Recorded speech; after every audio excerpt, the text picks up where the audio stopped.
Selamat pagi Tribuners, saat ini Anda menyaksikan live update pemilihan Rektor Universitas Lampung periode 2023-2027 bersama dengan saya Mutiara. Kami akan menyampaikan informasi teraktual mengenai prosesi pemilihan Rektor Universitas Lampung periode 2023-2027. Dan inilah live update selengkapnya. Hari ini Selasa 20 Desember 2022, 8 bakal calon rektor Universitas Lampung periode 2023-2027 akan menyampaikan visi, misi dan program kerja di Gedung Serbaguna Unila. Adapun 8 calon tersebut adalah Profesor Asep Sukohar, Dr. Ai Ahadiat, Profesor Hamzah, Profesor Lusmeilia Afriani, Dr. Marcelina, Profesor Murhadi, Dr. Nairobi dan Profesor Suharso. Para kandidat sendiri akan diberikan waktu sekitar 15 menit untuk menyampaikan visi, misi, dan program kerjanya, serta langsung dilakukan diskusi panel. Acara ini akan dipandu oleh moderator Hersu Beno Arif. Sebelumnya, 8 kandidat calon rektor juga sudah melakukan sosialisasi menyampaikan visi misi di hadapan Sivitas Akademika selama 6 hari, yakni terhitung dari 7 hingga 14 Desember 2022 di 8 fakultas.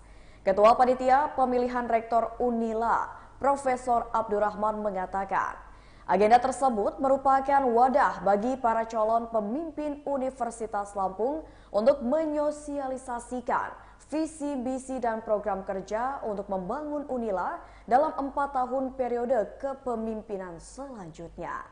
Adapun proses penjaringan nama bakal rektor sendiri telah berlangsung sejak 14 November lalu. Pemilihan rektor dilakukan karena sebelumnya Komisi Pemberantasan Korupsi telah menetapkan Rektor Universitas Lampung periode 2020 hingga 2024, yakni Profesor Karomani, sebagai tersangka dalam kasus suap mahasiswa baru Unila melalui jalur mandiri pada tahun 2022.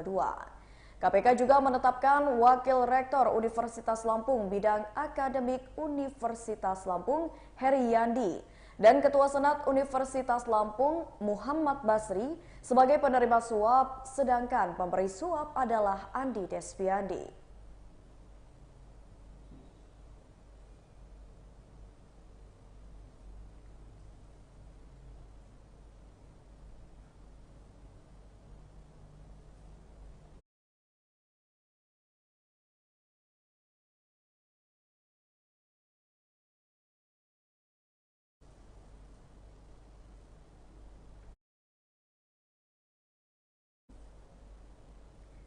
Ya Tribuners, seperti yang diketahui 8 bakal calon rektor Universitas Lampung pada hari ini akan memaparkan visi, misi dan juga program kerjanya di depan para sivitas akademika di Universitas Lampung. Adapun 8 bakal calon rektor adalah Profesor Dr. Asep Sukohar SKED MKes, Dr. Ai Ahadiat SEMBA, Profesor Dr. Hamzah SHMH, lalu Profesor Dr. Insinyur Murhadi MSI, Dr. Nairobi SEMSI, Profesor Insinyur Suharso PhD, dan Dr. Marcelina SEMPM. Diketahui pemilihan Rektor Universitas Lampung dipercepat pada November 2022 dari jadwal awal yang rencananya akan dilakukan pada April hingga Mei 2023 baru akan diketahui. Pendaftaran seleksi, administrasi hingga penetapan bakal calon rektor akan dilakukan pada tahun ini. Sosialisasi dilakukan selama 6 hari mulai dari tanggal 7 hingga 14 Desember 2022 dengan dihadiri dosen, mahasiswa, tenaga kependidikan dari Sivitas Akademika kampus sebagai audiensi. Seperti diketahui, Rektor Universitas Lampung sebelumnya yakni Profesor Dr. Karomani telah ditetapkan sebagai tersangka dalam kasus suap penerimaan mahasiswa baru Universitas Lampung pada periode tahun 2022 ini. Oleh karena itu, pihak Universitas Lampung harus melakukan pemilihan ulang terkait dengan calon rektor yang akan memimpin Universitas Lampung dalam 4 tahun ke depan.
Baik Tribuner, kepada hari ini tepatnya 20 Desember 2022 para calon atau para bakal calon rektor Universitas Lampung akan menyampaikan visi misi dan program kerjanya di Gedung Serbaguna Unila dan dihadiri oleh para sivitas akademika di Universitas Lampung. Dan saat ini sudah tersebar beberapa reporter dari Tribun Lampung untuk menyampaikan bagaimana situasi dan kondisi terkini yang ada di lapangan sebelum menjelang acara pemaparan visi dan misi serta program kerja dari para bakal calon rektor Universitas Lampung periode 2023-2027 yang akan datang.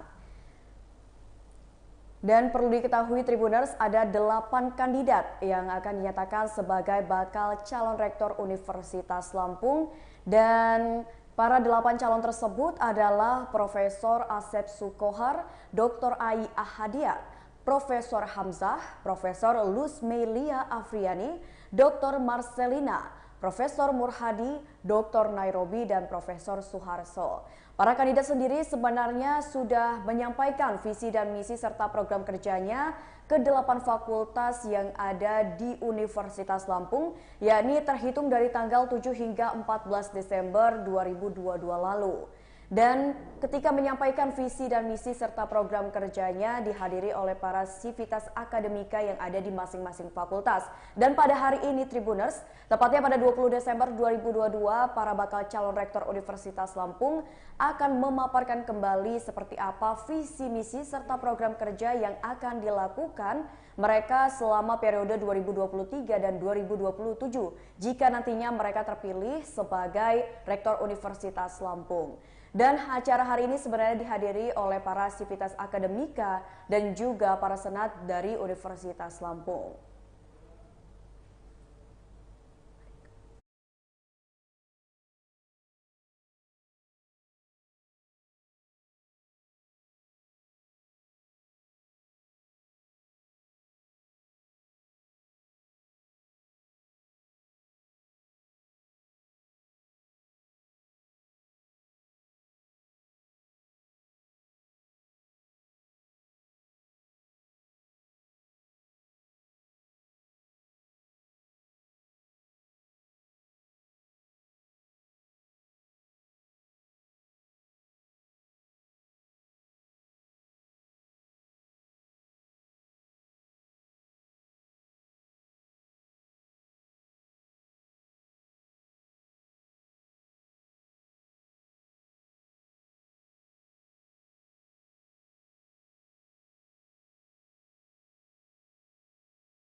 Ya Tribuners, untuk mengetahui situasi dan kondisi terkini di GSG Universitas Lampung yang akan menjadi tempat untuk acara pemaparan visi dan misi dari bakal calon rektor Universitas Lampung periode 2023 hingga 2027. Dan saat ini kita bisa lihat Tribuners telah hadir beberapa tamu undangan dan juga terlihat masih sepi karena seperti kita ketahui di Bandar Lampung sendiri telah terjadi atau telah turun hujan ya semenjak subuh tadi, dan saat ini mungkin masih banyak para tamu undangan ataupun sivitas akademika yang masih terhalang atau tidak bisa hadir tepat waktu dikarenakan sedang hujan. Dan seperti Tribuners lihat bagaimana situasi dan kondisi terkini di GSG Universitas Lampung, panitia mulai disibukkan untuk mempersiapkan segala hal untuk menyambut kedatangan para tamu undangan dan juga para bakal calon rektor yang akan menyampaikan visi misinya untuk menjadi calon rektor di periode 2023 hingga 2027 mendatang.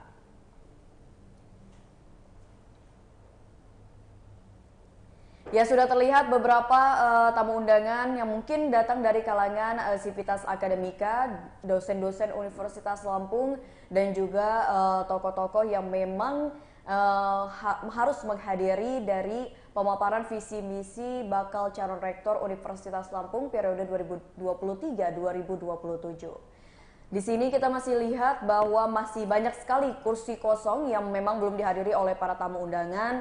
Namun bisa dilihat bagaimana suasana di GSG atau Gedung Serbaguna Universitas Lampung ini panitia sudah mulai disibukkan untuk menyiapkan berbagai hal yang perlu disiapkan untuk memulai acara pemaparan visi, misi, dan program kerja untuk para bakal calon rektor Universitas Lampung periode 2023-2027. Dan saat ini reporter kami Tribun Lampung juga sudah mulai mendatangi lokasi untuk melihat bagaimana situasi dan kondisi terkini di GSG Universitas Lampung.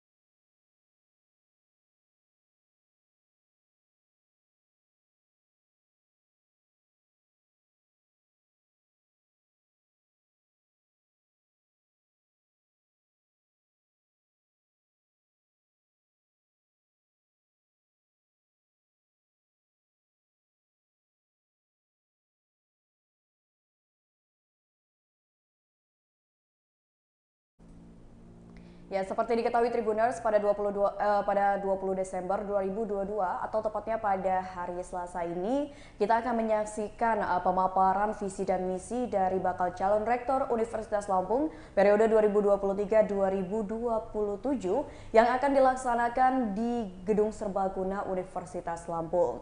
Dan bisa terlihat situasi ataupun kondisi terkini di GSG Universitas Lampung, masih banyak sekali kursi-kursi kosong dari tamu undangan ataupun sivitas akademika yang memang belum hadir pada kegiatan hari ini. Jadi masih ditunggu dari para tamu undangan, mungkin karena terhalang hujan dan sebagainya. Namun Tribuners bisa dilihat bahwa dari panitia sendiri sedang sibuk untuk mempersiapkan pemaparan visi dan misi dan juga program kerja dari bakal calon rektor. Dan sebagai informasi Tribuners, bakal calon rektor ini ada 8 orang sebagai kandidat. Dan yang pertama adalah Profesor Dr. Asep Sukohar SKED MKes, lalu ada Dr. Ai Ahadiat SE MBA, lalu ada Profesor Dr. Hamzah SHMH, Profesor Dr. Luz Melia Afriani, Profesor Dr. Insinyur Murhadi MSI, Dr. Nairobi SE-MSI, Profesor Insinyur Suharso PhD, dan Dr. Marcelina SE-MPM. Diketahui sebenarnya pemilihan rektor Universitas Lampung dipercepat pada November 2022 yang dari jadwal awalnya direncanakan akan dilakukan pada April hingga Mei 2023. Namun dikarenakan berbagai alasan dan juga berbagai masalah sehingga pemilihan rektor ini dipercepat. Ya, seperti diketahui Tribuners, rektor sebelumnya di Universitas Lampung periode 2020 hingga 2024 yakni Profesor Karomani telah ditetapkan sebagai tersangka dalam kasus suap penerimaan mahasiswa baru Universitas Lampung tahun 2022. Para kandidat sendiri akan diberikan waktu sekitar 15 menit untuk menyampaikan visi, misi, dan program kerjanya serta langsung dilakukan diskusi panel pada acara hari ini. Dan acara pemaparan visi, misi, serta program kerja ini akan dipandu langsung oleh moderator Hersu Beno Arif. Sebelumnya, 8 kandidat calon rektor juga sudah melakukan sosialisasi penyampaian visi misi di hadapan sivitas akademika selama 6 hari terhitung mulai dari tanggal 7 hingga 14 Desember 2022 di 8 fakultas di Universitas Lampung, yakni di Fakultas Ekonomi dan Bisnis, Fakultas Teknik, Fakultas Pertanian, Fakultas Hukum, Fakultas Ilmu Sosial dan Ilmu Politik, Fakultas Keguruan dan Ilmu Pendidikan, Fakultas Matematika dan juga IPA, dan Fakultas Kedokteran. Ketua Panitia Pemilihan Rektor Universitas Lampung, Profesor Abdurrahman mengatakan, agenda tersebut merupakan wadah bagi para calon pemimpin Universitas Lampung untuk menyosialisasikan visi, misi, dan program kerja untuk membangun Unila dalam 4 tahun periode kepemimpinan selanjutnya. Adapun proses penjaringan nama bakal rektor sendiri telah berlangsung sejak 14 November lalu. Pemilihan rektor ini dilakukan karena sebelumnya Komisi Pemberantasan Korupsi telah menetapkan Rektor Unila 2020-2024 Profesor Karomani sebagai tersangka dalam kasus suap mahasiswa baru Universitas Lampung melalui jalur mandiri tahun 2022.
Ya Tribuners, pada hari ini Selasa 20 Desember 2022, 8 bakal calon rektor Universitas Lampung periode 2023-2027 akan menyampaikan visi, misi, dan program kerja di Gedung Serbaguna Universitas Lampung.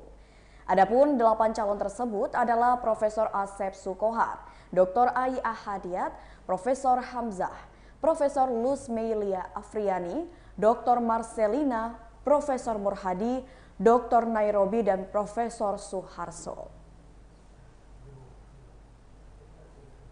Dan Tribuners, saat ini kami telah terhubung bersama dengan reporter Tribun Lampung di Gedung Serbaguna Universitas Lampung untuk menyampaikan bagaimana situasi dan kondisi terkini menjelang acara pemaparan visi misi dan program kerja dari bakal calon rektor Universitas Lampung periode 2023-2027. Dan saat ini telah terhubung bersama dengan rekan saya di lokasi, Yani Agustina. Halo, selamat pagi Agustina.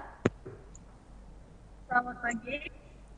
Ya, Agustina, bisa dijelaskan bagaimana kondisi dan situasi terkini di GSG Universitas Lampung menjelang acara penyampaian visi misi dan program kerja dari bakal calon rektor Universitas Lampung? Baik, terima kasih rekan Setia.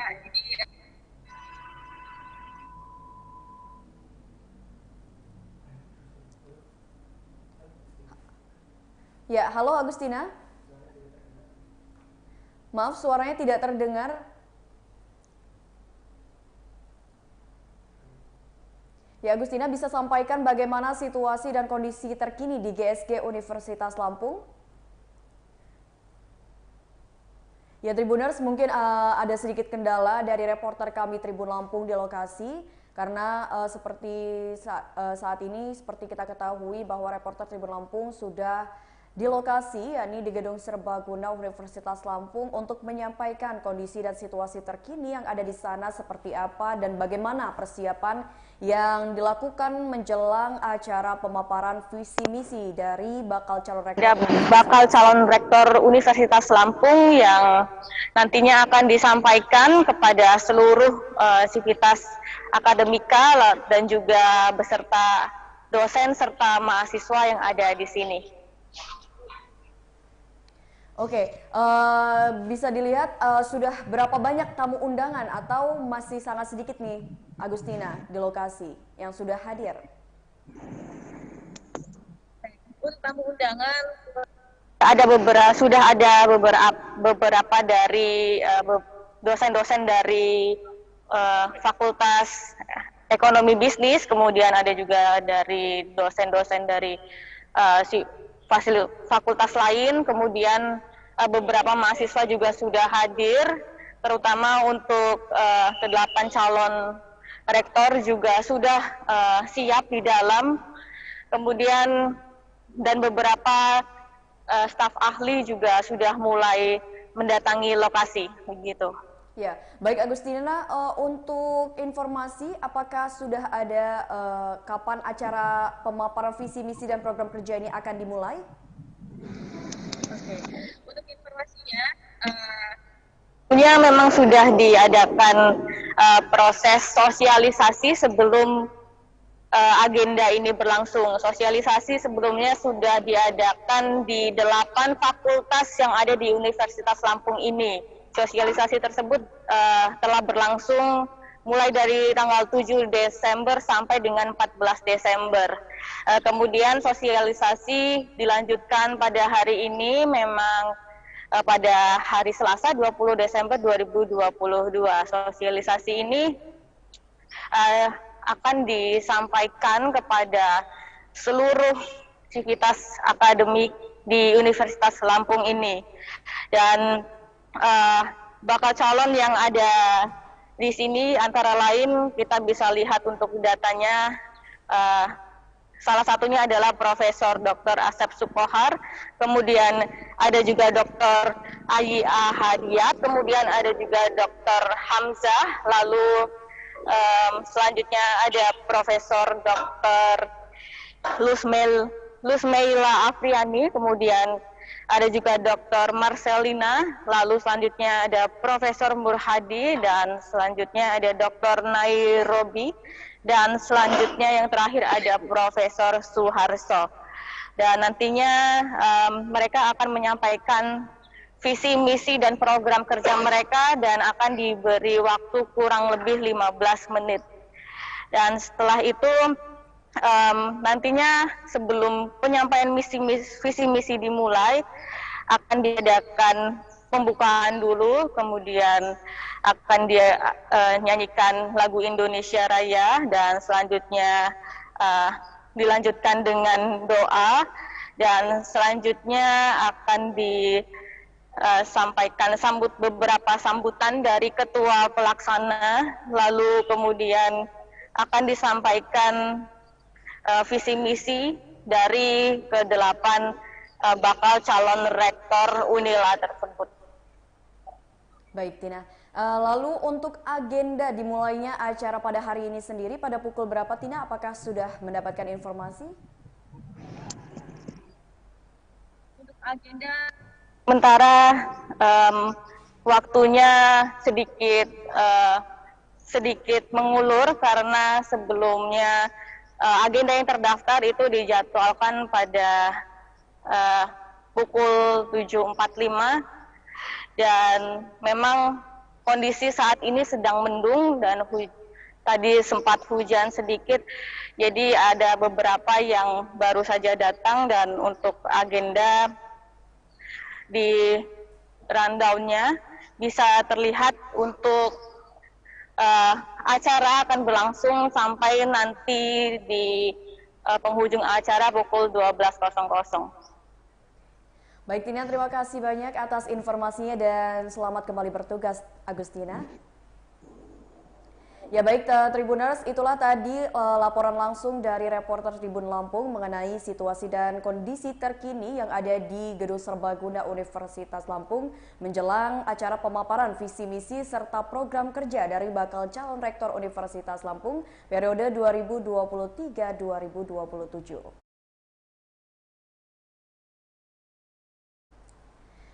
Baiklah, untuk mengetahui bagaimana situasi dan kondisi terkini bisa dilihat Tribuners, ini adalah suasana di dalam Gedung Serbaguna Universitas Lampung menjelang acara pemaparan visi misi serta program kerja dari bakal calon rektor Universitas Lampung periode 2023-2027. Dan telah hadir juga beberapa sivitas akademika dan juga dekan dari berbagai fakultas di Universitas Lampung serta kehadiran dari 8 bakal calon rektor Universitas Lampung pun sudah terlihat menghadiri acara di Gedung Serbaguna Universitas Lampung pada hari ini. Ya, memang seperti kita ketahui Tribuners bahwa saat ini telah terjadi hujan sehingga banyak dari tamu undangan yang datang dari pihak sivitas akademika, dosen dan juga mahasiswa yang mungkin berhalangan untuk hadir tepat waktu, di mana seperti yang kita dapatkan informasi dari reporter kita bahwa seharusnya acara ini berlangsung pada pukul 8 pagi ini, namun dikarenakan bisa kita lihat masih sepi sekali di Gedung Serbaguna Universitas Lampung karena masih menunggu kedatangan dari para tamu undangan, sehingga acara pemaparan visi misi dan program kerja dari bakal calon rektor Universitas Lampung ini belum dilaksanakan atau belum dimulai. Seperti diinformasikan sebelumnya, akan ada waktu 15 menit bagi 8 bakal calon rektor Universitas Lampung untuk menyampaikan visi, misi, serta program kerja yang akan dilaksanakan selama 4 tahun ke depannya di masa jabatannya ketika sudah terpilih menjadi Rektor Universitas Lampung pada periode 2023 dan 2027 mendatang. Dan Tribuners bisa dilihat saat ini sudah banyak yang mulai berdatangan, bahkan dari pihak media pun sudah banyak yang standby di lokasi Gedung Serbaguna untuk menyaksikan seperti apa suasana dan kondisi terkini menjelang acara pemilihan Rektor Universitas Lampung periode 2023 dan 2027.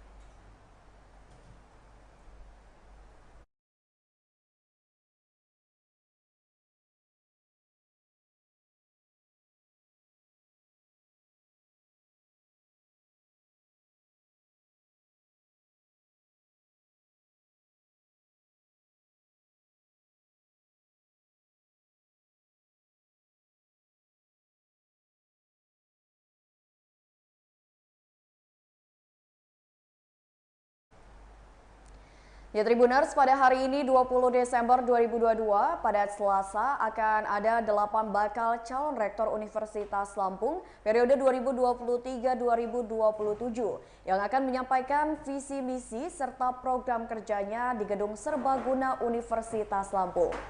Adapun 8 calon tersebut adalah Profesor Asep Sukohar, Dr. Ai Ahadiat, Profesor Hamzah, Profesor Luz Melia Afriani, Dr. Marcelina, Profesor Burhadi, Dr. Nairobi, dan Profesor Suharso. Para 8 kandidat sendiri akan diberikan waktu masing-masing sekitar 15 menit untuk menyampaikan seperti apa visi, misi, dan juga program kerja, serta langsung akan dilakukan diskusi panel. Untuk acara ini sendiri akan dipandu langsung oleh moderator Hesu Beno Arif. Dan acara ini akan dihadiri oleh para sivitas akademika, baik dari dosen Universitas Lampung dan juga beberapa perwakilan dari mahasiswa. Sebelumnya, 8 kandidat calon rektor juga sudah melakukan sosialisasi untuk penyampaian visi misi di hadapan sivitas akademika selama 6 hari, terhitung mulai dari tanggal 7 hingga 14 Desember 2022 lalu di 8 fakultas Universitas Lampung seperti Fakultas Ekonomi dan Bisnis, Fakultas Hukum, Fakultas Ilmu Sosial dan Ilmu Politik, Fakultas Keguruan dan Ilmu Pendidikan, Fakultas Matematika dan Ilmu Pengetahuan Alam, dan juga Fakultas Pertanian, Fakultas Kedokteran, serta Fakultas Teknik. Ketua Panitia Pemilihan Rektor Universitas Lampung adalah Profesor Abdurrahman. Ia mengatakan agenda tersebut merupakan wadah bagi para calon pemimpin Unila untuk menyosialisasikan visi misi dan program kerja untuk membangun Unila dalam 4 tahun periode kepemimpinan selanjutnya. Adapun proses penjaringan nama bakal rektor sendiri telah berlangsung sejak 14 November lalu. Pemilihan rektor ini dilakukan karena sebelumnya Komisi Pemberantasan Korupsi telah menetapkan Rektor Universitas Lampung periode 2020 hingga 2024, yakni Profesor Karomani sebagai tersangka dalam kasus suap mahasiswa baru Universitas Lampung melalui jalur mandiri tahun 2022. KPK juga menetapkan beberapa nama, yakni Wakil Rektor Unila bidang akademik Heriandi dan Ketua Senat Unila Muhammad Basri sebagai penerima suap, sedangkan pemberi suap adalah Andi Desviandi. Diketahui pemilihan Rektor Unila ini dipercepat pada November 2022 ini dari jadwal awal yang rencananya akan dilaksanakan pada April hingga Mei 2023 mendatang. Acara pemilihan bakal rektor ini sendiri sebenarnya mulai dari pendaftaran, seleksi administrasi akan hingga tahap akhir, yakni penetapan bakal calon rektor.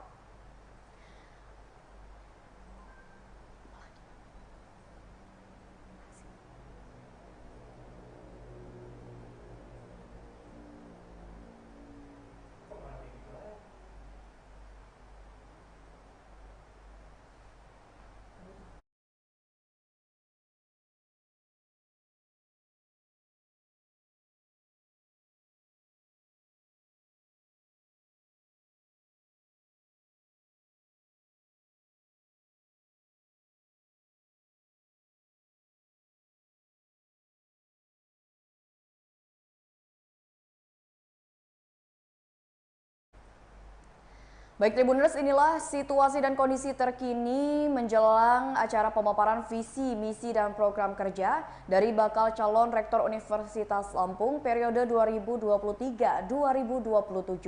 Terlihat bangku dari para tamu undangan mulai terisi penuh dan tamu-tamu pun sudah mulai datang ataupun hadir di lokasi pemaparan visi, misi, dan program kerja dari bakal calon rektor.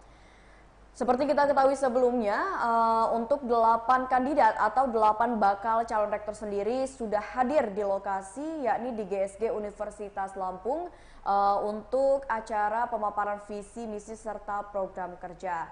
Dan terlihat sudah mulai banyak tamu undangan yang hadir di GSG Universitas Lampung dan juga masih menunggu beberapa tamu undangan yang memang belum hadir pada pagi hari ini, karena memang acara hari ini seharusnya dijadwalkan pada 8 pagi, namun dikarenakan beberapa kendala sehingga acara pun tertunda. Dimulainya acara pun tertunda. Dan terlihat bagaimana di sini panitia pun sudah mulai sibuk untuk mempersiapkan berbagai kebutuhan yang akan diperlukan menjelang acara penyampaian visi, misi, dan program kerja dari bakal calon rektor mendatang. Seperti diketahui Tribuners, ada 8 kandidat atau 8 bakal calon rektor Universitas Lampung periode 2023-2027. Bisa dilihat masih banyak sekali kursi kosong, namun jika dibandingkan dengan 15 menit yang lalu, ini sudah mulai banyak para tamu undangan yang hadir dan juga sudah terlihat beberapa dekan dari berbagai fakultas yang ada di Universitas Lampung sudah hadir di GSG Universitas Lampung untuk menyaksikan bagaimana visi dan misi serta program kerja dari 8 kandidat bakal calon rektor yang akan memimpin Unila selama 4 tahun ke depan. Ya, terlihat sudah mulai ramai, perwakilan mahasiswa pun sudah terlihat menghadiri acara pemaparan visi, misi, dan program kerja dari bakal calon rektor Universitas Lampung. Ya, seperti diketahui Tribuners, pada hari ini 20 Desember 2022, acara pemaparan visi, misi, dan program kerja dari bakal calon rektor Universitas Lampung akan dilakukan. Masing-masing kandidat akan diberikan waktu sekitar 15 menit untuk menyampaikan seperti apa visi, misi, dan program kerjanya selama 4 tahun ke depan.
Ya, seperti diketahui Tribuners, sejarah Universitas Lampung diawali dengan keinginan tokoh masyarakat Lampung yang menginginkan adanya perguruan tinggi di wilayah Keresiden Lampung pada tahun 1959.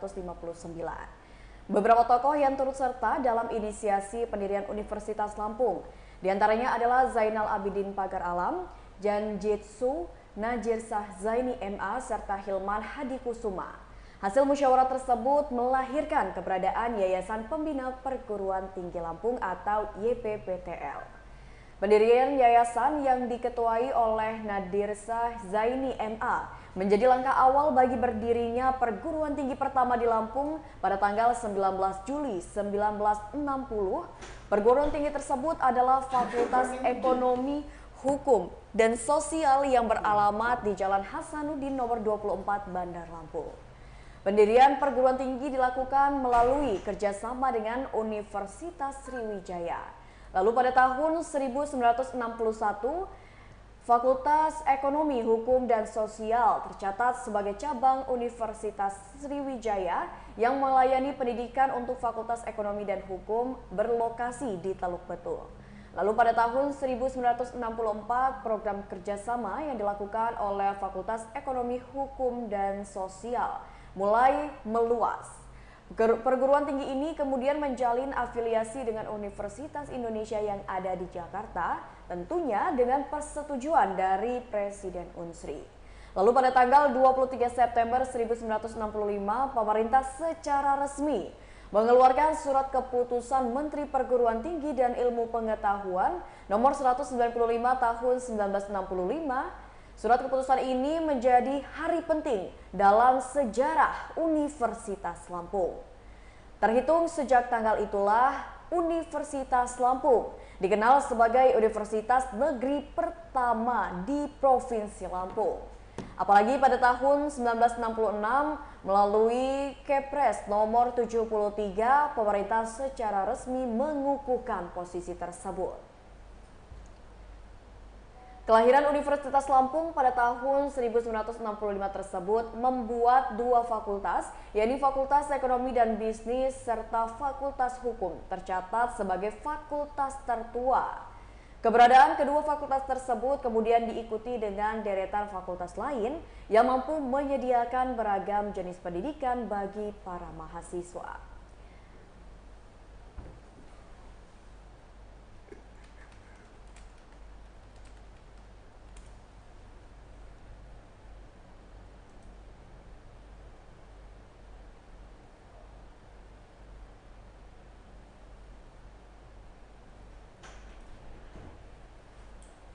Sini dong, jadi gua harus ngikut siapa nih? Udah sini aja lah. Join.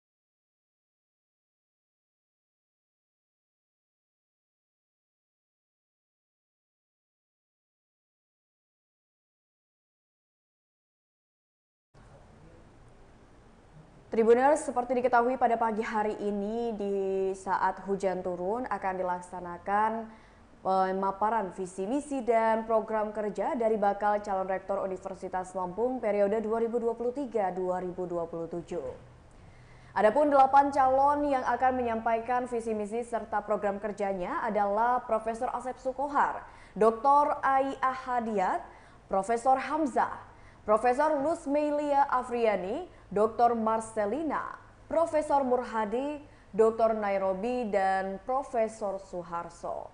Para kandidat akan diberikan waktu sekitar 15 menit untuk menyampaikan bagaimana visi, misi, dan program kerjanya serta langsung dilakukan diskusi panel. Untuk acara ini sendiri akan dipandu langsung oleh moderator Hersu Beno Arif.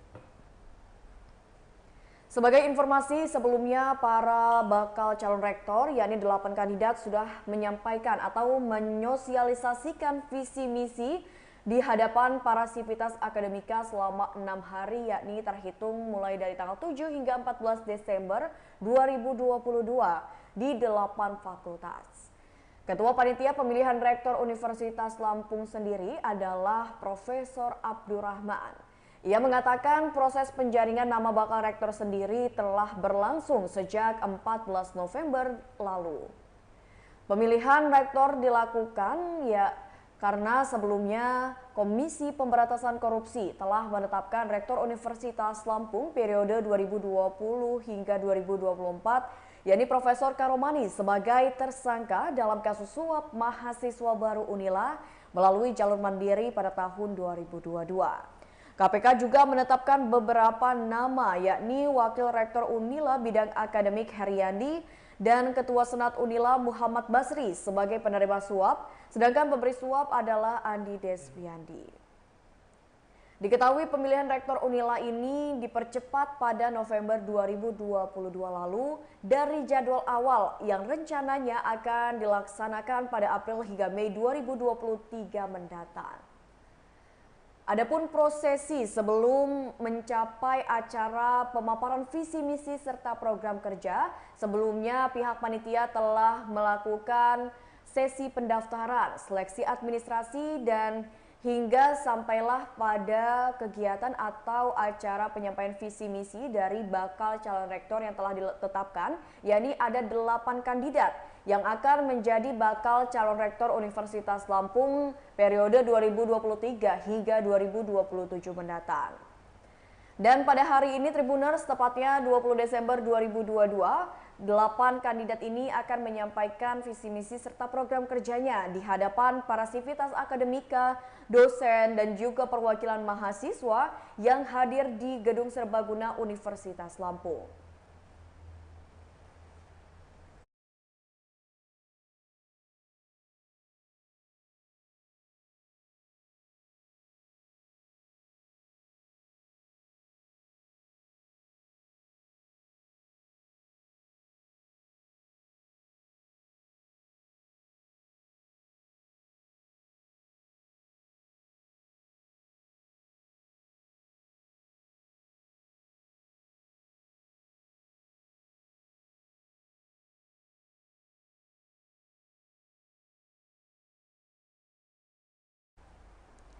Baiklah, untuk mengetahui situasi dan kondisi terkini di GSG Universitas Lampung, kita telah terhubung dengan reporter Tribun Lampung, Agustina. Ya, Agustina akan menyampaikan situasi dan juga kondisi terkini yang ada di GSG Universitas Lampung. Kepada Agustina, dipersilakan untuk menyampaikan kondisi terkini.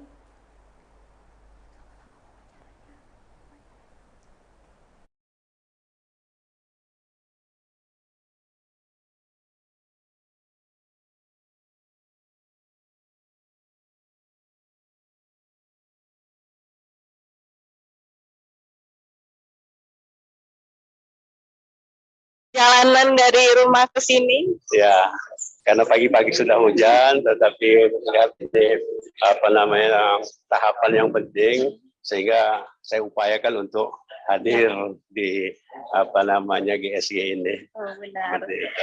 Karena memang ini momen penting ya, Pak. Ya, ini momen penting karena pada pagi ini kita tahu tahapan Pilrek ini adalah tahapan pemaparan untuk warga Unila. Karena 1 minggu yang lalu mereka 8 calon ini sudah memaparkan di 8 fakultas seperti itu.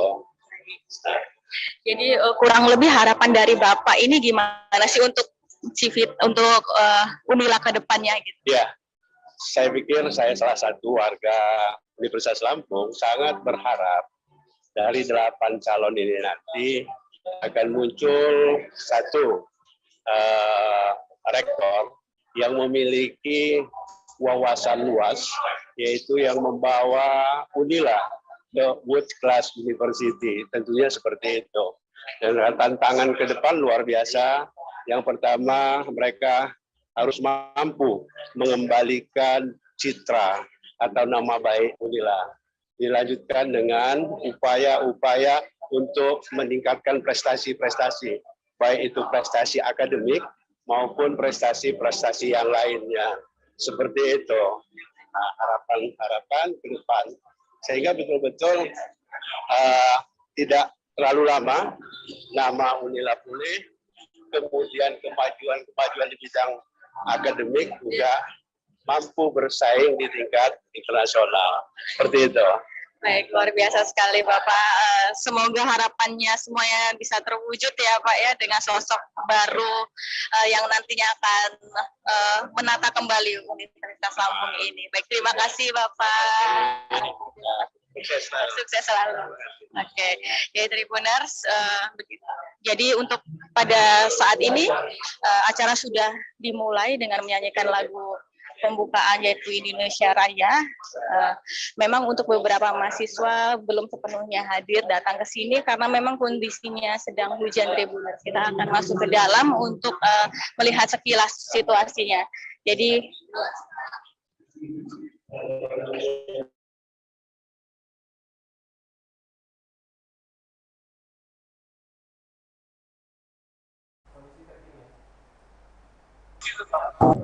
Baiklah Tribuners, tadi sudah dijelaskan oleh rekan kita yakni Agustina seperti apa kondisi dan situasi terkini yang ada di GSG Universitas Lampung. Terlihat bahwa pada saat ini acara pemaparan visi misi dan juga program kerja dari bakal calon rektor Universitas Lampung periode 2023 hingga 2027 sudah berlangsung dan saat ini sedang menyanyikan lagu Indonesia Raya sebagai salah satu dari rangkaian acara pada pagi hari ini. Tadi rekan kami yakni Agustina telah mewawancarai salah satu dekan di Universitas Lampung, yakni dekan dari Fakultas Ekonomi dan Bisnis, mengenai seperti apa persiapan yang dilakukan untuk menyambut acara pemaparan visi misi dan pemaparan program kerja dari para bakal calon rektor Universitas Lampung. Ya, saat ini bisa dilihat acara sudah mulai berlangsung khidmat dan para tamu undangan dari kalangan sivitas akademika, dosen dan juga perwakilan mahasiswa sudah menghadiri acara pemaparan visi misi dan program kerja di GSG Universitas Lampung yang berlangsung pada pagi hari ini. Tribuners, seperti kita ketahui 8 bakal calon rektor Universitas Lampung akan menyampaikan visi misi serta program kerja mereka selama 4 tahun ke depan.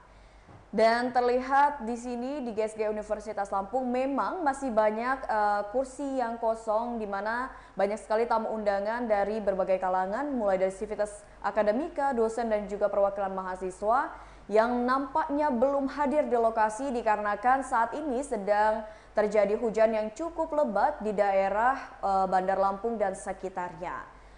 Namun beberapa para tamu undangan sudah hadir di lokasi, begitu pula dengan para bakal calon rektor, yakni ke-8 kandidat yang sudah hadir di lokasi atau di GSG Universitas Lampung dan siap untuk menyampaikan seperti apa visi, misi dan juga program kerja yang akan mereka lakukan jika terpilih sebagai rektor Universitas Lampung pada periode mendatang, yakni 2023 hingga 2027. Tribuners, seperti yang kita ketahui pada hari ini rangkaian acara dimulai dari pembukaan lalu agenda agenda selanjutnya adalah menyanyikan lagu Indonesia Raya dan akan dilanjutkan oleh sambutan dari ketua panitia dan juga dari para panitia pelaksana pemaparan visi misi dan program kerja. Lalu akan dimulai dengan acara inti yaitu pemaparan visi misi dan program kerja dari para bakal calon rektor Universitas Lampung pada periode 2023 hingga 2027 mendatang.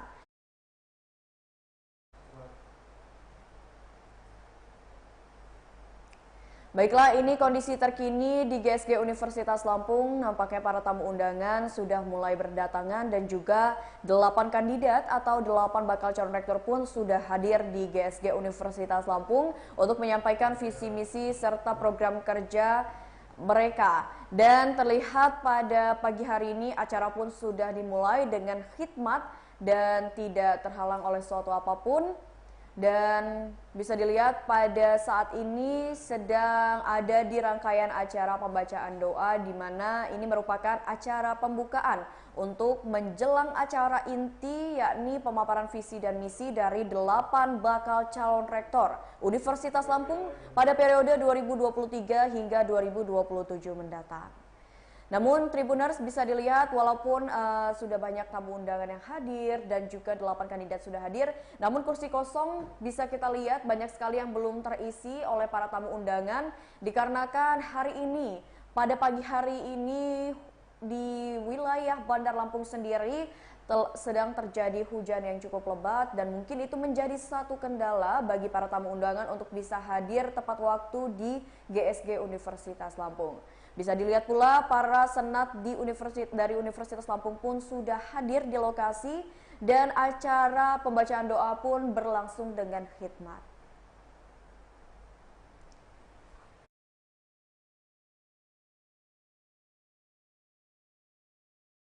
Dekatkannya, baik berupa ucapan yang buruk maupun amal perbuatan maksiat. Ya Allah, ya Hadi, Tuhan yang Maha Pemberi petunjuk, tunjukilah kepada kami semua yang hadir di ruangan ini, khususnya kepada para anggota Senat Universitas Lampung yang mempunyai hak suara dalam pemilihan Rektor Unila periode 2003-2027 pada saatnya nanti. Besar harapan kami para anggota Senat Universitas Lampung dapat mendengarkan suara hati mereka yang paling dalam untuk memilih calon rektor terbaik dan amanah dari mereka para bakal calon rektor yang baik-baik ini. Hindarkanlah mereka dari perangkap pertimbangan primordial saat melakukan pemilihan rektor nanti dan bebaskan mereka dari kecenderungan untuk bersikap tidak objektif karena perbedaan suku, perbedaan tempat kerja, perbedaan aliran politik, perbedaan ormas, perbedaan alma mater dan lain sebagainya. Ya Allah, ya Mujib, Tuhan yang Maha mengabulkan. Kabulkanlah permohonan kami ini, ya Allah. Dan tetapkan kami senantiasa menjadi insan yang pandai mensyukuri nikmat-Mu dan tabah dalam menerima dan menyalin ujian-Mu. Ampunilah segala dosa orang tua kami, para guru dan dosen kami, para mujahid dan pemimpin kami yang memperjuangkan kebenaran dan keadilan, serta segenap muslimin dan muslimat, baik yang masih hidup maupun sudah wafat. Subhanakallahumma wa bihamdik, nasyhadu an la ilaha illa anta, nastaghfiruka wa natubu ilaik. Rabbana atina fid dunya hasanah wa fil akhirati hasanah wa qina adzabannar. Walhamdulillahi rabbil alamin. Wal afu minkum. Wassalamualaikum warahmatullahi wabarakatuh. Waalaikumsalam warahmatullahi wabarakatuh.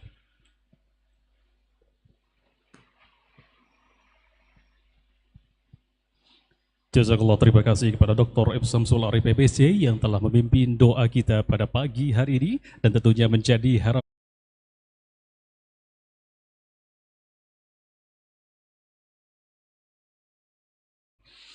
Bapak Ibu hadirin undangan yang kami hormati. Baiklah Tribuners, seperti yang diketahui bisa dilihat bahwa pada pagi hari ini acara inti yakni pemaparan visi, misi, dan program kerja dari bakal calon rektor Universitas Lampung periode 2023-2027 akan segera dimulai. Di mana pada acara ini akan ada pemaparan visi misi dari para bakal calon rektor selama 15 menit, di mana acara ini pun dihadiri oleh para sivitas akademika, dosen, dan juga perwakilan mahasiswa. Pada acara ini sendiri telah hadir beberapa dosen dari berbagai fakultas yang ada di Universitas Lampung, perwakilan mahasiswa, dan juga sivitas akademika.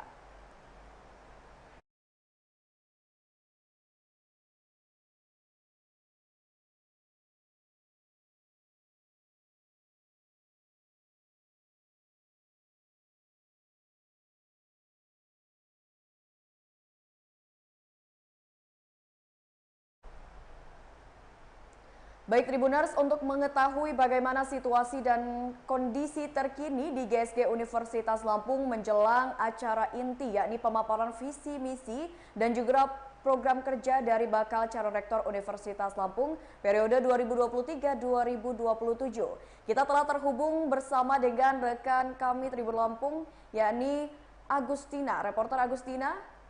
Bagaimana situasi dan kondisi terkini di lokasi?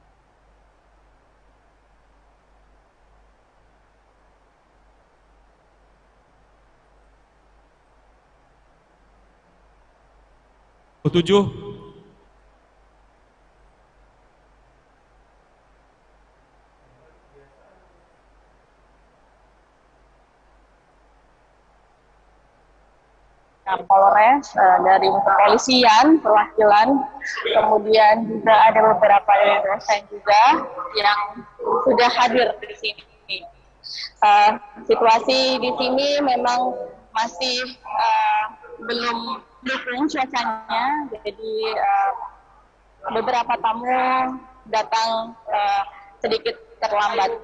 Dan untuk situasi di dalam bisa terdengar masih dilakukan sesi sambutan tribuner. Jadi untuk saat ini belum masuk kepada penyampaian visi misi bakal calon rektor Universitas Lampung. Baik Agustina, kalau boleh tahu untuk acaranya sendiri apakah dihadiri dari mahasiswa dari universitas lain atau hanya perwakilan dari mahasiswa Universitas Lampung saja? Acara diwakili oleh mahasiswa atau gimana? Baik, untuk yang terdata di sini ada Ketua IKA Unila, kemudian ada juga Ketua BEM Universitas Lampung, juga ada Ketua Badan Eksekutif Mahasiswa dari beberapa fakultas-fakultas yang ada di Universitas Lampung ini. Jadi untuk mahasiswa yang datang kemungkinan yang hadir adalah para perwakilan dari Badan Eksekutif Mahasiswa Universitas Lampung beserta dengan jajarannya. Dan untuk mahasiswa-mahasiswa di sini terpantau masih sedikit sekali yang hadir, jadi masih hanya dosen-dosen dan para tenaga kependidikan dari Universitas Lampung ini. Baik, Agustina, lalu apakah dari dosen-dosen atau dekan dari fakultas yang ada di Universitas Lampung sudah menghadiri atau hadir di lokasi, Tina?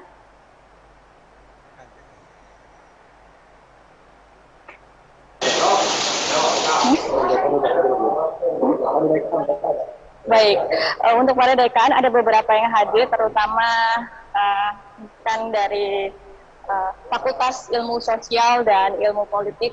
Lalu kemudian ada beberapa juga yang hadir dari Fakultas Ekonomi dan Bisnis. Baik Tina, terima kasih banyak atas informasinya mengenai situasi dan kondisi terkini di GSG Universitas Lampung yang akan menjadi tempat atau lokasi dilaksanakannya pemaparan visi dan misi serta program kerja bakal calon rektor Universitas Lampung periode 2023 hingga 2023. Bersama-sama. Baiklah Tribuners, ini kita akan menyaksikan situasi terkini yang merupakan rangkaian acara dari pemaparan program kerja dan juga visi misi 8 bakal calon rektor Universitas Lampung periode 2023-2027 di GSG Universitas Lampung.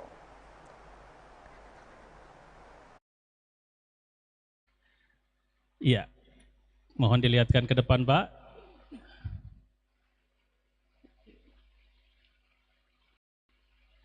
Semuanya memegang, ya dipersilakan untuk mendokumentasikan para rektor. Hadirin, mohon tepuk tangan untuk bersama-sama kita menjaga proses berlangsung secara aman, damai, dan lancar. Ya. Siap. Langsung kembali ke tempat. Ya.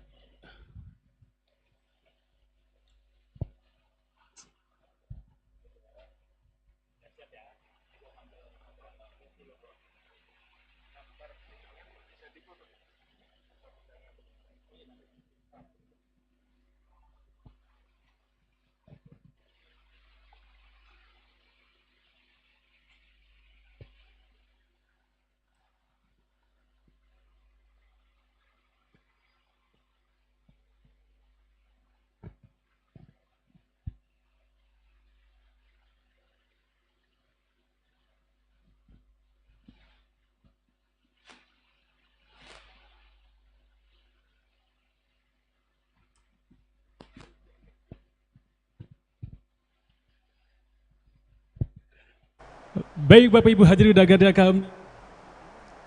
Baiklah Tribuners, inilah kondisi terkini di GSG Universitas Lampung. Terlihat 8 kandidat atau 8 bakal calon rektor telah duduk di hadapan para tamu undangan, sivitas akademika, dosen, dekan fakultas dari beberapa fakultas yang ada di Universitas Lampung, serta perwakilan mahasiswa Universitas Lampung. Tadi juga sudah dilakukan prosesi penandatanganan dari ke-8 bakal calon rektor, di mana pada hari ini mereka akan menyampaikan visi, misi, dan program kerja yang akan mereka lakukan ketika terpilih menjadi Rektor Universitas Lampung untuk periode 2023 dan 2027. Walaupun masih banyak kursi yang kosong atau tamu undangan yang belum bisa hadir tepat waktu di lokasi Gedung Serbaguna Universitas Lampung, namun hal tersebut tidak menyurutkan para tamu undangan yang lainnya untuk antusias menghadiri pemaparan visi dan misi serta program kerja dari ke-8 bakal calon rektor, di mana pemaparan visi, misi, dan program kerja ini merupakan hal yang sangat penting dan krusial untuk menentukan bagaimana Universitas Lampung selama 4 tahun ke depan. Ya, seperti yang diketahui Tribuners, Unila sendiri sejak tanggal 25 Desember hingga 28 Mei 1973, Unila dipimpin dan diketuai oleh Gubernur Kepala Daerah tingkat 1 Provinsi Lampung. Kemudian pemilihan Rektor Universitas Lampung dilaksanakan kali pertama pada Mei 1973. Adapun deretan nama Rektor Universitas Lampung yang menjabat hingga saat ini, yakni Profesor Dr. Insinyur Haji Sita Nala Arsyad pada tahun 1973 hingga 1981, lalu ada Profesor Dr. R. Margono Slamet pada tahun 1981 hingga 1990. Dilanjutkan dengan Rektor Haji Al-Husni Duki Hamim SEMSC pada tahun 1990 hingga 1998. Lalu Profesor Dr. Insinyur Muhajir Utomo MSc pada 1998 hingga 2006. Lalu ada Profesor Dr. Insinyur Sugeng P. Haryanto MS pada tahun 2006 hingga 2015. Lalu Profesor Dr. Insinyur Hasriyadi Mat Akin MP dari tahun 2015 hingga 2019, dan yang terakhir adalah Profesor Dr. Karomani yang sebelumnya menjabat sebagai rektor periode 2020 hingga 2024.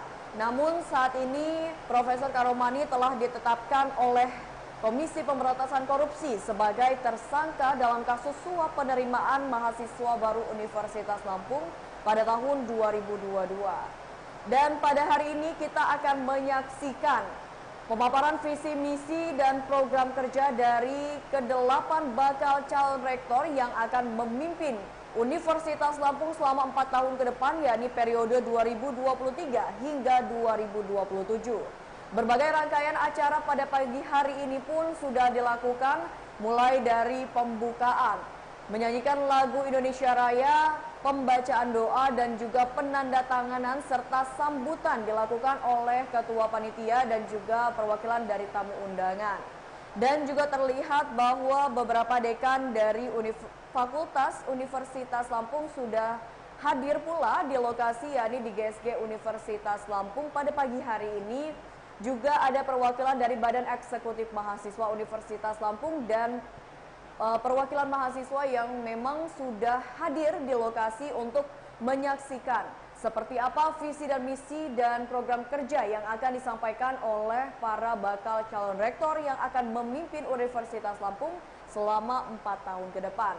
Memang saat ini di Bandar Lampung sendiri sedang turun hujan yang cukup lebat sehingga membuat para tamu undangan terlambat untuk hadir di lokasi pemaparan visi dan misi pada pagi hari ini.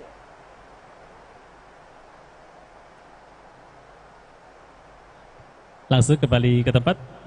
Ya.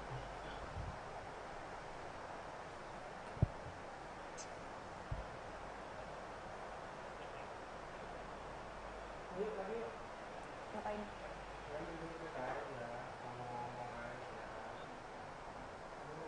Sabar.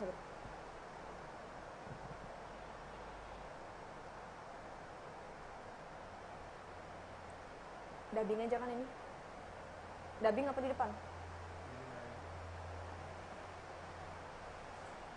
Bilang kalau udah Bang.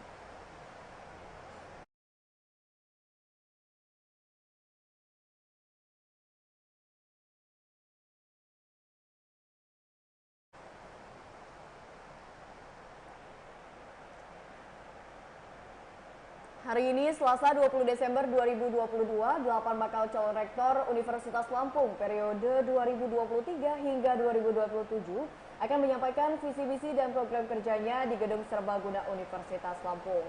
Walaupun sedang turun hujan ini saya kira tapi bukan justru malah paling spesial saat para 8 kandidat untuk menyampaikan visi misi dan program kerjanya ketika terpilih untuk memimpin Universitas Lampung selama 4 tahun ke depan, yakni periode 2023 hingga 2027 mendatang. Silakan. Karena ini tadi disebut bahwa debatnya, ini bukan debat lah ya, pemaparan visi dan misi gitu ya. Memang berbeda dengan yang biasa yang saya pandu. Kalau yang saya pandu biasanya perdebatan gitu ya. Tapi mari kita tidak apa-apa, nanti kita mudah-mudahan bisa mendapatkan gambaran masing-masing dari calon rektor seperti apa visi dan misinya. Dan kemudian nanti Bapak dan Ibu dan Bapak saya undang kalau ada yang ingin memberikan pertanyaan-pertanyaan kepada beliau itu dipersilakan, tentu dengan waktu juga yang terbatas. Kita akan mulai dengan Profesor Sukohar, ya, silakan.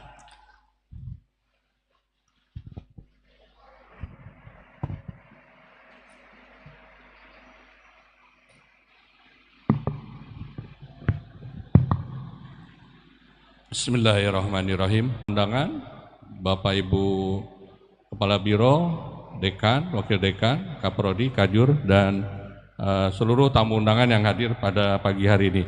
Puji syukur kehadirat Allah Subhanahu wa Ta'ala atas segala nikmat yang diberikan, wabil khusus nikmat sehat, nikmat Islam, nikmat iman, salawat dan salam kita panjatkan pada Nabi Muhammad Sallallahu Alaihi Wasallam. Semoga kita bisa mendapatkan syafaatnya di yaumil akhir nanti. Amin ya rabbal alamin.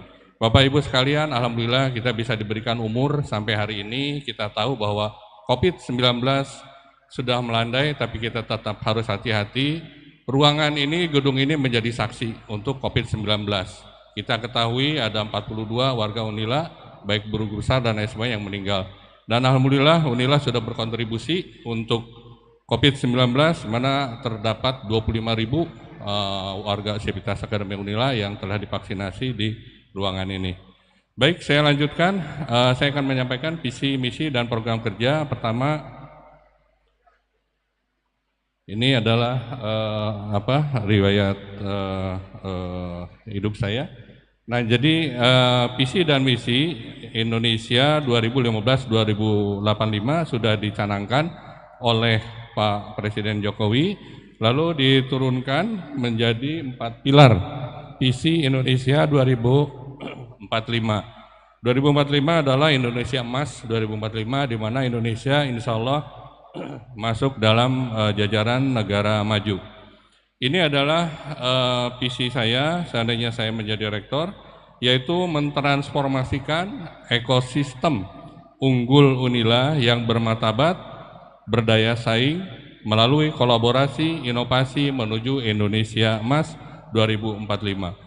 Ekosistem adalah suatu keadaan, kondisi di mana saling berkaitan satu dengan yang lain, sehingga menuju satu kolaborasi yang baik dan kita bisa menghasilkan inovasi yang baik, sehingga kita bisa menuju Indonesia Emas 2045. Yang berikutnya adalah misi calon rektor, yaitu menyelenggarakan tridharma perguruan tinggi yang transformatif, unggul, dan inovatif. Transformatif ini berubah, kita harus berubah, dan kita harus bergerak, dan kita harus bisa menggerakkan, dan bisa bergerak bersama dan menyeluruh. Lalu yang kedua adalah mewujudkan tata kelola Universitas Lampung yang baik atau good university governance, yaitu kita tingkatkan transparansi, akuntabilitas, pengorganisasian yang baik dan responsif.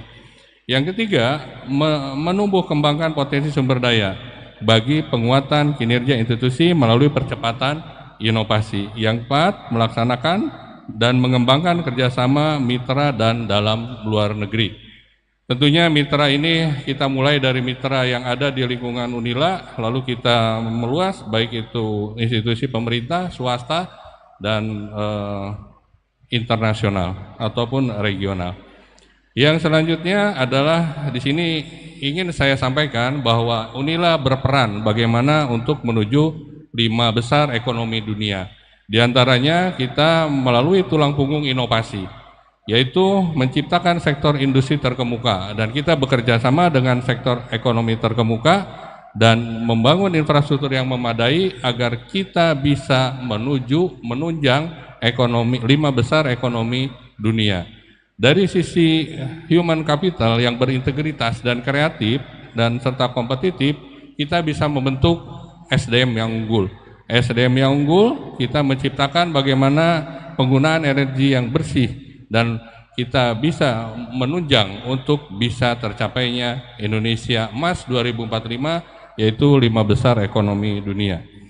Nah, di sini mungkin saya perlu penguatan sedikit bahwa Mas Menteri mengamanatkan bagaimana terjadinya penguatan terhadap pendidikan, penelitian, dan pengabdian masyarakat. Kita ketahui pengabdian masyarakat pada saat ini kita terfokus dengan hanya pengabdian. Mas Menteri menginginkan pengabdian ini menjadi satu entrepreneur. Entrepreneur yang kita bisa menciptakan lulusan alumni UNILA itu tidak mencari kerja, tapi adalah bagaimana menciptakan kerja. Kita bisa lihat sekarang di lingkungan Lampung, kita bisa kerjasama dengan perusahaan-perusahaan swasta, kita bisa bekerja sama dengan perusahaan-perusahaan global.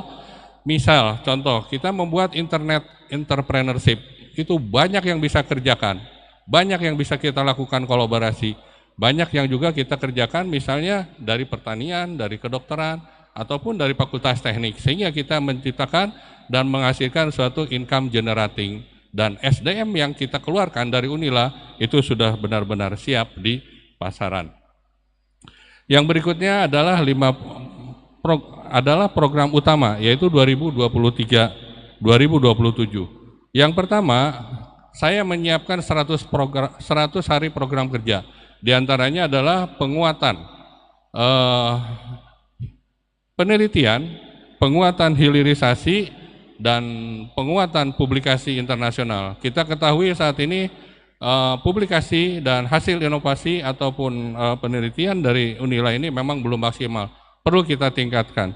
Yang berikutnya adalah kita membentuk SDM berintegrasi dan unggul.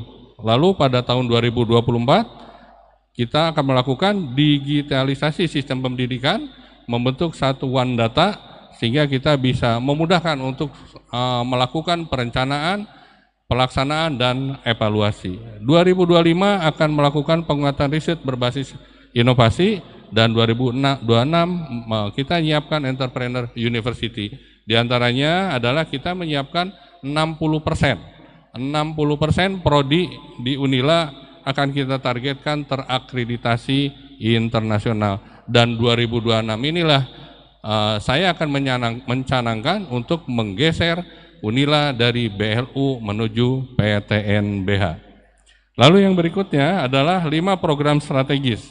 Ini ada 5 program yang sudah dijadikan indikator utama oleh Mas Menteri, itu yang dijadikan juga kerjasama antara Mas Menteri dengan Dirjen dan Dirjen dengan para rektor, bahwa ada 8 indikator utama yang harus kita penuhi. Ini tentunya saat ini sudah dalam posisi cukup baik dan perlu ditingkatkan hanya di beberapa IKU saja. Yang perlu saya sampaikan di sini bagaimana sekarang penguatan dan pengawasan terhadap akademik dan non-akademik, agar apa yang pernah terjadi hari ini, hari kemarin itu tidak terulang kembali. Yang berikutnya adalah yang perlu disampaikan adalah transformasi kurikulum dan pembelajaran berwawasan kebangsaan dan visi global dengan berbasis keunggulan teknologi informasi, yang di sini adalah mendukung IKU 1, 2, dan 7. Yang perlu saya sampaikan bahwa program MBKM saat ini yang dicanangkan oleh Mas Menteri itu belum maksimal. Saya pikir itu masih di bawah 10%. Bagaimana ini harus kita lakukan? Pertama, yang akan saya lakukan adalah membentuk UPT MBKM Kampus Merdeka, agar semua prodi dari 120 prodi yang ada di Universitas Lampung ini bisa menjalankan prodi MBKM. Dan program MBKM ini tentunya tidak manual, tapi akan kita lakukan digitalisasi agar memudahkan seluruh pengguna untuk bisa menggunakan dan mensukseskan program MBKM ini. Yang berikutnya yang perlu kami sampaikan adalah internalisasi jurusan. Tadi kalau tadi ada 60%, kita akan buatkan target sekitar 10-5% setiap tahun agar 2026 bisa mencapai 60%. Dan perlu saya sampaikan, perlunya adanya penguatan kerjasama internasional. Yang berikutnya adalah produktivitas riset. Ini perlu saya sampaikan, saat ini memang hanya baru terbatas kepada publikasi internasional bereputasi, publikasi internasional saja, dan publikasi nasional bereputasi dan publikasi nasional, serta paten dan haki. Yang perlu dilakukan adalah bagaimana melakukan hilirisasi penelitian ini menjadi suatu produk dan bisa dikerjasamakan dengan masyarakat dan tentunya bermanfaat bagi masyarakat dan bisa meningkatkan income generating. Yang berikutnya ini yang perlu saya sampaikan, penguatan tadi, bagaimana penguatan di dalam dan di luar kampus agar apa yang pernah terjadi pada sebelumnya itu tidak terjadi pada ke depan. Yang kelima adalah membangun income generating. Ini yang perlu saya sampaikan bahwa potensi Unila untuk bisa melakukan income generating ini sangat tinggi. Di antaranya ada BPU dan ada kegiatan-kegiatan yang sudah kita siapkan. Ini diantaranya yang sudah kami siapkan adalah master plan. Master plan untuk bagaimana Unila bisa menambah income generating kita. Ini sudah ada feasibility study-nya dan sudah kami siapkan dan sudah kami juga mencoba melakukan kerjasama dengan beberapa pengusaha nasional untuk bisa mengimplementasikan hal ini. Tapi memang belum tercapai, semoga di masa saya ini bisa tercapai dan ini tentunya akan meningkatkan marwah Unila ke depan. Yang terakhir yang perlu kami sampaikan bahwa adanya penguatan, untuk penguatan program tadi perlu dilakukan program prioritas, yaitu penguatan MBKM, sudah kami sampaikan tadi, dan perlu kiranya bahwa MBKM ini adalah satu program yang sangat baik dari Mas Menteri dan bagaimana kita bisa melakukan dan mengaplikasikan untuk suksesnya MBKM ini, agar tadi lulusan alumni Unila adalah benar-benar siap untuk bisa terjun ke dunia kerja. Lalu yang berikutnya tadi tentang internasionalisasi sudah kami sampaikan juga, tentunya tidak hanya terbatas tadi dengan kerjasama dan lain sebagainya, dan perlu kita lakukan juga untuk bisa perluasan kerjasama dengan riset untuk menuju world class university. Yang ketiga adalah tentang smart campus. Ini adalah mimpi bagaimana bisa membangun smart campus, smart building, smart room, dan pembelajaran kita ke depan itu harus berubah. Tidak seperti yang terjadi hari ini, kita hanya di kelas dan lain sebagainya. Kita harus melakukan suatu terobosan bagaimana pembelajaran dewasa itu bisa dilakukan, tapi tidak mengurangi kompetensi yang menjadi tujuannya. Yang keempat adalah organisasi kemahasiswaan yang perlu saya garis bawahi. Saya berjanji akan menambah anggaran untuk mahasiswa yang selama ini hanya 5-7% menggeser ke 10%. Dan berikutnya bagaimana menghidupkan organisasi mahasiswa dan mengarahkan ini untuk menjadi lebih baik. Yang terakhir, ini yang paling seksi adalah pencegahan kekerasan seksual. Ini bagaimana kita mengimplementasikan Permendikbud tentang kekerasan seksual, dan alhamdulillah di sini sudah terbentuk, sudah berjalan, tentunya ke depan akan lebih baik lagi. Ini yang terakhir, terima kasih Bapak Ibu sekalian. Saya membacakan sebuah pantun, mudah-mudahan bisa diterima oleh Bapak Ibu sekalian. Bumi memiliki daya gravitasi, dan badan dan bulan memancarkan cahayanya. Sudah saatnya kita semua berkolaborasi dan bersinergi demi membangun Unila Jaya. Terima kasih. Assalamualaikum warahmatullahi wabarakatuh. Ini terima kasih waktunya masih kurang 2 menit, nggak apa-apa, tapi itu di on time. Kita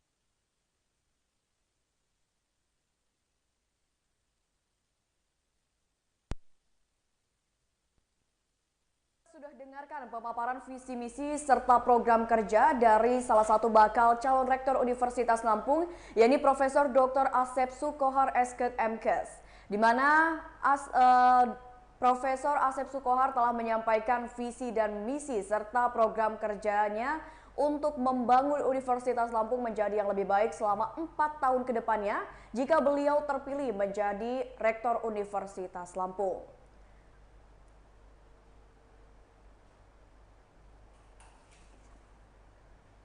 Tony Hadis yang mewakili Ibu Wali Kota Pak Suparyanto, yang mewakili Kepala Bapeda Provinsi Ibu Dian, dan semua yang hadir dari pemerintah, kemudian Ketua Senat, Ketua Panitia, seluruh anggota Senat, Kepala Biro, dan kemudian tidak lupa yang saya banggakan semua bakal calon rektor. Izin, ada 2 segmen yang akan saya sampaikan. Pertama adalah video. Terima kasih, mohon di.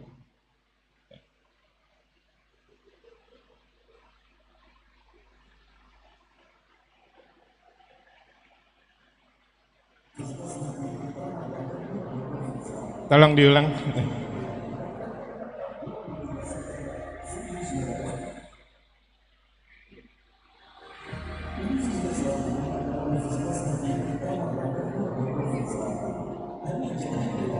Pada tanggal 23 September 1965 berdasarkan pada keluarnya surat keputusan Menteri PTIP yang menetapkan berdirinya Unila.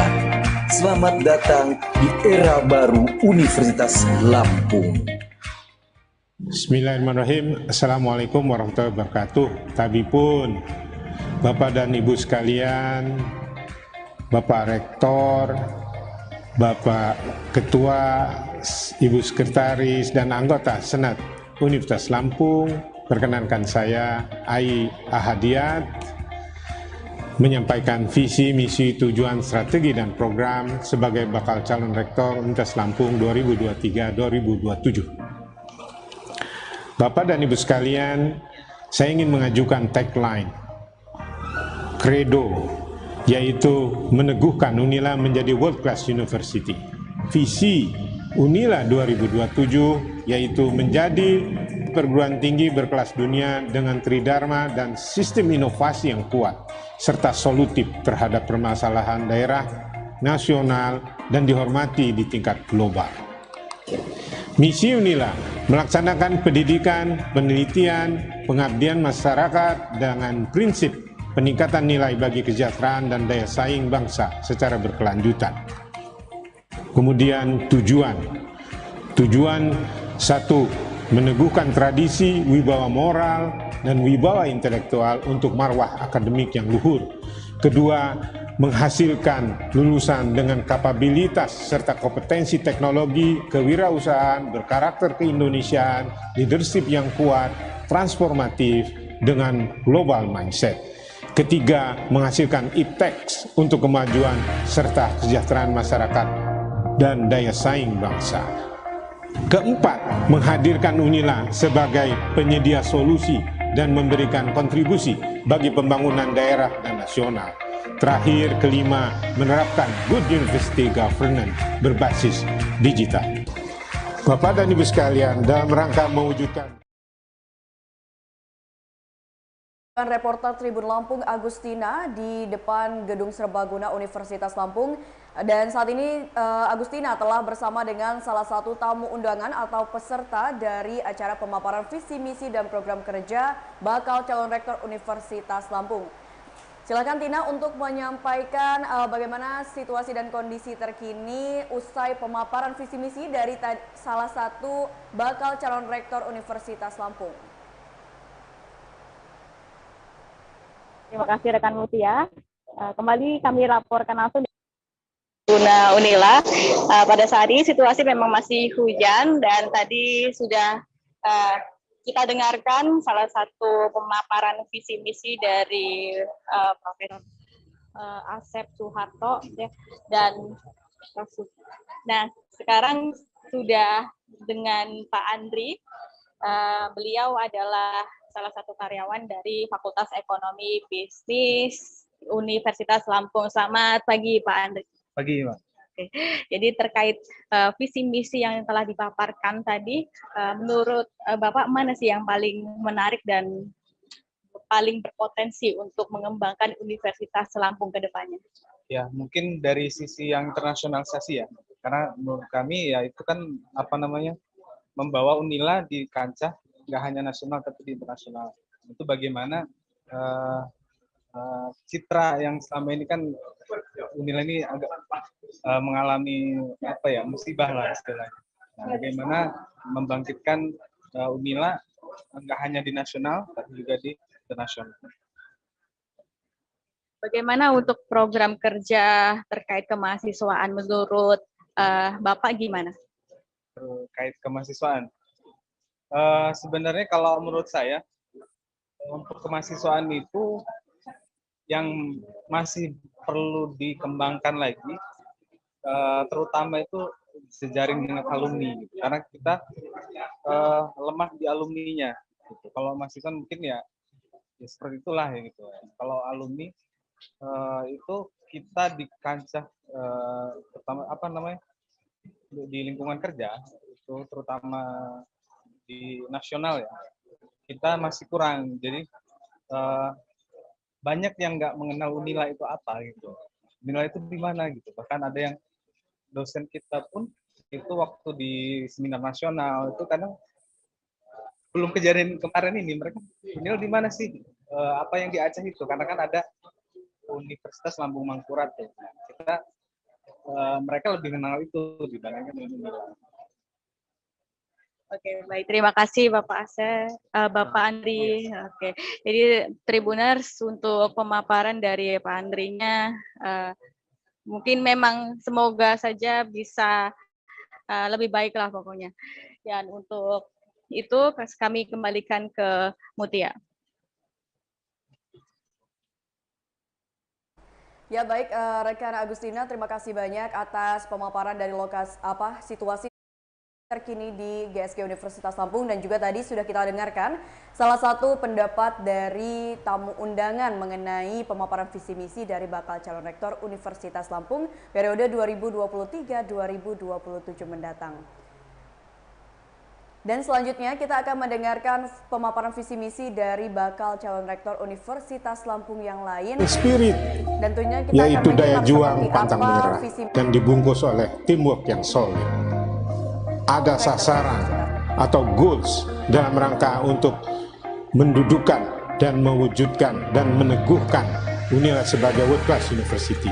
Berdasarkan Time Higher Education Ranking, kita sudah mencapai 16 di tingkat nasional, namun kita perlu mencapai 10 untuk di 2027. World University Ranking sudah mencatat di ranking 800 sampai 1000. Kita perlu menjadikan Unila menjadi QS 100 by subject. Webometric kita sudah mencapai ranking 13. Kita perlu lebih masuk ke dalam kelompok 10 besar. Simago Institutional Ranking kita sudah mencapai 16 besar. Kita perlu 10 besar. UI Grimetric kita sudah mencapai 13 besar. Kita perlu 10 besar. Unirank for ICU pernah 9, kemudian melorot ke 34, dan kita perlu 10 besar di 2027. IKU, indikator kinerja utama, kita pernah 9 rankingnya, melorot ke 13, dan kita perlu mengejar menjadi 10 besar di 2027.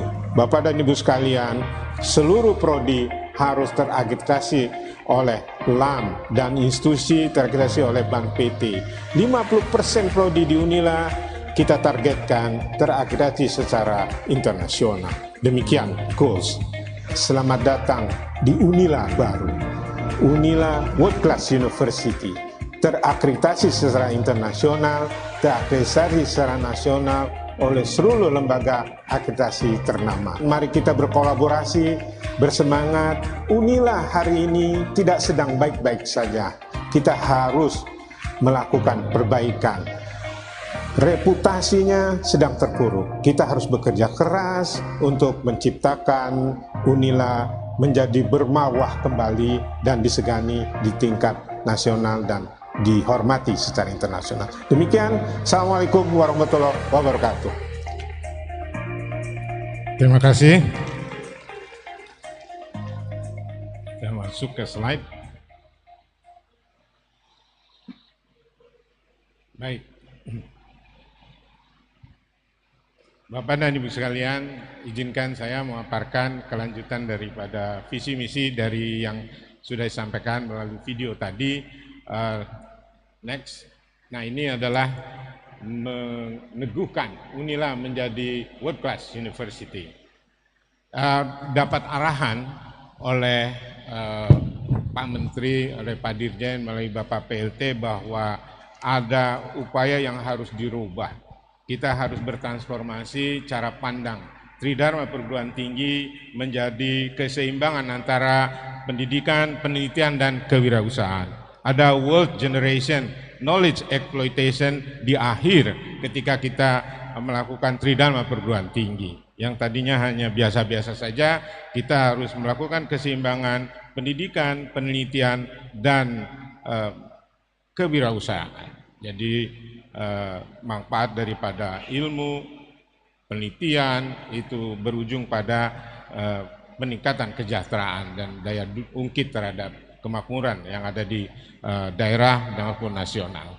Nah, kita juga paham bahwa untuk itu perlu ada semacam engine untuk peningkatan, engine untuk pertumbuhan, di mana engine tersebut merupakan triangle. Ada leaders, ada human capital, entrepreneur, reka cipta, seni budaya, invensi, inovasi, saintek, seni budaya, dan itu semua dikemas dalam satu keseimbangan secara berkelanjutan. Kita harus menyiapkan kreatif dan kompetitif human capital. Ini sebagai dasar di mana apabila kita ingin bertransformasi secara melejit, maka positioning kita perkuatlah human capital. Dan tulang punggung inovasi yaitu innovation driven economic itu harus betul-betul menjadi satu ekosistem yang harus kita agendakan dan harus kita buat roadmap sehingga pada akhirnya Unila bukan menara gading dan merupakan bagian menyatu dari masyarakat secara keseluruhan. Ada agenda penting, tantangan ke depan Unila, peningkatan penerapan kebijakan MBKM, penguatan ekosistem dan proporsi Tridharma, tadi sudah dijelaskan harus ada keseimbangan, kemudian penguatan entrepreneurship. Untuk itu saya merespon dengan beberapa strategi, ya. Tapi sebelumnya kita lihat di sini banyak logo, sertifikasi, akreditasi, lembaga baik nasional maupun internasional itu adalah tantangan di depan mata yang harus dibuat semacam program kerja konkret dan harus dipetakan. Per hari ini yang unggul baru 3, yang terakreditasi nasional ada 8 di Fakultas Ekonomi, kemarin biologi sudah alhamdulillah, dan kemudian terus akan meningkat akreditasi nasional, internasional maksudnya. Nah, Bapak dan Ibu sekalian, strategi dan program. Ada 9 strategi. Pertama adalah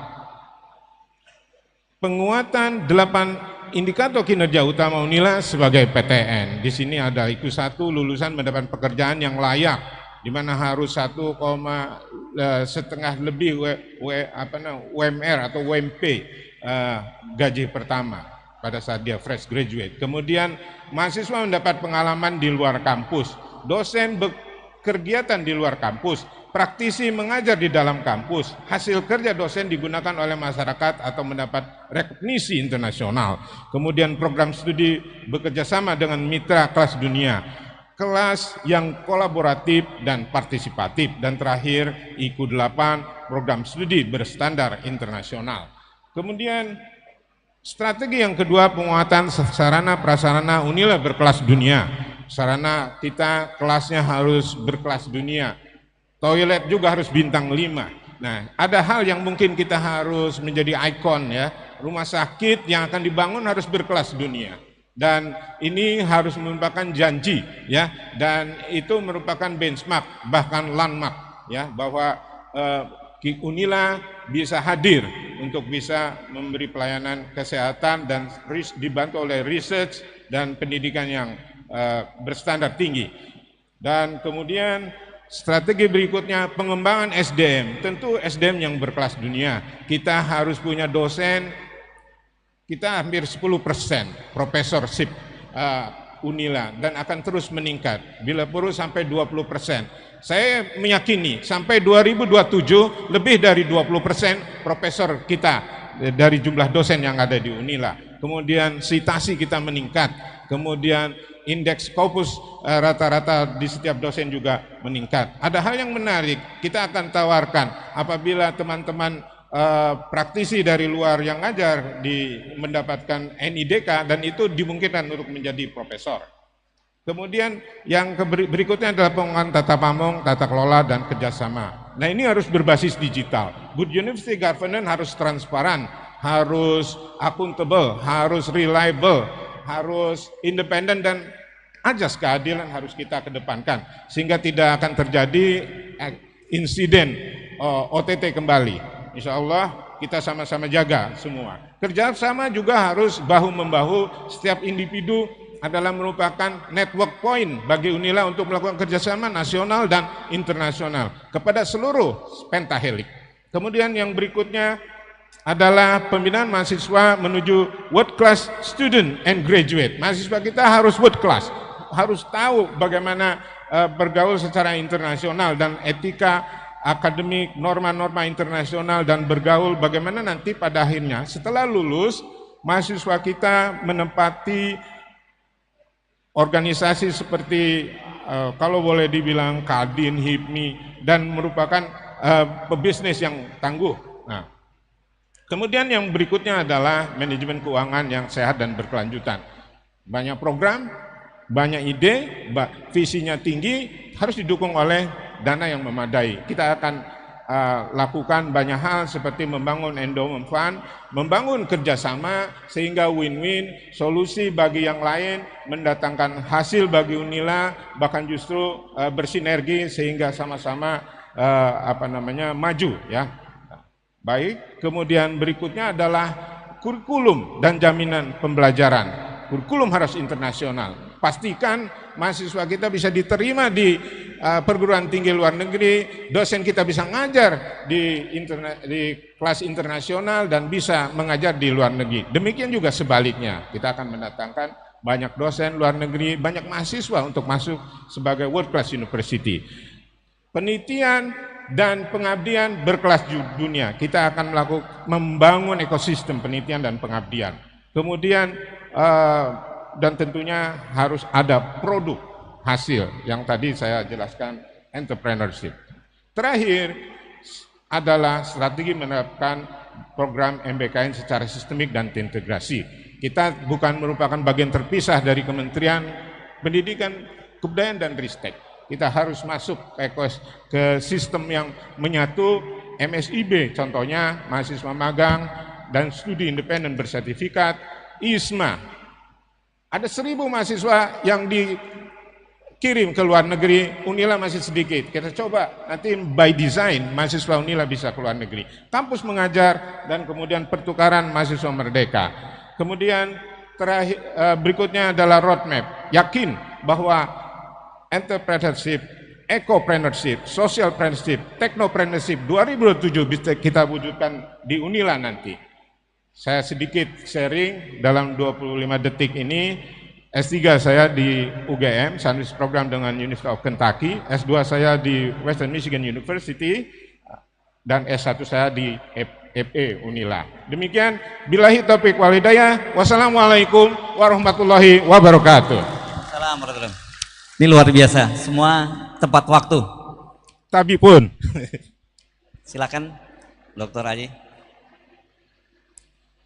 Nah, berikut gilirannya Dr. Hamzah. Ini saya bukan bukan seksis ya. Kenapa mestinya biasanya lady first gitu. Tapi sekarang malah ladiesnya paling belakangan. Ini rupanya sesuai dengan abjad ya. Oke, silakan Dr. Hamzah.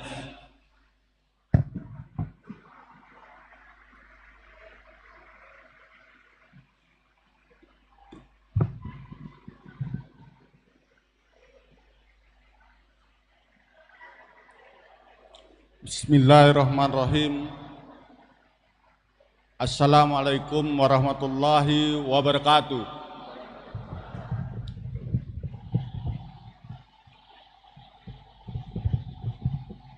Selamat pagi, salam sehat selalu, tabi' pun, tabi' pun ngalim puro. Bapak dan Ibu yang saya hormati, Bapak Gubernur yang diwakili oleh kakanda saya, kakanda satu kampung dari Desa Mulangmaya, Bapak Dr. Hamartoni, yang saya hormati Ibu Wali Kota atau yang mewakili, Bapak Ibu Kepala Daerah atau yang mewakili, Rektor perguruan tinggi seluruh Provinsi Lampung atau yang mewakili, para guru besar yang hadir dalam forum ini, Bapak Ketua dan Sekretaris Senat beserta anggota Senat yang hadir, Bapak dan Ibu bakal calon rektor Universitas Lampung, izinkan saya memaparkan visi dan misi apabila saya terpilih menjadi rektor Universitas Lampung tahun 2023-2027. Visi saya adalah next.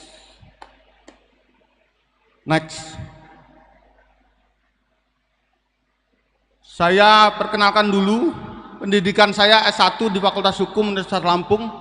Saya selesaikan tahun 95. S2 saya selesaikan di Fakultas Hukum Universitas Indonesia tahun 2003. S3 saya selesaikan di Fakultas Hukum Universitas Indonesia tahun 2011. Saya pernah menjabat menjadi Wakil Dekan bidang kemahasiswaan dan alumni dan Wakil Dekan bidang keuangan dan umum. Next. Visi saya jika terpilih menjadi rektor Universitas Lampung adalah menjadikan perguruan tinggi, menjadikan UNILA sebagai perguruan tinggi yang bermartabat. Bapak dan Ibu sendiri sudah mengetahui bahwa martabat Universitas Lampung sedang jatuh tahun 2022 setelah dibangun dari tahun 1965. Oleh karenanya kita bersama bertanggung jawab untuk mengangkat martabat Universitas Lampung ini. Bermartabat seperti apa? Bermartabat yang berkarakter unggul, berdaya saing, bernalar kritis, merdeka, dan berjejaring secara nasional maupun global tanpa melupakan tatanan moral kearifan lokal. Misi saya ada 6 yang akan saya jabarkan satu persatu dengan program kerjanya. Next. Misi saya yang pertama adalah menyelenggarakan Tridharma perguruan tinggi yang inovatif, berbasis kompetensi, dan berwawasan lingkungan yang berkearifan lokal. Dengan program kerja memaksimalkan penggunaan teknologi informasi dan komunikasi dengan sumber daya manusia yang berkompeten di bidangnya sesuai dengan tatanan moral PIL Pesengiri. Maknanya bahwa harga diri PIL Pesengiri itu secara gramatikal diartikan sebagai harga diri, maka apapun stakeholder, sivitas akademika seluruh yang ada di Universitas Lampung ini harus memiliki harga diri dalam dia menguasai semua penggunaan teknologi informasi komunikasi serta sumber daya yang dia pakai. Program kerja saya yang kedua dari misi yang pertama adalah membangun sarana dan prasarana infrastruktur kampus bagi Sivitas Akademika dengan menerapkan budaya Green Campus. Green Campus ini peletak dasarnya adalah Profesor Dr. Sitanala Arsad. Dia pertama kali kita melihat ketika masuk ke Unila ini, pasti Bapak dan Ibu akan melihat pohon bungur. Pohon bungur itu adalah pohon ciri khas masyarakat Lampung.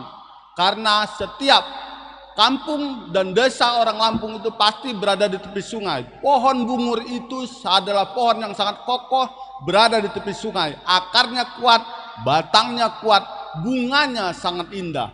Jika bunga itu jatuh ke sungai, kita akan melihat betapa sungai itu seolah-olah berbunga.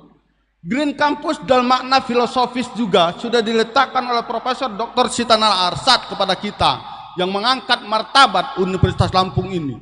Selesai 2 periode beliau meninggalkan Universitas Lampung ini, oleh Provinsi Lampung dihadiahi 2 hal. Pertama, dihadiahi adalah mobil dinas Mercy. Mobil dinas itu dikembalikan oleh Profesor Dr. Insinyur Sitanala Arsad. Yang kedua, beliau dihadiahi juga rumah dinas. Rumah dinas itu pun sertifikatnya dikembalikan oleh Profesor Dr. Sitanala Arsad. Betapa greennya Profesor Dr. Sitanala Arsad membangun Universitas Lampung ini.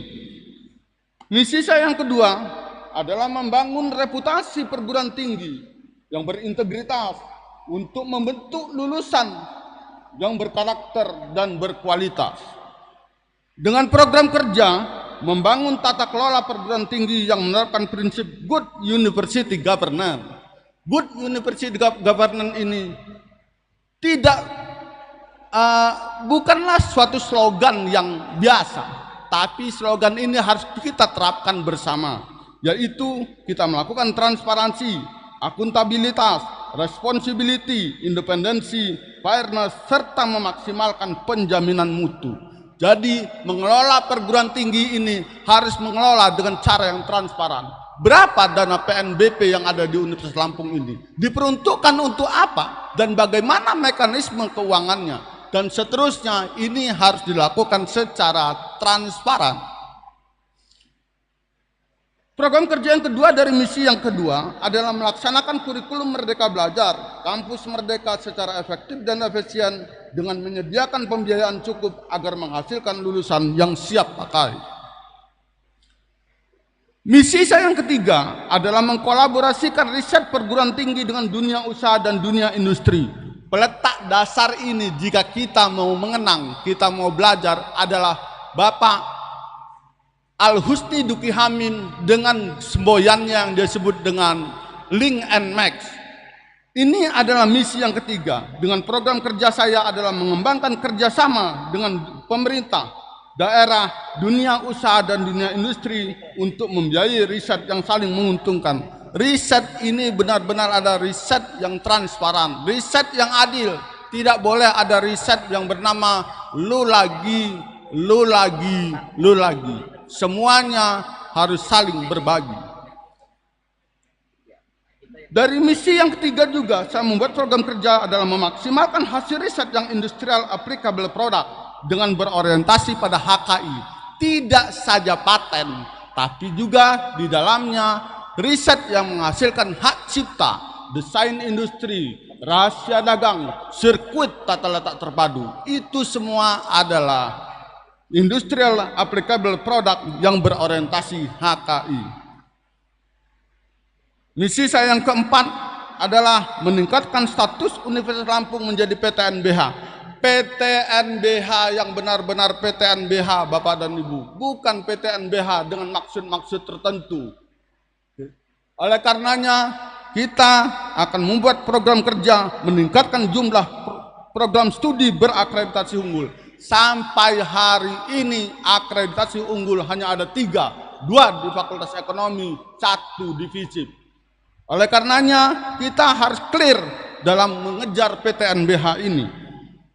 Program kerja saya yang kedua adalah meningkatkan penggalangan dana non-akademik dari pihak ketiga untuk memenuhi standar minimum kelayakan finansial PTNBH. Program kerja saya yang ketiga dari misi yang keempat adalah menjalankan tanggung jawab sosial kepada masyarakat dengan memberikan pelayanan berbasis kearifan lokal seperti halnya Rembuk Pekon Megawatin di Setat Agung. ajaran ini sudah dilakukan oleh Profesor Dr. Insinyur Sugeng P. Haryanto dengan membuka program PNPAP-nya itu, pendidikan perluasan akses. Misi saya yang kelima adalah meningkatkan kesejahteraan dan kompetensi tenaga pendidik dan tenaga kependidikan dengan program kerja memaksimalkan pemberian remunerasi bagi tenaga pendidik dan tenaga kependidikan secara transparan dan akuntabel. Jadi jangan sampai kita tidak mengetahui berapa jumlah remunerasi yang terbagi terhadap kita. Jadi kita harus tahu 30% dari jumlah berapa. 20% dari jumlah berapa, seperti itu. Jadi ini harus transparan dan akuntabel. Program kerja saya yang kedua dari misi yang kelima adalah memberikan beasiswa atau bantuan pendidikan bagi tenaga pendidik dan tenaga kependidikan untuk meningkatkan kualifikasi pendidikannya. Oleh karenanya ini harus dijalankan dengan baik, harus diidentifikasi. Saya mendapat pesan dari almarhum Rijani Puspawijaya bahwa tahun 82 beliau mengangkat jumlah dosen di Universitas Lampung itu mencapai 221. Itu harus dilihat itu Hamzah, karena ketika mereka pensiunnya berbarengan. Seperti itu. Bahkan dari Fakultas Keguruan Ilmu Pendidikan teridentifikasi ada satu jurusan jika pensiun bareng maka jurusan itu kosong dosennya. Nah ini harus dikelola dengan baik. Misi saya yang keenam adalah membangun kampus Universitas Lampung di lahan baru. Dengan program kerja mengusahakan tindak lanjut penyerahan lahan di Kota Baru untuk pengembangan kampus Universitas Lampung. Karena perubahan itu sudah terjadi di Universitas Lampung. Kita tidak bisa menahan perubahan. Orang mengatakan ada dua yang abadi di dunia ini. Pertama adalah Allah Subhanahu wa Ta'ala, Tuhan yang Maha Esa. Yang kedua adalah perubahan. Perubahan itu sedang menerpa Universitas Lampung secara revolusioner. Misi saya yang ke-6 ini juga membuat program kerja, yaitu menindaklanjuti pengelolaan bersama dengan pemerintah Provinsi Lampung dalam membangun kampus baru Universitas Lampung di lahan barunya itu. Ini sudah ditindaklanjuti oleh tim hukum yang ada di Universitas Lampung dan salah satunya adalah tim kerja saya dalam menyusun visi dan misi ini. Bapak dan Ibu sekalian, akhirnya saya mengucapkan kepada Bapak dan Ibu sekalian, tinggalkanlah yang meragukanmu, karena kejujuran adalah ketentraman dan kebohongan adalah kebimbangan. Oleh karenanya kita harus benar-benar jujur, kita harus benar-benar meninggalkan keraguan kita dan hentikan kebohongan-kebohongan yang ada ini, agar Universitas Lampung bisa tegak bermartabat bersama dengan perguruan tinggi yang lainnya. Demikianlah Bapak dan Ibu paparan visi dan misi saya serta program kerja saya. Dan bagi saya, visi dan misi ini adalah program kerja yang terbuka. Karena apa?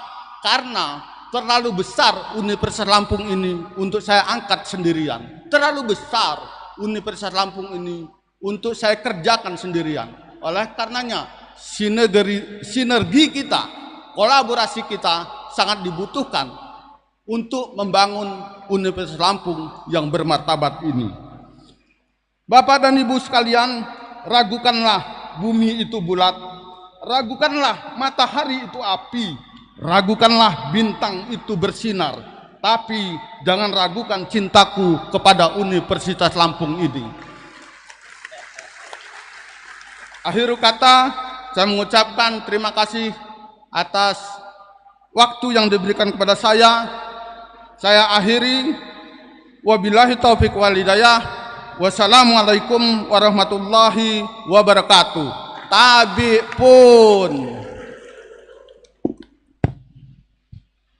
Terima kasih Dr. Hamzah. Silakan kembali ke tempat.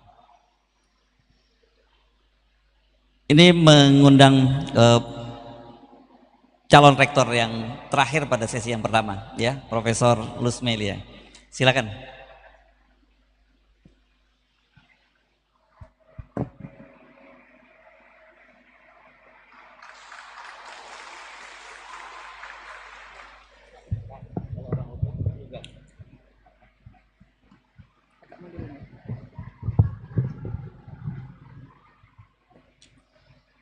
Bismillahirrahmanirrahim. Yang saya hormati Gubernur Lampung atau yang mewakili, yang saya hormati Wakil Badar Lampung atau yang mewakili, Wali Kota Badar Lampung atau yang mewakili, yang saya hormati Ketua, Sekretaris dan anggota Senat Universitas Lampung, yang saya hormati pimpinan OPD Provinsi Lampung dan Kota Badar Lampung, yang saya hormati para pemangku kepentingan eksternal, pimpinan perguruan tinggi negeri, swasta, dan pimpinan media massa, yang saya hormati para pemangku kepentingan internal, para kepala biro, ketua jurusan, dosen, tenaga kependidikan, dan mahasiswa, serta undangan yang mohon maaf tidak dapat saya sebutkan satu persatu. Assalamualaikum warahmatullahi wabarakatuh. Salam Om Satu, Namo Buddhaya, salam kebajikan, selamat pagi dan salam sejahtera untuk kita semua. Tabe pun. Perkenalkan, saya akan menyampaikan visi misi dan program kerja sebagai calon rektor Unila periode 2003-2007 yang insya Allah akan kita implementasikan bersama-sama bila amanah tersebut diberikan kepada saya. Perkembangan dunia pendidikan tinggi yang dinamis menjadi tantangan tersendiri bagi Universitas Lampung. Berdasarkan catatan dan dokumen yang saya miliki, saya melihat ada beberapa tantangan untuk bidang akademik dan non-akademik. PNBP masih didominasi dari pendapatan mahasiswa. Aset-aset potensial belum termanfaatkan untuk peningkatan pendapatan. Rencana kegiatan dan anggaran masih belum optimal dalam operasionalnya. Kesiapan dan pemanfaatan infrastruktur laboratorium masih sangat rendah. Banyak dosen dan teknik akan punah bakti pada beberapa tahun yang akan datang. Tuntutan peningkatan kesejahteraan dosen dan teknik agar lebih bekerja dengan baik, revitalisasi infrastruktur perpustakaan melalui penyediaan bahan bacaan dan rujukan ilmiah berbasis digital dan unit komersial BPU belum berjalan optimal dan tidak dapat menjadi profit center. Oleh karena itu, saya menawarkan misi saya, yaitu Universitas Lampung menjadi Center of Excellence di tingkat nasional dan internasional sebagai institusi yang kuat, be strong, berdasarkan nilai-nilai luhur budaya nasional dan Pancasila. Di mana visi ini akan dicapai melalui misi, yaitu menerapkan tridharma perguruan tinggi yang berkualitas guna menghasilkan sumber daya manusia yang adaptif dan fleksibel terhadap perubahan serta inovasi yang bermanfaat bagi peningkatan daya saing bangsa. Untuk mewujudkan visi dan misi dan mengimplementasikannya, saya mengusung 8 program kerja unggulan, yaitu Be Strong. Be Strong terdiri dari 8 domain yang meliputi B, yaitu Business Sector, Finance, Investment, and Asset. E adalah Improvement and Human Resources, S adalah Service of Community, T adalah Teaching, R adalah Research, O adalah Organizational Partnership, N adalah Network Infrastructure, dan G adalah Good University Governance. Domain yang pertama yaitu Business Sector, Business Sector, di mana aspek bisnis, keuangan, investasi, dan aset memegang peranan sangat penting untuk meningkatkan kemandirian Unila sebagai PTNBH dalam meningkatkan pendapatan di luar UKT, mewujudkan World Class University. Di sini yang menjadi fokus utama adalah mengembangkan aset infrastruktur dan aset sumber daya manusia untuk meningkatkan pendapatan income generating di tahun UKT. Melalui pemanfaatan aset potensial, sumber daya manusia, dan infrastruktur laboratorium, selain itu mengembangkan skim investasi baik jangka panjang maupun jangka pendek dengan memperhatikan manajemen risiko. Saya berkeyakinan dengan meningkatkan pendapatan akan meningkatkan kualitas penyelenggaraan tridharma perguruan tinggi serta dapat meningkatkan kesejahteraan dosen dan karyawan. Domain yang kedua adalah yang kita sebut dengan E, di mana aspek ini fokus pada upaya mewujudkan Universitas Lampung bangkit bersama melalui meningkatkan kompetensi sumber daya manusia, dosen, tenaga kependidikan, dan mahasiswa agar mampu berkompetisi dan berkontribusi demi kemajuan Universitas Lampung dan masyarakat, pada akhirnya meningkatkan daya saing bangsa.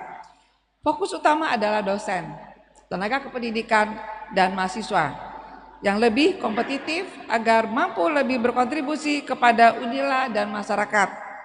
Program pada domain ini akan mendukung pencapaian IKU 1, IKU 2, IKU 3, dan IKU 4.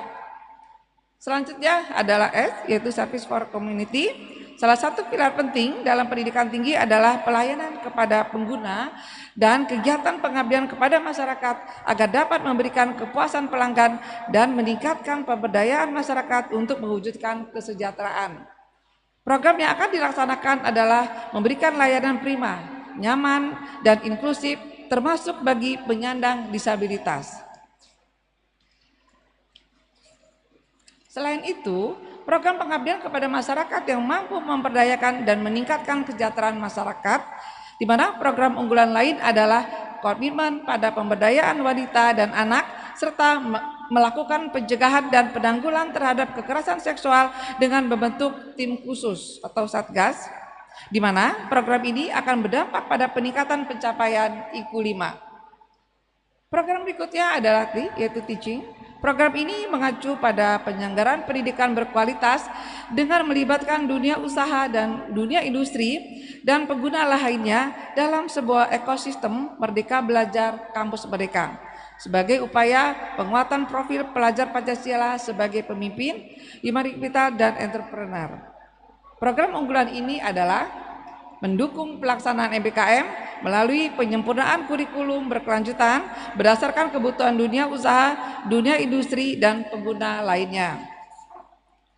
Selain itu, pengembangan belajar digital melalui LMS dan MOC dengan konten-konten pembelajaran digital yang dapat diakses oleh mahasiswa dimanapun berada.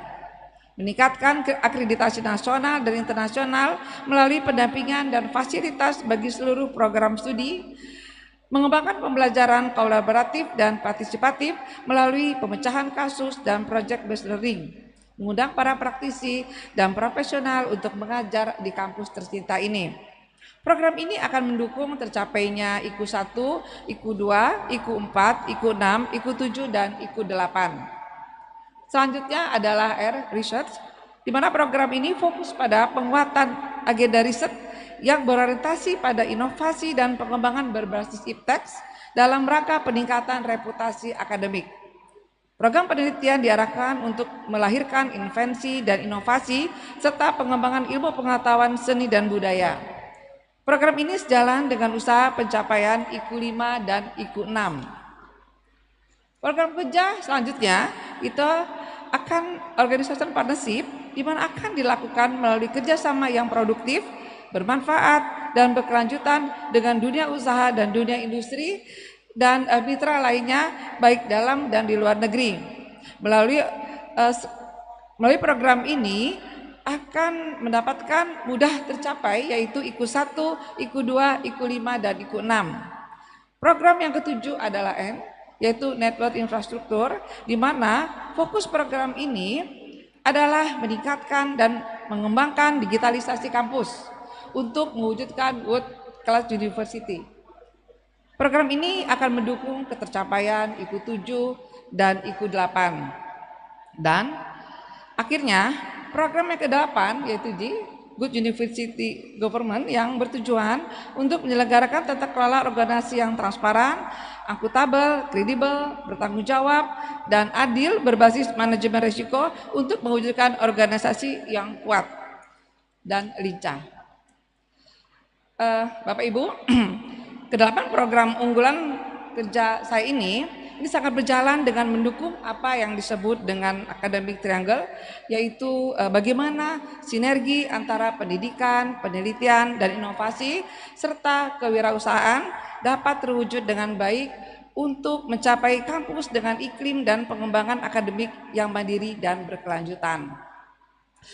Bapak Ibu ya hadirin yang saya hormati, dengan segala kerendahan hati melalui forum ini saya mengajak kita semua untuk bangkit dengan kekuatan strong yang kita miliki agar Universitas Lampung dapat berjaya sejajar dengan perguruan tinggi baik di tingkat nasional maupun di tingkat internasional. Kita pasti kuat dan kita pasti sukses. J'espère que devenir la première femme recteur de l'Université Lampung. Vous êtes toujours en bonne santé et très heureux. Merci, bonne journée. Saya berharap saya menjadi rektor wanita pertama di Universitas Lampung. Semoga kita selalu sehat dan bahagia selalu. Terima kasih. Zakiri, wabillahi hidayah. Wassalamualaikum warahmatullahi wabarakatuh. Waalaikumsalam warahmatullahi wabarakatuh. Ini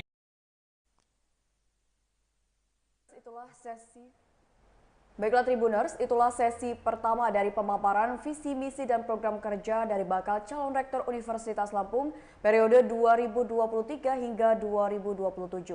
Pada sesi pertama tadi kita sudah melihat seperti apa visi misi serta program kerja yang disampaikan oleh 4 bakal calon rektor Universitas Lampung, yakni Profesor Dr. Asep Sukohar, lalu Dr. Ai Ahadiat, Profesor Dr. Hamzah, dan yang terakhir adalah Dr. Lusmelia Afriani.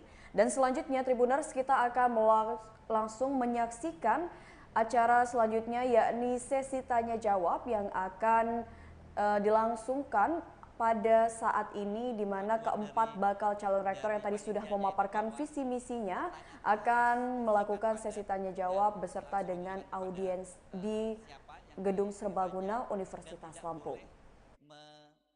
Mengandung unsur sara atau mendiskreditkan yang bersifat personal gitu. Silakan kalau ada yang mau mengajukan pertanyaan boleh langsung angkat tangan dan nanti panitia akan membantu untuk mic-nya ya. Apakah ada? Belum ada ya? Oke. Kalau belum ada, nggak kelihatan.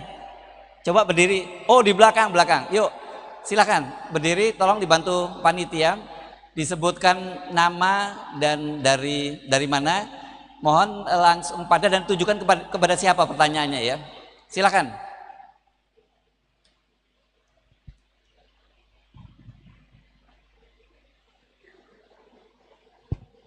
Assalamualaikum warahmatullahi wabarakatuh. Tabi pun. Nama saya belum berubah dari lahir sampai sekarang, Bujang Rahman. Anak 4, menantu 3, cucu 4. Pertanyaan ini saya tujukan kepada semua calon. Bahkan kalau mungkin termasuk calon yang belum tampil. Salah satu prasyarat kemandirian perguruan tinggi adalah dilihat dari kemandirian dalam hal anggaran, dana. Ya. Sampai saat ini, kalau saya tidak salah, Unila itu lebih 90%, bahkan kalau saya tidak salah 91% masih tergantung pada pemasukan UKT mahasiswa. Padahal kita mau PTNBH dan seterusnya. Sederhana pertanyaan saya, ada 2. Pertama, kalau di antara Bapak dan Ibu ditakdirkan Tuhan ada yang jadi rektor, dalam waktu 4 tahun, kira-kira berapa persen Bapak Ibu mampu mengurangi ketergantungan anggaran Unila dari UKT mahasiswa? Pertanyaan kedua dalam kaitannya dengan pertanyaan pertama, strategi apa yang Bapak Ibu lakukan sehingga upaya untuk memperkuat income generating itu tidak mengganggu tugas pokok Unila, yaitu Tridharma Perguruan Tinggi. Terima kasih. Assalamualaikum warahmatullahi wabarakatuh.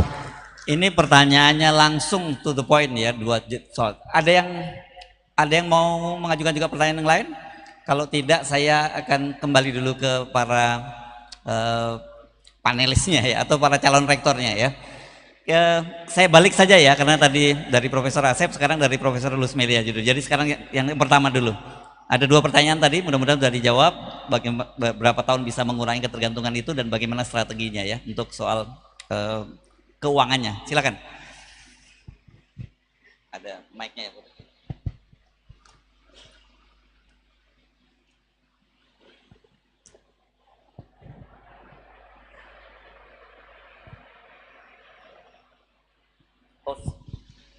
Ya.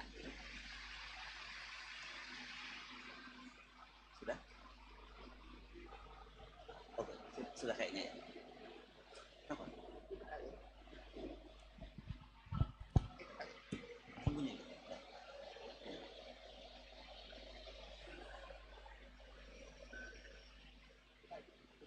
Ya.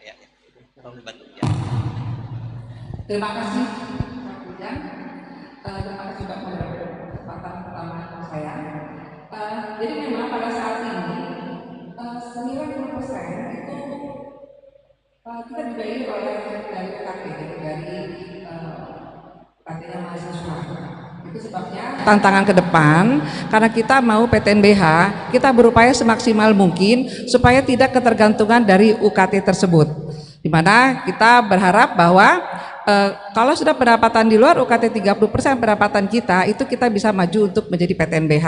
Nah, untuk mendapatkan hal tersebut, yaitu pertama bahwa kita di sini kan ada aset-aset Unila yang belum termanfaatkan sama sekali dan bahkan belum difungsikan dengan sebenarnya. Kita punya misalkan ada kolam renang, ada GSG sendiri, terus beberapa ada lahan yang belum dimanfaatkan. Kemudian di situ ada laboratorium dan sumber-sumber dana lainnya memang yang belum termanfaatkan, termasuk juga hasil penelitian yang bisa dimanfaatkan untuk pendapatan Unila dan kerjasama baik di pihak swasta maupun di pemerintahan sendiri, begitu, baik dalam negeri maupun luar negeri.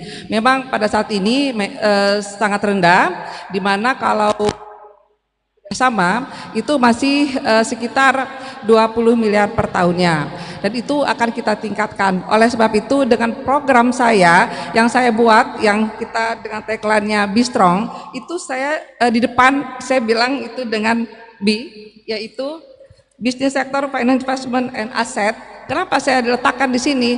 Karena memang itu yang paling utama. Kita sudah mendapatkan hasil yang baik, maka kita juga akan meningkatkan kinerja kita dan kita juga nyaman bekerja. Itu sebabnya di 8 program kerja ini sudah saya cantumkan semua apa saja yang akan mendukung program-program kita untuk Universitas Lampung ke depannya dan menjadikan Unila PTNBH, yaitu termasuk juga mengembangkan sumber-sumber pendapatan baru Unila melalui pemanfaatan sumber daya yang dimiliki, aset lahan, sumber daya manusia, dan infrastruktur laboratorium.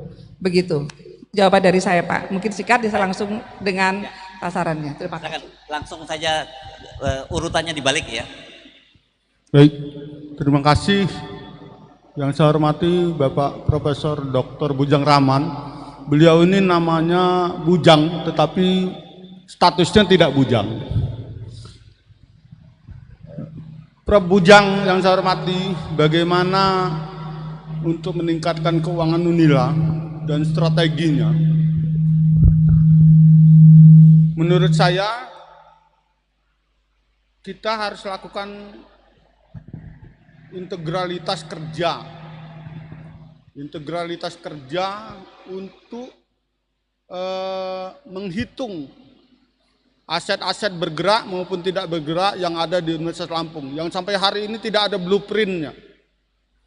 Bahkan sempat kejadian Profesor Muhajir Utomo mengeluh Profesor SSB Panjaitan itu mau dikeluarkan dari rumah dinas itu, tapi Unila tidak punya perencanaannya. Mau diapakan setelah itu dikosongkan? Nah, pola-pola seperti ini tidak boleh dilakukan. Oleh karenanya kita harus punya perencanaan yang matang seperti yang dilakukan oleh Kementerian Keuangan. Dia menyusun mana barang-barang milik negara yang ada, dan dia tidak cuma atas dasar pengakuan, tapi ada legalitas di atasnya terhadap barang-barang milik negara itu, baik yang bergerak maupun tidak bergerak. Itu adalah jawaban yang pertama. Strateginya, gitu. Ya kita harus lihat uang itu, Pak Prof. Bujang. Tidak boleh ada lagi uang yang berbeda-beda. Jadi tidak ada nama lagi uang itu uang infak. Tidak boleh ada nama uang itu nama dana perjuangan. Tidak boleh. Dana itu adalah dana Universitas Lampung. Apapun bentuknya adalah bentuk yang ditetapkan oleh undang-undang. Insya Allah. Ya.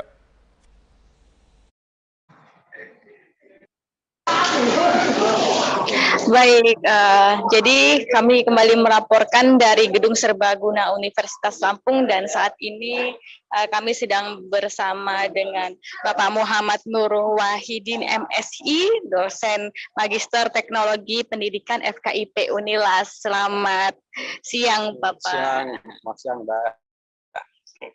Jadi menurut Bapak tadi terkait pemaparan visi misi sesi 1 tadi menurut Bapak bagaimana? Apa pendapat dari Bapak?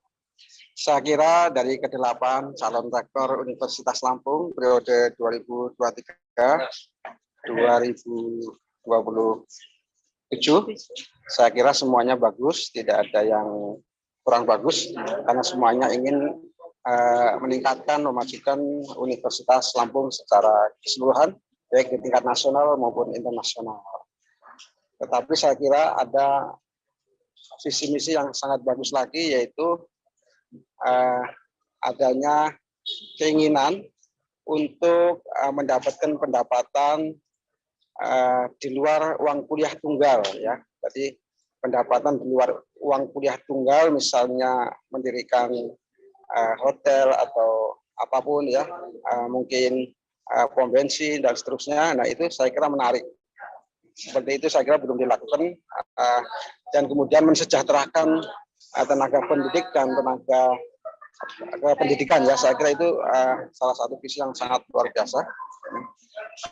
Jadi terobosan yang mungkin belum pernah ada, ya, saya kira seperti itu. Baik, terima kasih Bapak.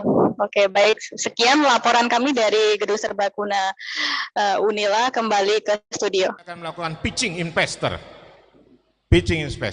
Kemudian diversifikasi sumber pendapatan non UKT. Yang halalan toibah tentu yang legal, legitimate, tidak disalahkan oleh undang-undang.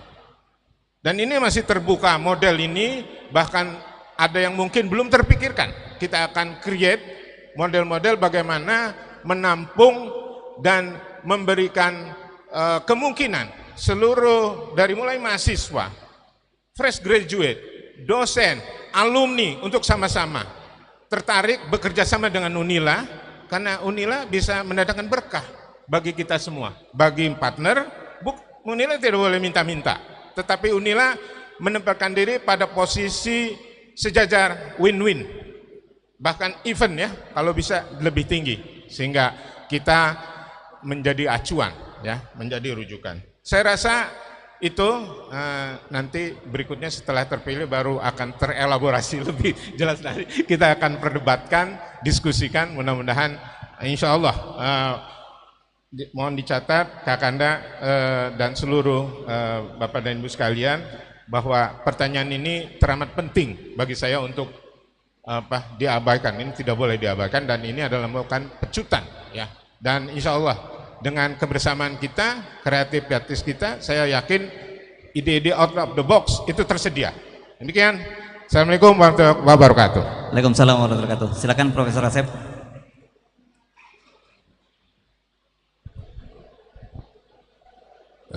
Baik Pak Moderator, terima kasih Prof. Bujang atas pertanyaannya. Tapi sebelum saya melanjutkan, saya menyediakan buku tadi tentang visi misi dan program kerja. Mungkin ada yang sudah dapat, ada yang belum. Mungkin nanti asisten bisa membantu membagikan. Pertanyaan sangat bagus sekali. Ini karena sangat kelihatan nanti siapa yang kira-kira bisa memimpin universitas ini. Pertama, saya ingin menyampaikan tadi pengulangan terhadap pesan Mas Menteri. Jadi harus ada ikatan yang kuat dan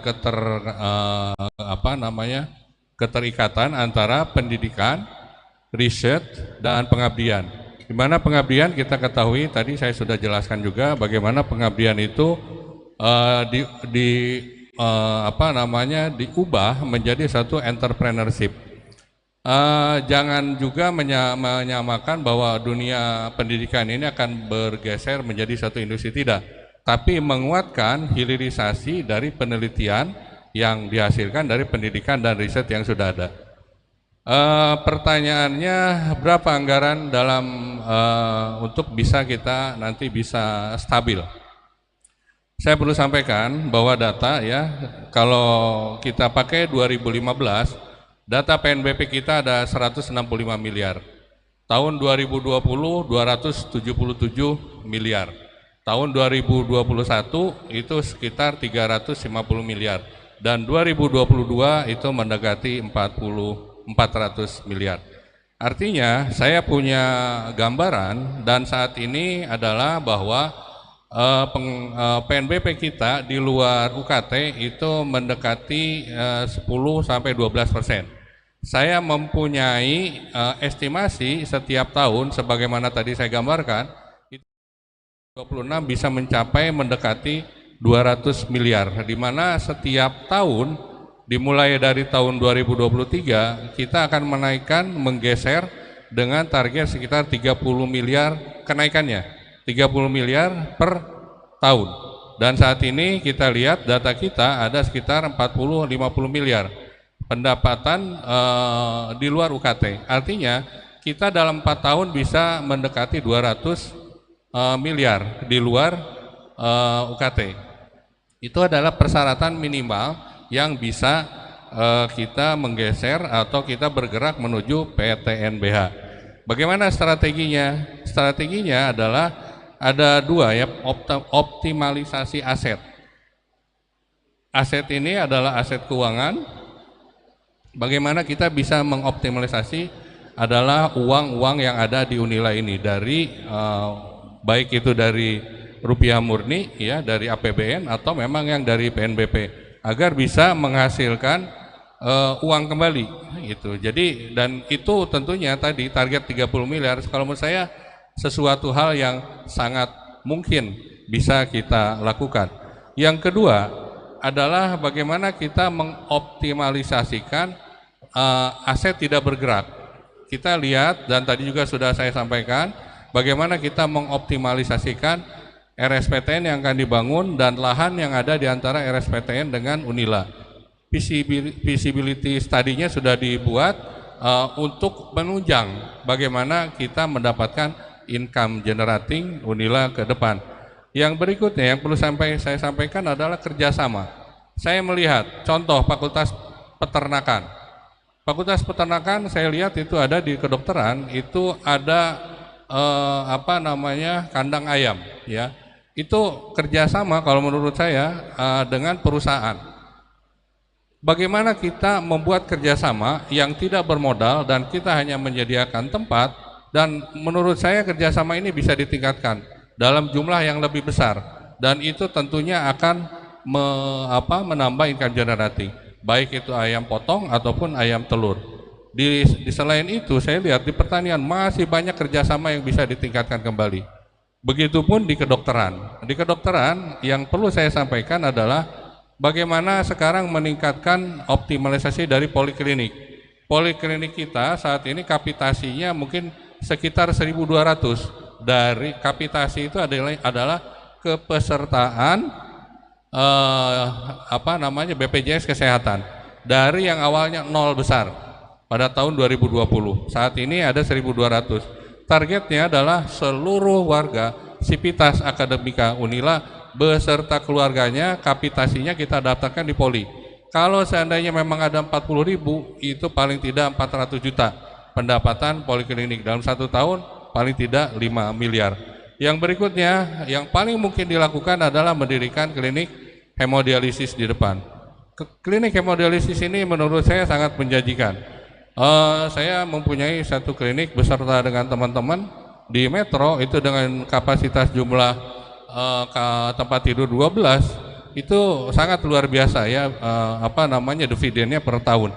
Dan itu sangat mungkin bisa dilakukan di Unila, di depan, di salah satu gedung dengan tentunya kapasitas yang lebih besar dan lebih banyak dengan pelayanan yang lebih baik.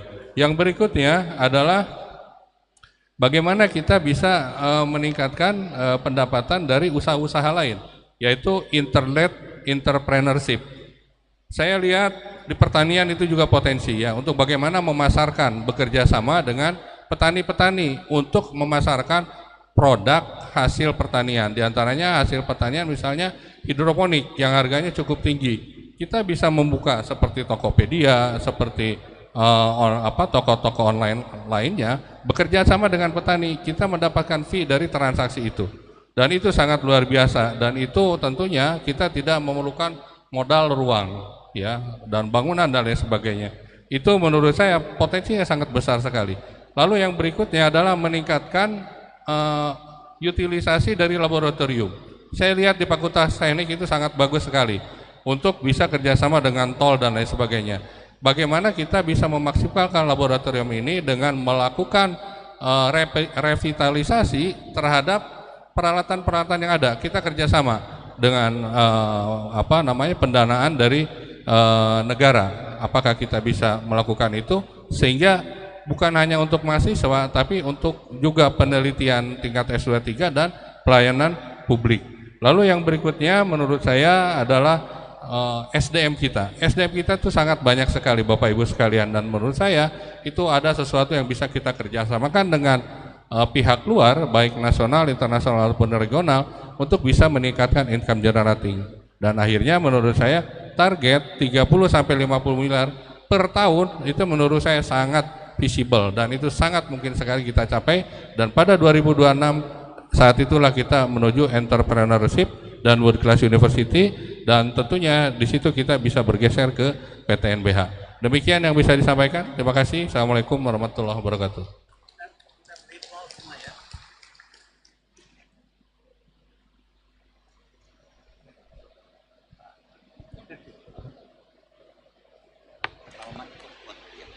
Oke, kita beri aplaus untuk semua calon rektor, mohon maaf. Ini masih ada waktunya ya, tadi karena kita mulai waktunya tadi molor sekitar 25 menit kalau tidak salah ya. Kita masih punya waktu, silakan kalau ada yang mau mengajukan pertanyaan, silakan Bapak ya dibantu dari panitia.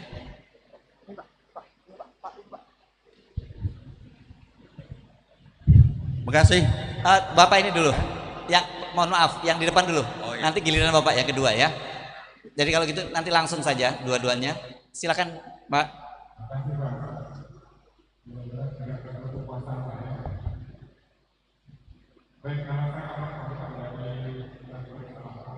Dan penelitian pengembangan Polres Lampung.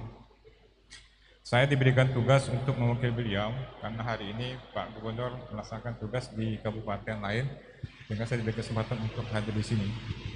Saya alumni Fakultas Pertanian, Mas Bro, 82. Kalau tadi dibilang ini tempat pertama wisuda, saya masih di GSG Saburai waktu itu wisuda. Sudah cukup lama, sudah 40 tahun. Walaupun lama 40 tahun, saya masih bangga.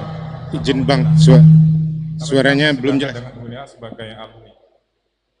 Ada dua pertanyaan yang saya sampaikan pada kontestan yang sekarang maupun yang akan datang nanti.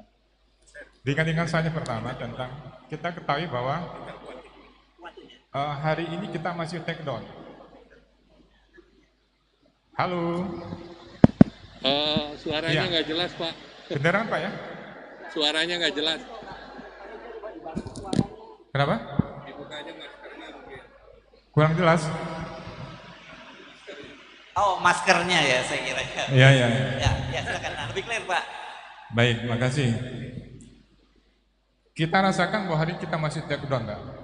Citra kita. Dulu, sekarang, dan mungkin belum selesai pada saat nantinya. Dari 4 konsultan saya melihat, menyimak dari awal, ada visi, ada misi, ada strategi, ada program. Ada satu yang dilupakan. Bagaimana memulihkan citra kita yang lagi take down sekarang ini akibat ulah. Dalam waktu berapa lama bisa pulih kembali, baik di level regional, nasional, internasional. Ini penting, Bapak sekalian. Karena yang menderita moral ini bukan hanya bersangkutan, Pak. Bukan hanya kampus, bukan hanya dosen, bukan hanya mahasiswa.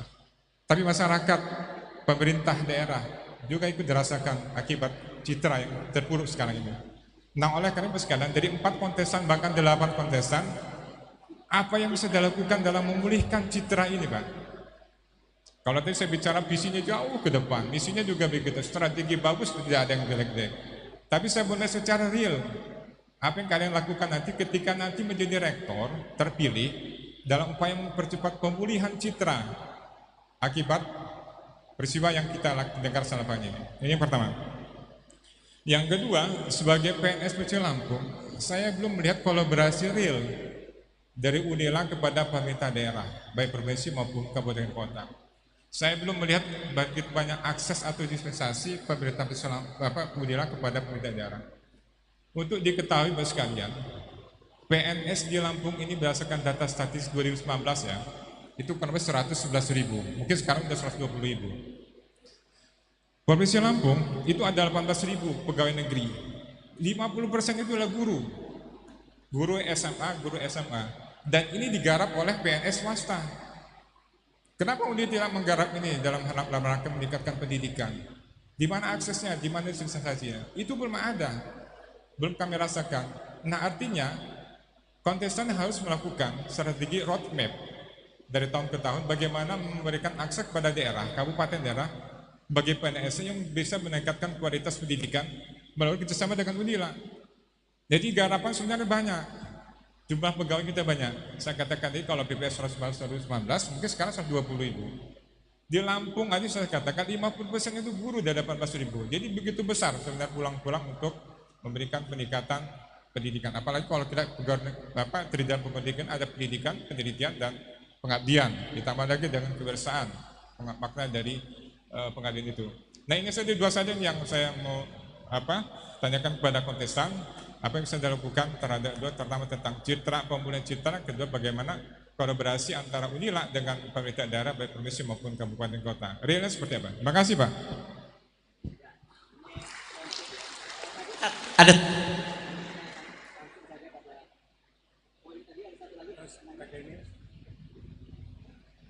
tadi ada satu lagi. Tolong baterainya.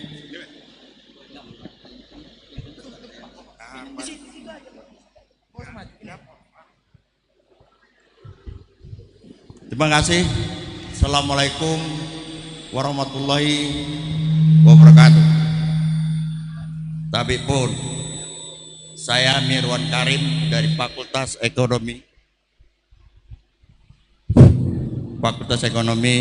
dan Bisnis Unila. Saya mau tanya pertama, kemana koperasi Unila? Ya, kita terus terang aja calon-calon di depan itu pasti bicara worthless, transparansi dan sebagainya. Tapi lihat karyawan kita, lihat dosen kita. Saya lebih dari 30 tahun mengajar manajemen sumber daya manusia. Jadi kita benahi dulu dong internal kita. Baru kita masuk ke situ atau secara bersamaan. Saya kemarin ke Jogja, ya, saya melihat ada hotel UGM. Saya lihat banyak sekali donaturnya dari perusahaan X, Y, Z dan lain sebagainya. Tentu ini adalah kaitan dengan alumninya. Sejauh mana kerjasama kita dengan ikatan alumni Unila? Gagah loh alumni Unila sekarang. Jadi ya itu yang kedua. Yang ketiga, ya saya dulu pernah ya diangkat jadi direktur eksekutif badan usaha di Unila ini.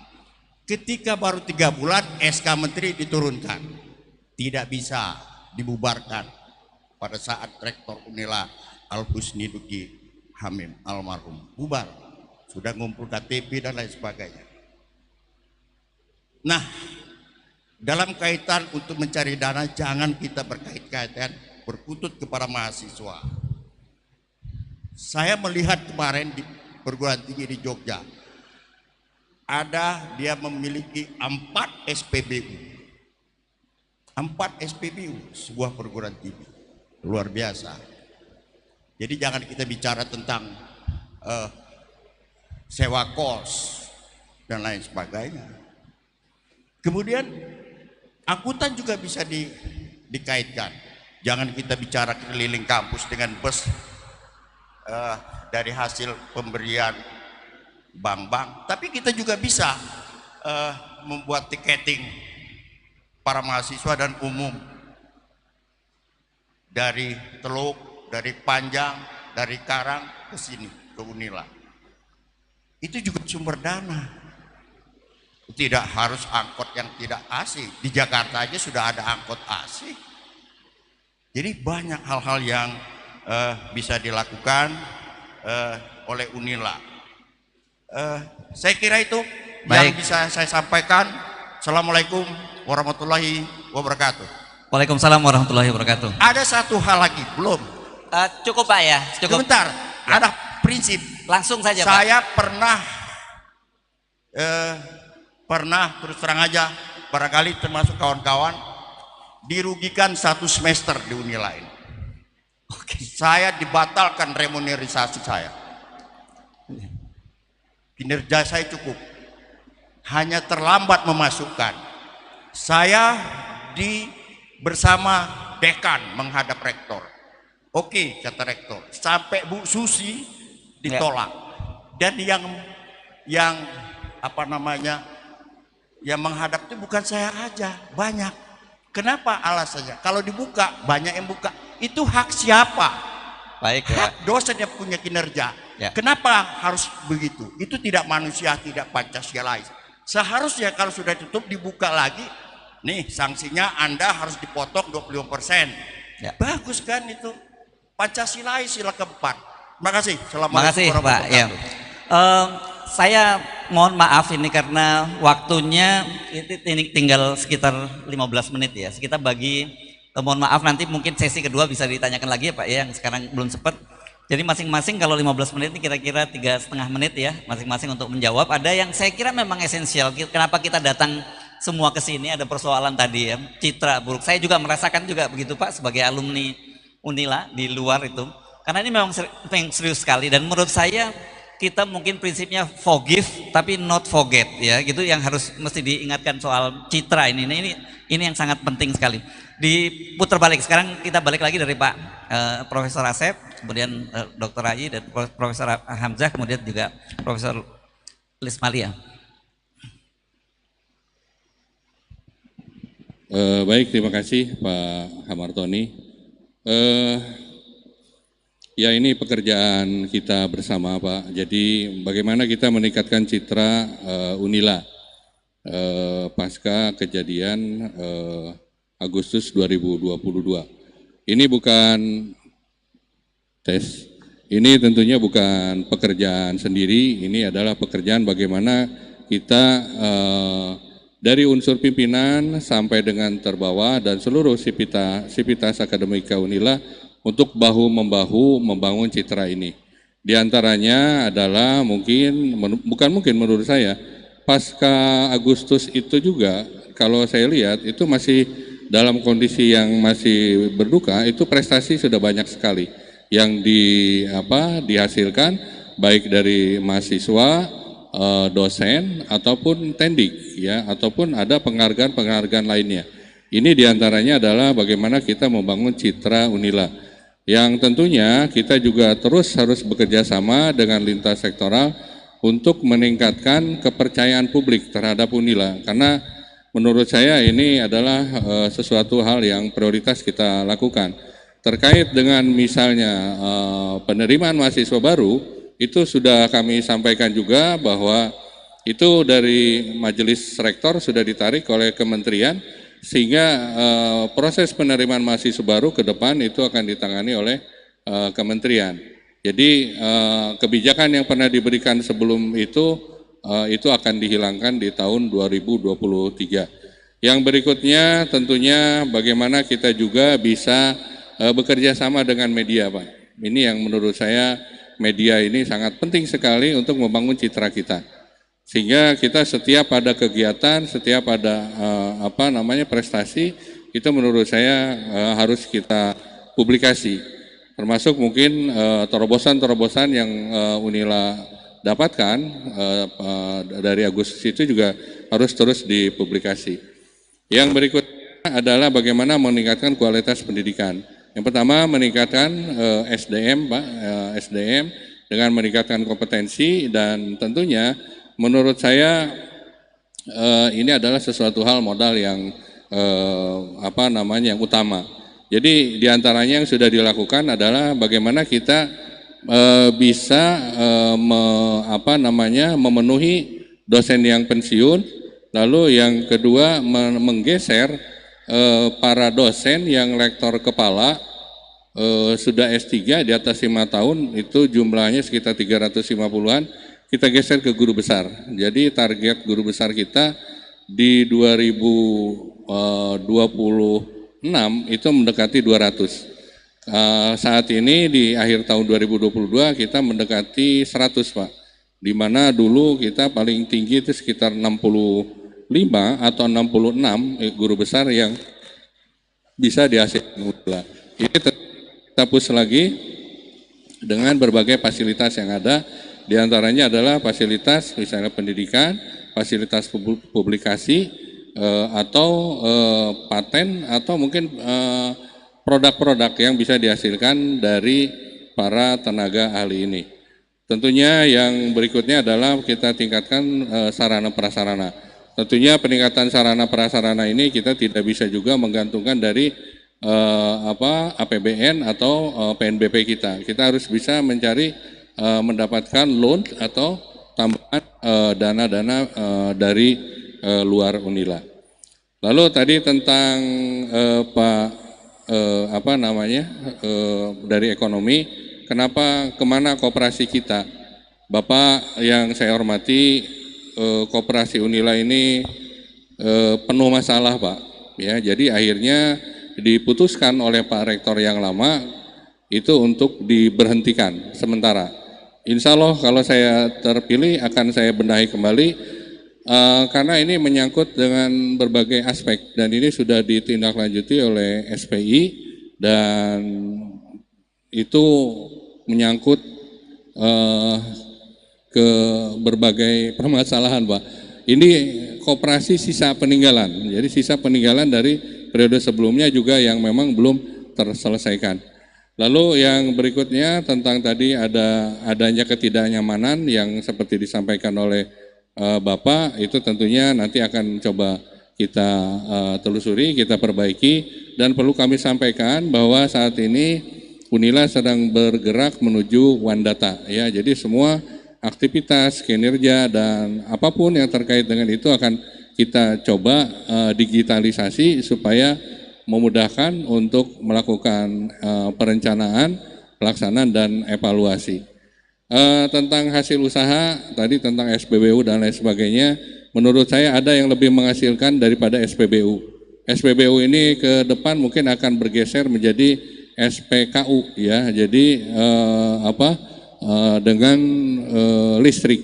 Ini yang mungkin harus kita pikirkan ke depan, bagaimana kita bisa menggeser dan bisa melakukan dan berkontribusi untuk bisa menghasilkan income generating yang lebih besar lagi. Tadi tentang potongan 10%, menurut saya ini memang salah satu ya yang memang ada kebijakan ini untuk tujuannya adalah meningkatkan income generating dari Unila. Demikian, terima kasih. Baik, terima kasih. Langsungnya Dr. Haji. Terima kasih. Tetap waktunya diperhatikan ya. Iya. Terima kasih Bang Amartoni, terima kasih sudah pertanyaan yang menurut saya tidak mudah untuk dijawab. Bagaimana memulihkan citra Unila? Dalam hal pengembangan kerjasama internasional, efek dari publikasi Jakarta Post, ya, ada universitas di Korea, ya ada beberapa ini dari FK, dari FEB. Mau MOU, kemudian dijawab oleh mereka, currently we cannot doing any MOU with you because you are involving in bribery.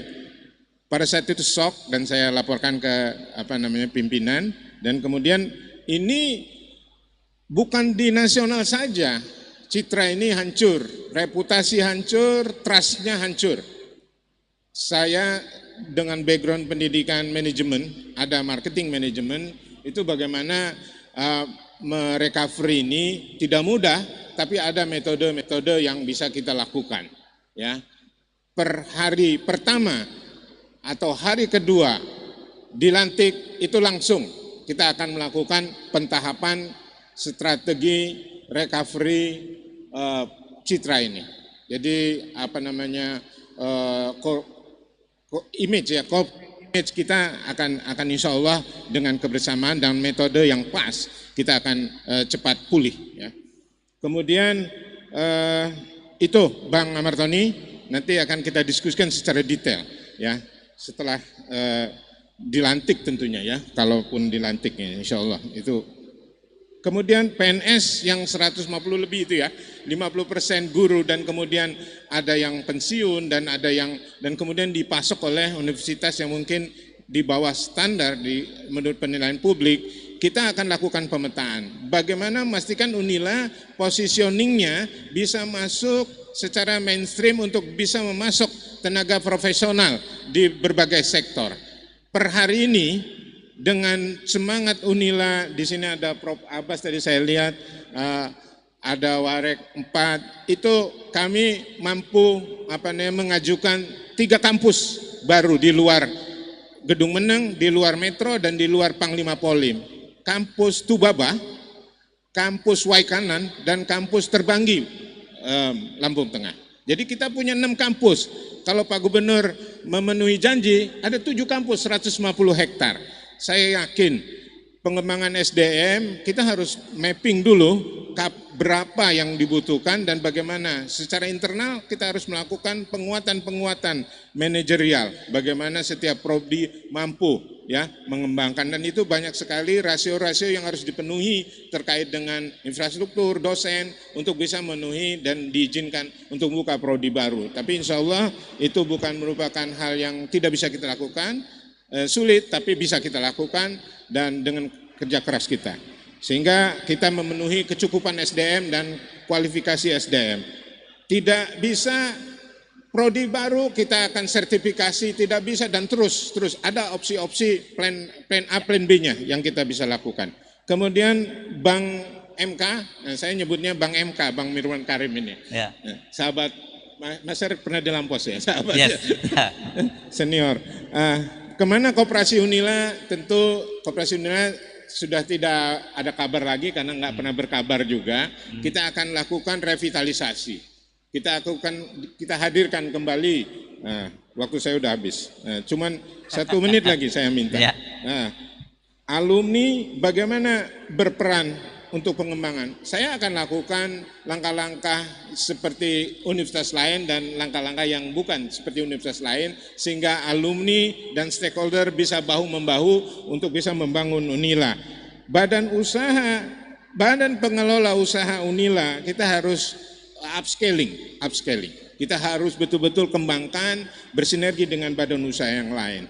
Terkait dengan komplain tadi Bang Mirwan, saya akan buka laman atau dashboard atau semua komplain untuk quick respon terhadap komplain. Mana yang kita akan petakan, mana yang harus quick respon, mana yang harus sistemik, mana yang harus responnya secara bersama-sama gitu. Demikian. Ya. Terima kasih. Oke, terima kasih Dr. Aji. Sekarang Profesor Hamzah. Memang tidak mudah menjawab pertanyaan panjang tadi dalam 3 menit, saya paham. Baik. Masih ditoleransi. Baik, terima kasih. Rekan saya, Bapak Dr. Harmatoni, memang kita hadir di sini itu bukan mau melihat visi dan misi mana yang unggul. Visi dan misi ini hanyalah sebagai landasan pijak sebuah penilaian dari untuk munculnya pimpinan yang berintegritas. Untuk melihat pimpinan yang berintegritas itu, sekarang mau cara mudah apa mau cara sulit? Kalau mau cara mudah, ketik saja Pak. Ketik saja di Google itu, nama kami berdelapan ini, bermasalah atau tidak? Kita harus jujur, nggak bisa kita nggak jujur. Kata Profesor Dr. J.E. Syatapi, dia mengatakan dalam bahasa Belandanya, yang diterjemahkan dalam bahasa Indonesia, sekalipun kebohongan itu berlari secepat kilat, dia akan jatuh dengan sebuah kebenaran. Nah ini ada persoalan integritas. Dalam tatanan moral masyarakat adat Lampung, itu namanya itu tatanan yang pertama itu. PL Pesengiri tatanan pertama kata Profesor Hilman Hadikusuma, Haji Rijani Puspawijaya, itu adalah juluk adat. Namanya yang pertama itu. Jadi kalau mau cara mudah seperti itu, kalau mau cara sulit, itu, kalau mau cara sulit, lihat visi misinya, akan tergambar integritasnya. Seperti itu. Seperti itu. Lalu soal kolaborasi, ini yang belum pernah dilakukan. Ada rapat-rapat dengan pemerintah daerah, apakah itu provinsi atau kabupaten atau kota, dengan Universitas Lampung. Oleh karenanya, nanti jika saya terpilih, saya akan mengagendakan itu adalah rapat dengan pemerintah daerah untuk memajukan Universitas Lampung ini, untuk membangun Universitas Lampung ini. Karena Universitas Lampung bukan milik Universitas Lampung saja, tapi dia milik masyarakat Lampung. Seperti itu. Dari Fakultas Ekonomi dan Bisnis, Bang, pilih saya Bang, ini masalah hukum ini Bang. Jadi doakan saya jadi rektor Universitas Lampung, saya akan selesaikan persoalan hukum yang ada di koperasi ini. Saya kira itu dari saya, kurang lebih saya mohon maaf. Akhiri, wabillahi taufiq wal hidayah. Assalamualaikum warahmatullahi wabarakatuh. Waalaikumsalam warahmatullahi wabarakatuh. Ini luar biasa jawabnya, satu kalimat pilih Profesor Hamzah. Oke, silakan. Ya, terima kasih Pak Moderator. Baik, saya langsung jawab. Memang Citra Unila sekarang ini kalau dibilang lagi terpuruk atau tidak, ya sebenarnya secara akademis kita memang berjalan dengan baik. Tetapi memang ada hal-hal yang memang perlu kita perbaiki Pak. Tetapi untuk memperbaiki ini memang tidak mudah, tetapi saya yakin kita bersama-sama akan mampu untuk memperbaiki citra Unila yang lebih baik. Yaitu dengan cara, misal kita punya melakukan perubahan-perubahan. Misalkan begini Pak, kita punya inovasi, kita punya sumber daya manusia, itu akan kita tonjolkan ke masyarakat. Bahwa Unila ini adalah seperti ini, bukan hal-hal yang berita-berita negatif yang sudah lalu. Kemudian kita juga akan mempromosikan apa yang sudah kita punya melalui media massa, melalui pameran dan sebagainya. Dan bahkan hari ini juga kita sudah mendapatkan satu poin penting di mana jurnal, salah satu jurnal di pertanian itu diakui sebagai jurnal terindeks Scopus. Itu adalah merupakan salah satu poin penting untuk meningkatkan citra Unila. Kita punya sumber daya manusia, sumber daya semua yang kita miliki itu dapat meningkatkan bahwa Unila ini adalah baik-baik dan masih terpandang di tingkat nasional maupun di tingkat internasional. Dan tentunya peningkatan kerjasama untuk yang pemerintah kota, provinsi, dan itu tetap harus kita jalankan Pak. Jadi yang selama ini mungkin kurang kerjasamanya, insya Allah kalau dengan dipilihnya saya jadi rektor, hubungan baik antara Unila dan pemerintah daerah dan masyarakat, setelah industri itu harus kita akan kerjasamakan dengan menyosong 8 unggulan dengan 8 program unggulan yang sudah kita buat selama ini, yang sudah kita buat, yang sudah saya presentasikan tadi. Kemudian untuk mengoptimaliskan program-program di mana para dosen yang mempunyai Ya, jadi kita akan mengoptimalkan program MBKM, di mana program MBK itu yaitu akan menghasilkan lulusan yang siap kerja dan punya kemandirian sehingga mampu bersaing terutama untuk penerimaan PNS yang katanya 50% guru di Lampung ini adalah berasal dari PTS begitu. Dan untuk yang koperasi Unila dari ekonomi menanyakan tentang koperasi Unila. Kalau saya dipercaya, saya akan mengevaluasi kembali sampai sejauh mana koperasi yang ada di Unila ini. Tentunya dengan program unggulan saya yang 8 program unggulan tersebut akan mampu menjawab permasalahan yang ada di Unila dan akan mempunyai solusinya. Mungkin demikian Pak jawaban dari saya. Terima kasih. Baik, kita beri plus untuk semua calon rektor. Jadi ini luar biasa sekali. Kita sudah menyelesaikan sesi pertama, kita akan istirahat dulu selama 10 menit ya, untuk berapa? 5 menit? Oh cuma 5 menit saja. Tapi ini tadi berkaitan dengan citra tadi, menurut saya memang ini PR yang paling besar dan diperlukan juga strategi komunikasi yang sangat bagus gitu. Karena ini sekedar apa ya, saya ini true story gitu ya. Sebelum peristiwa ini meledak, saya itu sempat dihubungi oleh seorang sahabat gitu di Jakarta. Dia bekerja di sebuah departemen dan dia waktu itu minta tanya sama saya bagaimana hubungan dengan Unila. Kenapa? Dia ingin menitipkan keponakannya gitu yang dari Palembang untuk masuk ke Fakultas Hukum, dan waktu itu saya terheran-heran. Kok ada ya proses titip menitip begitu gitu. Dan saya jamin dia termasuk orang yang salah menghubungi orang gitu kan. Dalam hal-hal semacam ini menurut saya apa ya, tidak masuk dalam kamus saya. Dan hal yang sama itu pernah terjadi juga. Saya diminta oleh seorang teman dari Unila juga, pada waktu itu anaknya mau masuk FISIP UI komunikasi, dan kebetulan memang saya banyak juga waktu itu diminta untuk bantu ngajar di komunikasi, meskipun background saya hukum, tapi kan kemudian saya melanjutkan komunikasi. Dia juga begitu, hal yang sama, minta titip dong kalau bisa anak saya dimasukin ke Fakultas Komunikasi di UI. Saya heran nih, mentalitas titip menitip ini rupanya sudah terbiasa, bukan hanya di Unila, tapi terbongkar luar rupanya di Unila. Ini memang apesnya di situ ya. Oke, baik, kita plus sekali lagi untuk para calon rektor. Silakan kembali ke tempat nanti setelah kita istirahat 5 menit. Kalau mau tetap di sini boleh, kalau mau yang lain nanti langsung pindah ke tempat panelis yang sekarang. Assalamualaikum warahmatullahi wabarakatuh. Baiklah Tribuners, tadi kita sudah menyaksikan bagaimana sesi tanya jawab dari para bakal calon rektor, yakni ada 4 bakal calon rektor yang tadi sudah menjawab setiap pertanyaan yang diberikan oleh para audiens.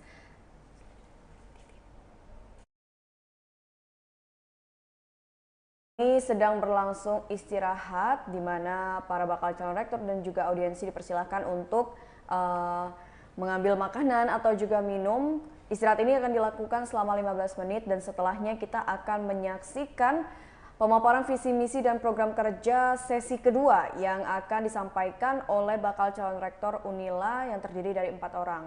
Tadi di sesi pertama kita sudah melihat seperti apa visi misi dan juga program kerja dari Profesor Dr. Asep Sukohar Esket MKes, lalu Dr. Ai Ahadiat SEMBA, Profesor Dr. Hamzah SHMH, dan yang terakhir Profesor Dr. Lusmeila Afriani. Dan tadi pas di sesi tanya jawab kita juga sudah melihat bagaimana cara dari keempat bakal calon rektor Universitas Lampung dalam menjawab setiap pertanyaan yang diberikan oleh audiens. Itu tadi ada 3 orang penanya dan para bakal calon rektor pun memberikan tanggapannya terkait dengan setiap pertanyaan yang diberikan.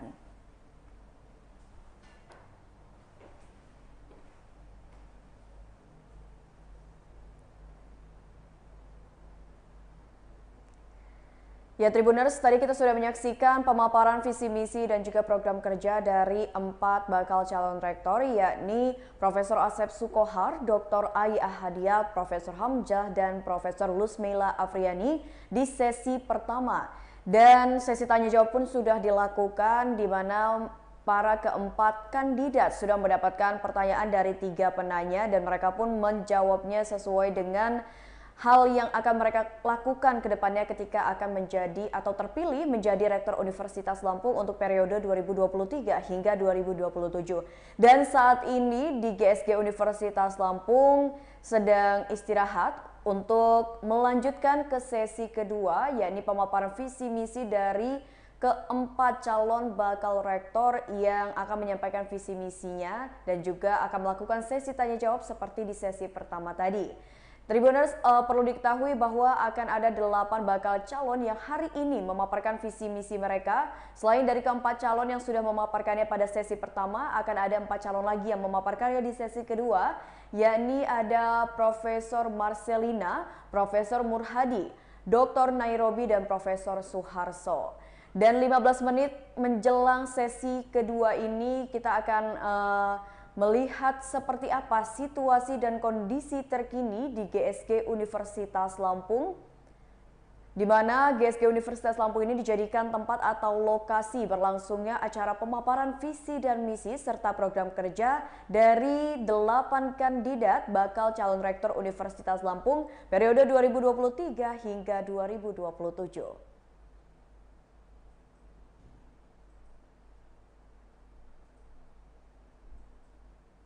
Calon rektor yang baik-baik ini, hindarkanlah mereka dari perangkap pertimbangan bilmur saat melakukan pemilihan rektor nanti dan bebaskan mereka dari kecenderungan untuk bersikap tidak objektif karena perbedaan suku, perbedaan tempat kerja, perbedaan aliran politik, perbedaan ormas, perbedaan alma mater, dan lain sebagainya. Ya Allah, ya Mujib, Tuhan yang Maha mengabulkan.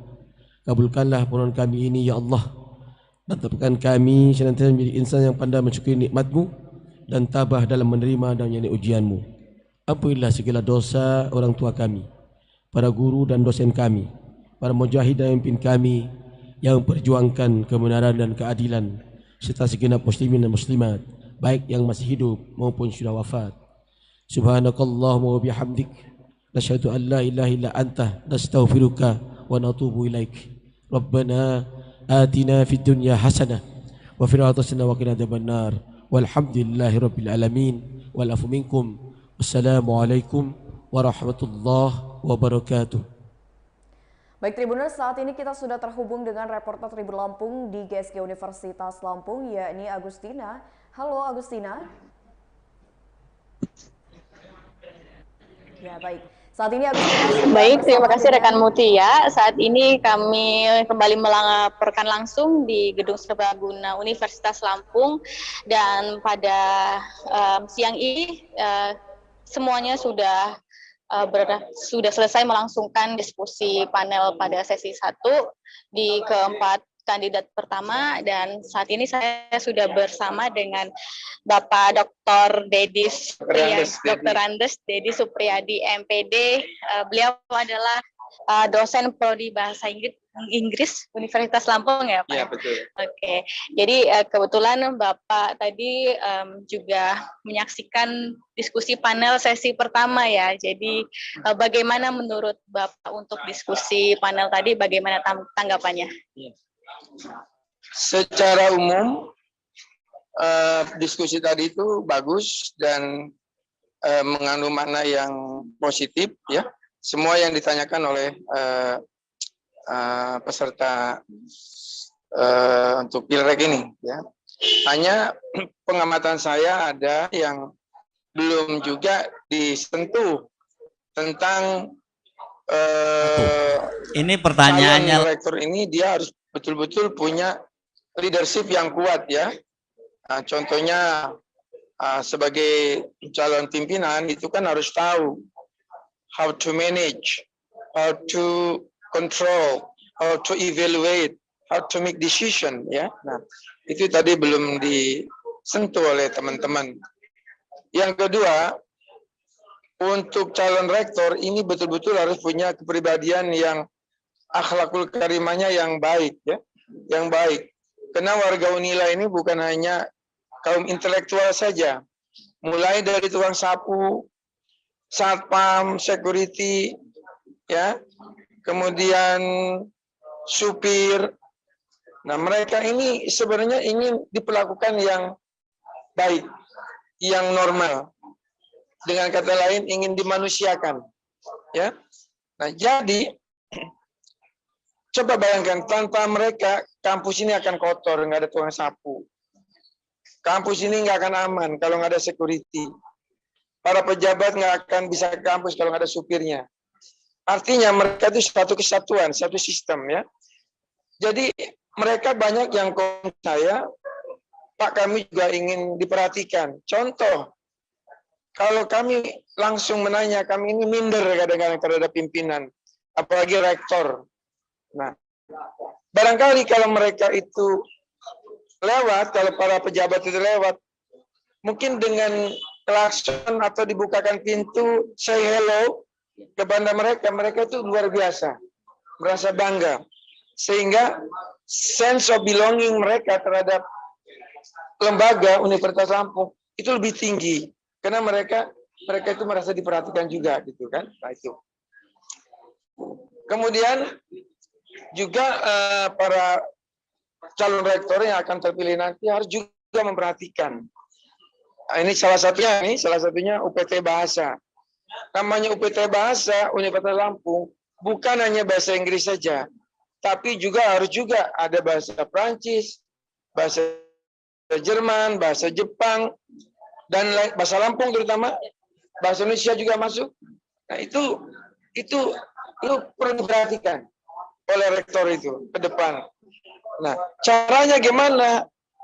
Nah, itu yang punya kerjasama itu adalah WR4. Jadi kepala UPT Bahasa ke depan itu harus yang betul-betul kreatif, bisa berhubungan dengan WR4 dan bekerja sama dengan kedutaan-kedutaan. Karena dulu udah pernah saya lakukan waktu saya kepala UPT Bahasa 9 tahun, itu ada bahasa Jepang, bahasa Prancis, bahasa Jerman, bahasa Cina, bahasa Lampung, bahasa Indonesia. Nah, ya caranya kita harus ada pendekatan dengan kedutaan-kedutaan.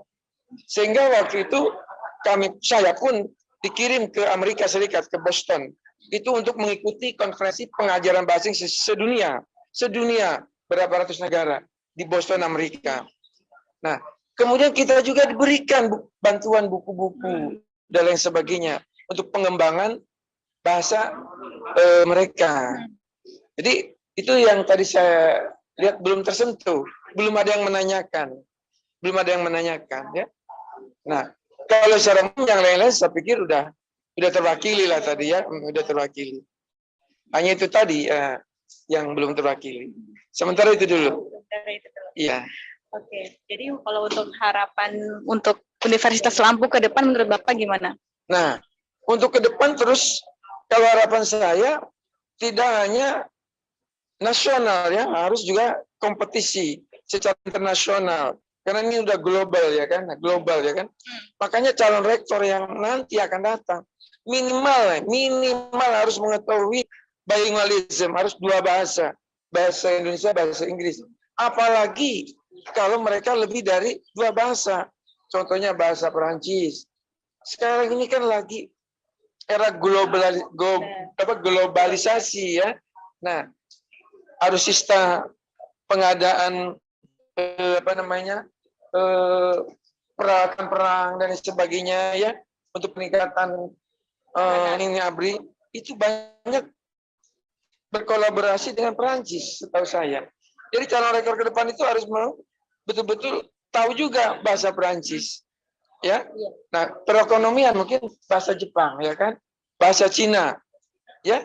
Nah, jadi kalau kita ini tidak juga menguasai bahasa internasional, itu kayak katak dalam tempurung. Hebatnya di kampus aja Unila, tidak bisa bersaing di dunia lain. Nah, itu kalau menurut saya. Luar biasa, semoga aja bisa terwujud, ya, Pak. Iya. Terima kasih banyak Bapak Dedi, semoga Oke, siap. Sukses. Oke. Baik, Tribuners, sekian laporan dari Gedung Serbaguna Universitas Lampung, kembali ke studio. Ya, baik, terima kasih Agustina atas laporannya dan selamat bertugas kembali. Baik, Tribuners, tadi kita sudah mendengarkan seperti apa reaksi dan juga harapan dari salah satu tamu undangan yang hadir di dalam acara pemaparan visi misi serta program kerja dari bakal calon rektor Universitas Lampung periode 2023 hingga 2027 yang disampaikan oleh salah satu dosen dari Universitas Lampung. Dan saat ini kita akan menuju melihat secara langsung untuk sesi kedua pemaparan visi dan misi bakal calon rektor Universitas Lampung periode 2023-2027. Selamat siang dan salam sejahtera untuk kita semua. Tabik pun. Yang saya hormati Bapak Gubernur Lampung yang dalam hal ini diwakili oleh Bapak Insinyur Martoni, kemudian Ibu Wali Kota yang diwakili juga oleh staf dan juga para anggota Senat Universitas serta Sivitas Akademika Universitas Lampung serta seluruh undangan hadirin yang berbahagia. Perkenalkan, saya Marcelina, saya dari Fakultas Ekonomi dan Bisnis Unila, salah satu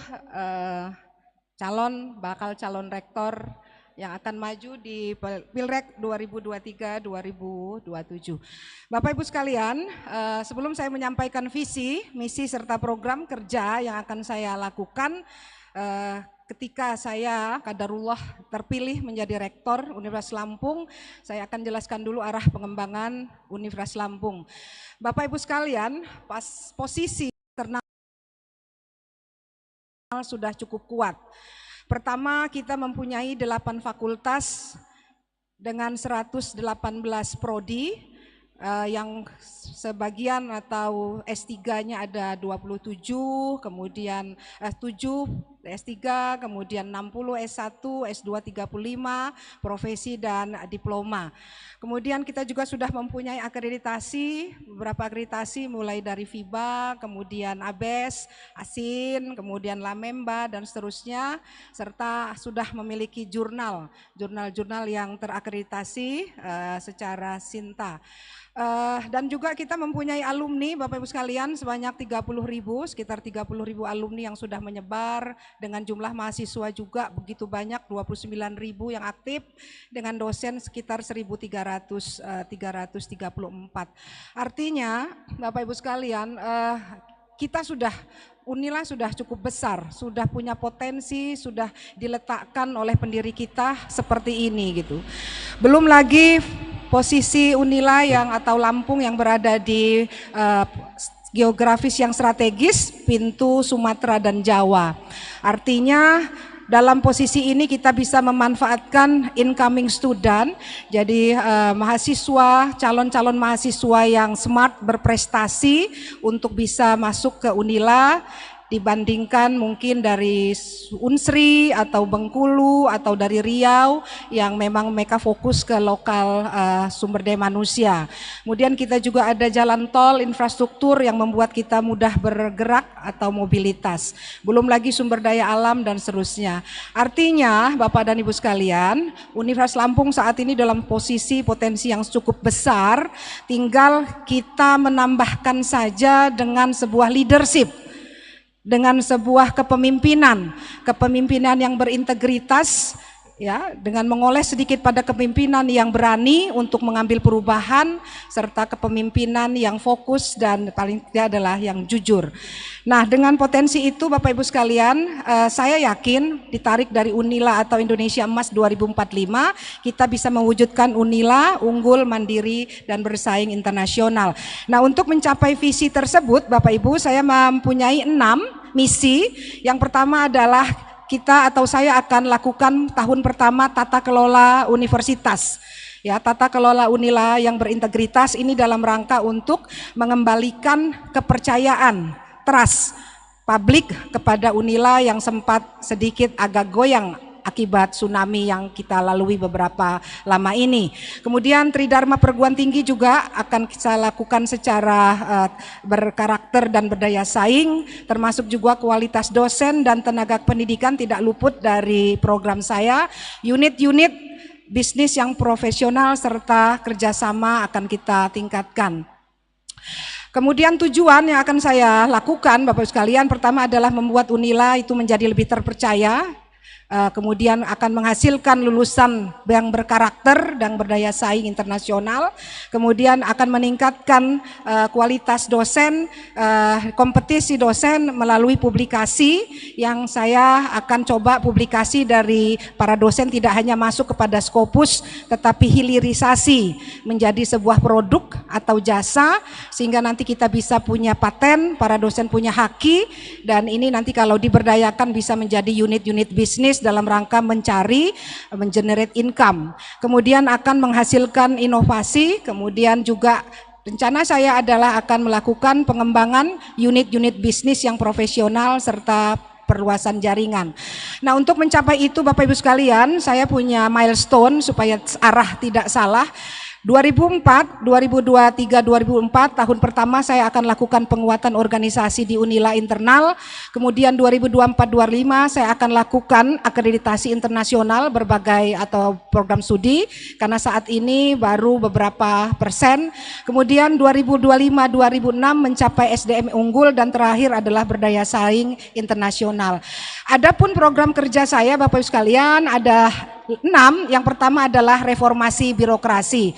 Saya akan lakukan penguatan tata kelola Unila dengan prinsip transparan, partisipatif, dan profesionalitas. Saya akan bentuk zona integritas di unit-unit kerja, kemudian akan memperkuat peran dan fungsi senat universitas dan juga senat fakultas serta sistem pengendalian internal sebagai alat kontrol kebijakan bagi kita semua. Kemudian saya lakukan desentralisasi kebijakan maupun anggaran ke tingkat fakultas dan jurusan melalui mix planning, melalui e-planning dan e-budgeting. Saya sangat support dosen-dosen yang akan berkiprah di luar kampus.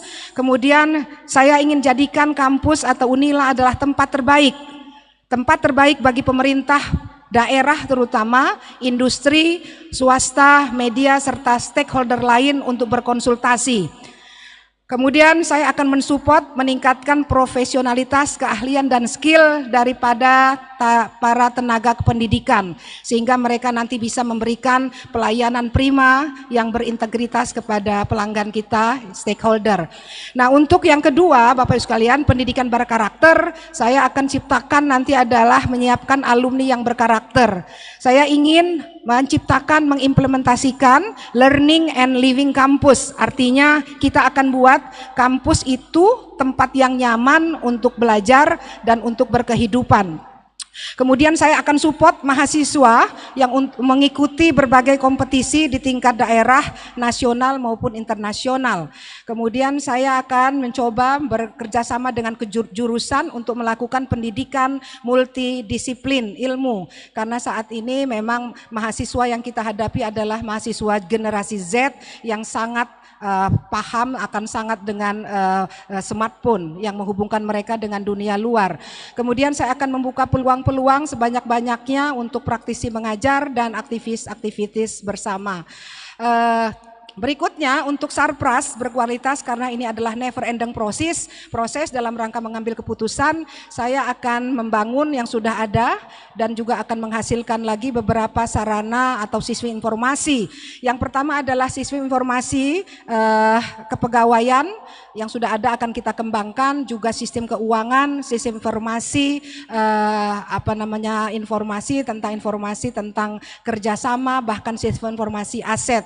Kemudian saya akan lakukan standarisasi untuk sarana prasarana sehingga mereka nyaman, kita semua nyaman untuk belajar dan mencari pengalaman di kampus, serta akan melakukan kerjasama institusi. Berikutnya Bapak Ibu sekalian, yang penting adalah karena kita akan menuju PTNBH, maka saya akan kembangkan unit-unit bisnis yang profesional di Unila. Yang pertama adalah saya akan lakukan inventarisasi, kemudian melegalisasi seluruh aset serta menghitung nilai aset yang ada dan kita masukkan ke dalam neraca Unila. Dengan neraca Unila sekian triliun tersebut, maka insya Allah para investor akan percaya kepada kita dan kita bisa menjadi Unila yang mandiri. Kemudian kita akan buat juga adalah pemanfaatan aset yang ada, kita banyak sekali ada rumah sakit yang akan kita kelola secara profesional. Juga unit-unit bisnis akan kita kembangkan, antara lain misal di Fakultas Teknik yang banyak ahli-ahli tekniknya, mungkin kita bisa buat unit bisnis perbengkelan. Yang banyak MIPA, ada teman saya di MIPA itu bisa menghasilkan bahan kosmetik, kenapa tidak kita dekatkan dia dengan Wardah misalkan, kita lakukan awal dengan joint bisnis dan dosen tersebut bisa membuat atau memperoleh hak paten. Nah, dengan demikian maka dosen berkiprah secara nyata dan Unila juga bisa menghasilkan pundi-pundi untuk menghadapi PTN-BH. Nah, untuk kerjasama Bapak Ibu sekalian, saya akan lakukan tingkatkan seluruh kerjasama yang ada dan kita konkretkan. Jadi kerjasama yang ada di Unila saya dengar ada 79 jenis kerjasama, maka perlu kita evaluasi lagi, artinya harus kita konkretkan, bukan hanya kerjasama di atas kertas, tapi mungkin kita bisa lakukan lebih lagi yaitu joint business dan seterusnya atau joint riset. Nah, Bapak Ibu sekalian, saya akan gunakan jejaring alumni yang saya katakan tadi, alumni kita sudah mencapai 30.000 ya sejak tahun 1965 itu saya yakin semua alumni sudah berkiprah secara nyata di luar. Nah, ini bisa kita gunakan untuk ikutlah ya berpartisipasi membangun Universitas Lampung. Artinya sarana prasarana bisa kita kerjasamakan dengan para alumni tanpa ada atau mengikat. Bapak Ibu sekalian, saya yakin saya bisa mencapai apa yang saya sampaikan tadi, pencapaian visi kita tadi, karena saya punya pengalaman yang cukup teruji. Kalau profesor memang saya belum, tetapi dalam waktu dekat Januari saya akan usulkan kembali, karena saya sudah ditolak 1 kali, maka saya akan usulkan kembali bulan Januari, insya Allah sama seperti Prof. Lucy, saya juga insya Allah nanti akan mendapatkan gelar guru besar. Nah, pengalaman teruji saya pertama adalah saya ada di Kementerian Keuangan, saya juga ada di Bappenas, saya juga punya link ke Bank Indonesia serta dengan pemerintah daerah tentunya juga dengan DPRD. Untuk manajerial saya yakin saya bisa mengkoordinir berbagai jurusan karena saya pernah menduduki wakil dekan 1 selama 2 periode, sekretaris jurusan dan saat ini saya diamanahkan menjadi ketua prodi Magister Ilmu Ekonomi. Saya kira saya bisa lakukan itu Bapak Ibu sekalian, oleh karena itu sekali lagi saya punya tagline yang insya Allah akan mengiringi kerja saya akan ciptakan Unila bersih. Bersih itu adalah itu adalah brave, saya akan lakukan perubahan secara signifikan, kemudian menuju kebaikan, kemudian itu adalah evaluate, saya minta seluruh elemen mengevaluasi saya jika saya salah, jika dalam mengambil kebijakan strategis, kemudian respon, saya akan dukung teman-teman yang akan membangun Unila, kemudian saya akan lakukan sinergi, integritas, dan harmoni. Bapak Ibu sekalian, itu adalah visi misi saya serta program kerja jika saya terpilih. Oleh karena itu, apapun tadi sudah disampaikan oleh para calon rektor, visinya bagus, tinggal bagaimana nanti rektor terpilih adalah rektor terbaik yang bisa mengimplementasikan ide-ide hebat dari teman-teman saya tadi. Terus terang saya bukan senator, tidak ada yang mencoblos saya. Kalau yang lain adalah suaranya satu-satu, kalau saya 0. Tapi saya yakin saya berani melakukan perubahan dalam rangka Unila Mandiri dan Unila Emas. Saya kira itu, izinkan saya membacakan pantun terakhir, yaitu memancing ikan menggunakan bubu. Ikan berenang menggunakan siripnya. Semoga damai hari Ibu melingkupi kita semua dan selamanya. Assalamualaikum warahmatullahi wabarakatuh.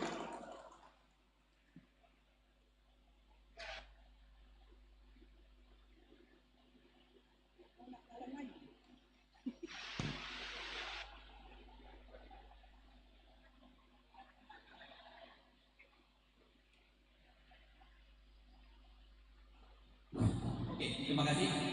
Sekarang kita menginjak ke presentasi dari calon rektor berikutnya. Silakan Prof. Nur Hadi ya.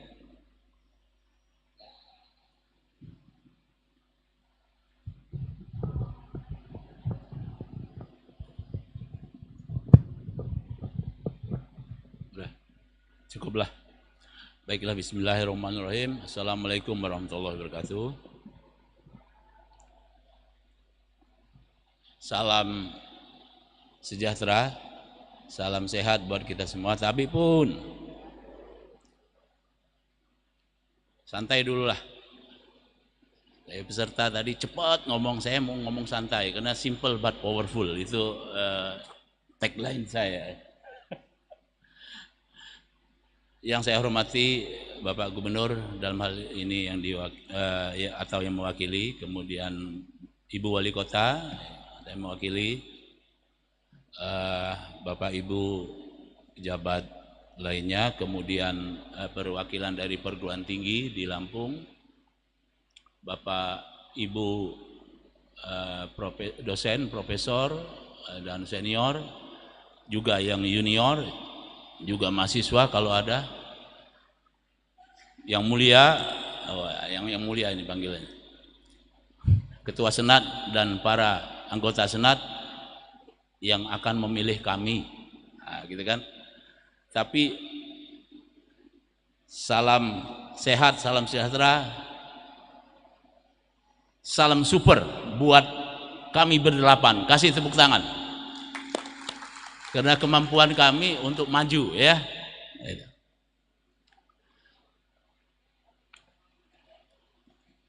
Baik, waktunya belum kelihatan.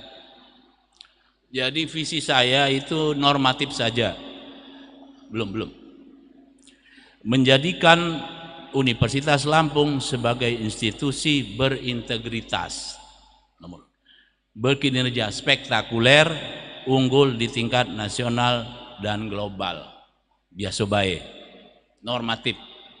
Tapi saya tekankan di sini berintegritas dan spektakuler. Spektakuler ini perlu untuk mengangkat marwah yang tanda kutipnya sudah mulai turun. Ada strategi. Strateginya gampang. Silaturahim, kompilasi. Di dalam Islam itu apa sih yang nggak bisa diselesaikan dengan silaturahim? Ya, kumpul, jangan sok pinter sendiri, karena bersama kita bisa itu memang benar, bersama Allah juga, ya itu yang menentukan, ya. Jadi strategi saya adalah nanti saya jelaskan intinya introspeksi, inventarisasi, identifikasi dengan cara silaturahim, kompilasi dari berbagai. Saya tidak menyampaikan data-data ataupun apa, karena saya fokus pada visi dan strategi aja. Ya. Jadi kalau kita lihat di misi, ya next sebelum misi ada tagline saya simple but powerful, yang simple aja. Ya. Dalam pandangan saya, alhamdulillah Unila itu bukan kecil tapi tidak terlalu besar. Sehingga dengan sistem pemantauan mata elang itu bisa tercover. Apa artinya? Bayangkan kalau ini seperti UI atau UGM, complicated. Dan saya memang pernah menjadi kepala penjaminan mutu, sehingga kebiasaan meneropong. Bukan yang transparan, ya. Meneropong itu ada kebiasaan saya mengkuantifikasi segala sesuatu. Hari gini saya tidak menyampaikan visi dalam pengertian apa itu, karena hari online sekarang ini kita dapatkan visi misi dari Harvard, dari di UK sana banyak, di luar negeri perguruan tinggi yang bagus itu visi misinya banyak. Nah, kemampuan pemimpin adalah meneropong, mengkompilasi dari semua visi itu, ada timnya, kemudian dikerucutkan, disesuaikan dengan kondisi Unila sehingga kita fokus. Nah, itu aja kerjaan pimpinan. Maka misi saya, ya, menjadi pemimpin yang sabar mendengar. Penting itu. Sabar mendengar penting, itu silaturahim tadi. Kemudian akomodatif, terukur. Nah, kata-kata penting di sini adalah terukur. Kalau akomodatif semua diterima bahaya. Jadi akomodatif, terukur. Kemudian smart, bukan pandai, smart dalam memilih dan memilah. Habis energi kita membuat riset visi misi yang terbaik. Ngapain? Kita udah begadang, visi orang lebih bagus, apalagi di segi internasional. Ya kita intip, kita teropong, kita kompilasi, kita sesuaikan, modifikasi, sesuaikan dengan kondisi UNILA. Oleh karena itu, misi berikutnya menjalankan good university government. Biasa semua dari Sabang sampai Merauke pakai ini semua, ya. Nah, berintegritas, transparan, akutabel dan sebagainya, tetapi yang paling kata-kata yang saya perbesar di sini terukur dan kuantitatif. Kita ini sering bicara bahasanya kualitatif, normatif. Harus terukur kinerja itu berdasarkan standar dan indikator yang official dan sahih. Kita harus merujuk ke situ. Cepat amat ya, udah tinggal 8 menitnya. Kemudian menjalankan tridharma perguruan tinggi, itu core business. Jadi core business dan perguruan tinggi tidak bisa tinggal menjalankan tridharma dan unsur-unsur penunjangnya serta pengembangan sumber daya merujuk pada kualitas nasional dan atau internasional. Melaksanakan kerjasama yang produktif terpilih, ya, biasa ini. Hampir semua visi misi melaksanakan ini. Cuman bagaimana mengimplementasinya, ya. Nah, strategi unggulan paling tidak ada 2 sajalah, tidak usah banyak-banyak. Pertama, seperti saya sebutkan tadi bahwa strategi pertama saya introspeksi. Introspeksi dan inventarisasi menyeluruh untuk mendapatkan isu strategis. Siapa yang menyimpulkannya? Bukan saya, bukan tim saya. Harus lewat FGD internal dan eksternal. Kita undang ahli manajemen universitas berkaliber internasional dalam suatu FGD untuk menginventarisir, memilah-milah dan memilih. Kemudian kita identifikasi. Kemudian setelah itu baru kita klasterkan, kita kelompokkan. Kemudian setelah didapat, baru kita fokus untuk tindak lanjutnya. Dalam pengklasteran ini perlu adanya share bobot, supaya kita mengetahui indikator atau klaster indikator mana yang sangat mempengaruhi secara signifikan untuk perubahan, peningkatan, akselerasi kinerja UNILA sesuai dengan visi misi yang kita tetapkan. Kemudian yang kedua, menjalankan kepemimpinan yang kuat, perencanaan strategis, renstra yang tepat. Nah, titik tekannya pada renstra. Renstra ini sering hanya ofisial saja ya, tapi implementasinya susah. Nah, diharapkan kalau saya renstra ini benar-benar membumi ya. Fokus pada pelanggan, dalam hal ini mahasiswa, dosen, tendik dan external users. Kemudian pengukuran dan analisis yang terukur berdasarkan standar indikator yang ditetapkan dengan target yang jelas. Jadi target itu berdasarkan hasil analisis, bukan kira-kira atau hanya prediksi. Jadi harus prediksi secara scientific approach, ya. Dan selalu berbasiskan pada hasil audit. Selalu audit harus selalu. Audit akan diperbaiki sehingga membumi lebih tepat sesuai sasaran dan berdasarkan ARTM tahun sebelumnya.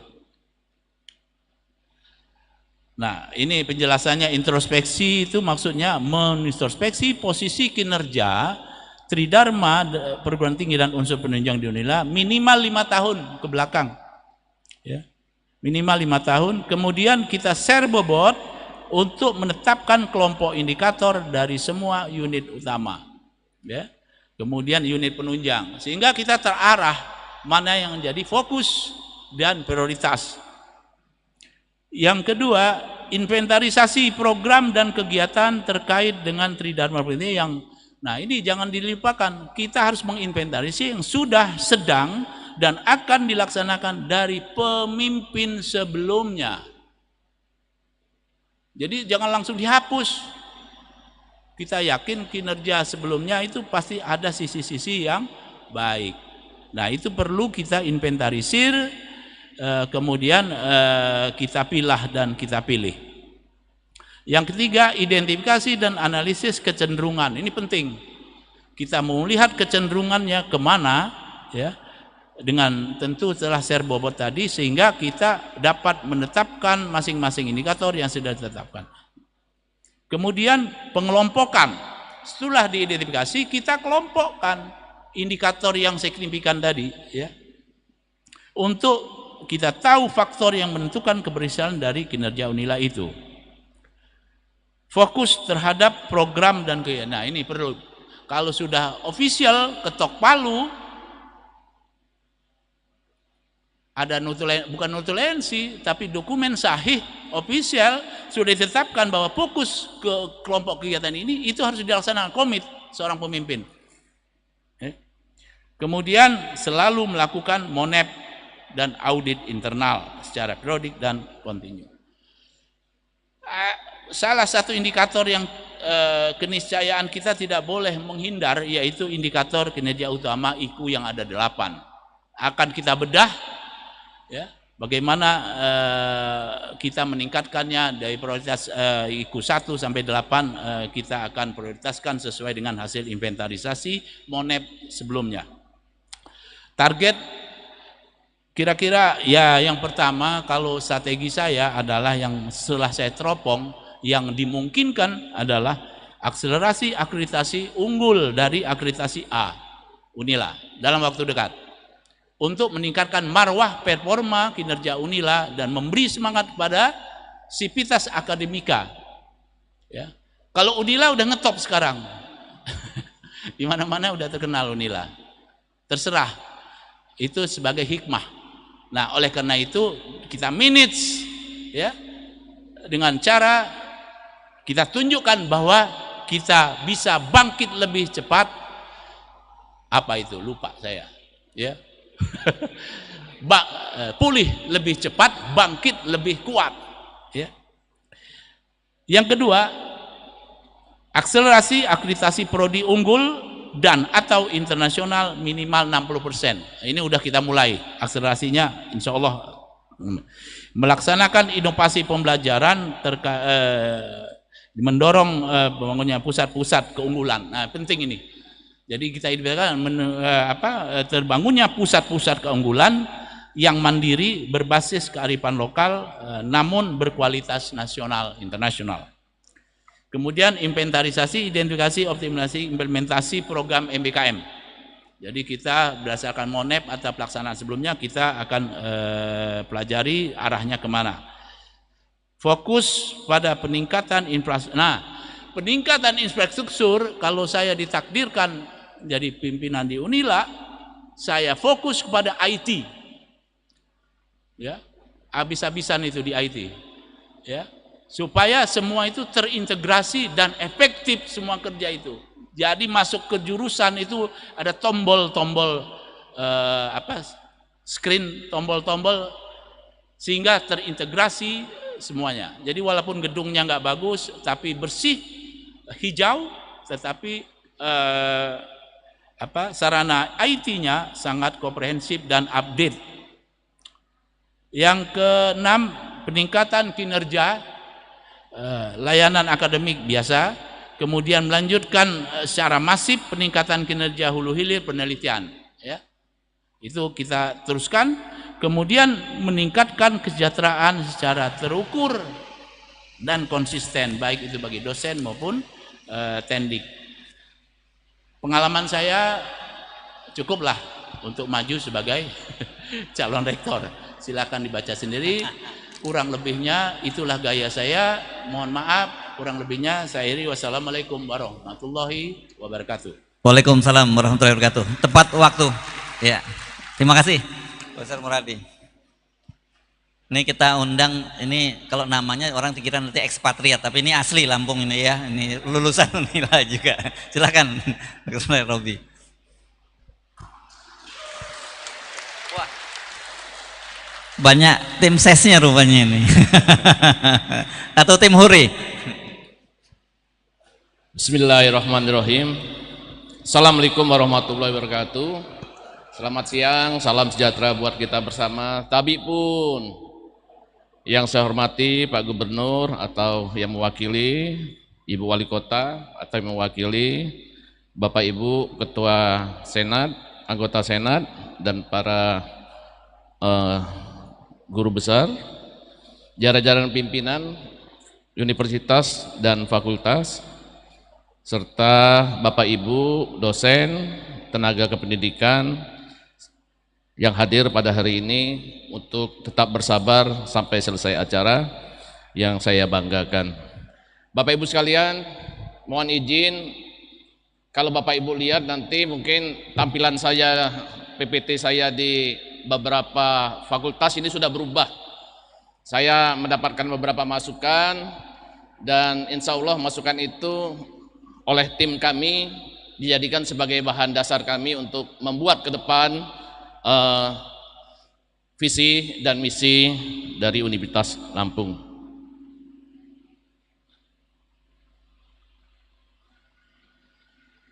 Ada 4 agenda yang akan saya uraikan. Yang pertama, kita itu seperti apa sekarang? Kondisinya seperti apa? Kemudian kedua, nanti kita akan bicara tentang apa yang sudah Unila capai. Setelah itu mau kemana kita? Yang keempat mungkin appendix bagi Bapak Ibu yang berkepentingan dan ingin melihat detail, nanti mungkin bisa lihat detail dari PPT saya.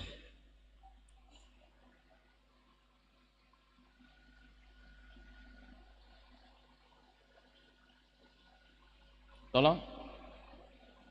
Oke, Bapak Ibu sekalian, kita harus adaptif terhadap kemajuan dunia, perkembangan dunia.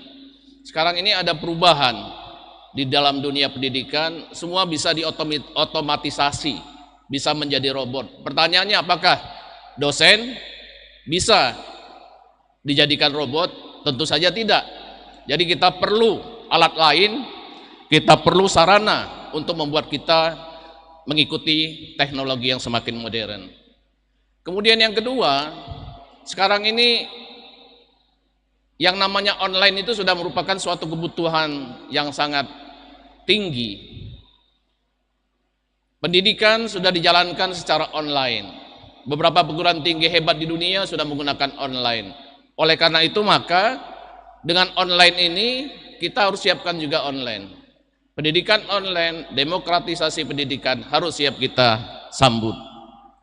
Kemudian yang ketiga, orang ingin bekerja tidak lagi seperti dulu, bekerja di kantor. Kita sudah menginginkan bekerja di mana saja kita bisa bekerja, sambil liburan kita bisa ngajar dan sebagainya. Oleh karena itu juga kita harus mengadaptasi ini.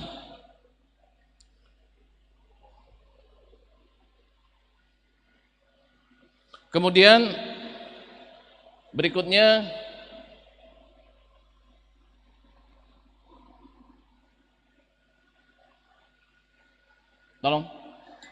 berikutnya kita sampai ke apa yang sudah dicapai oleh Unila.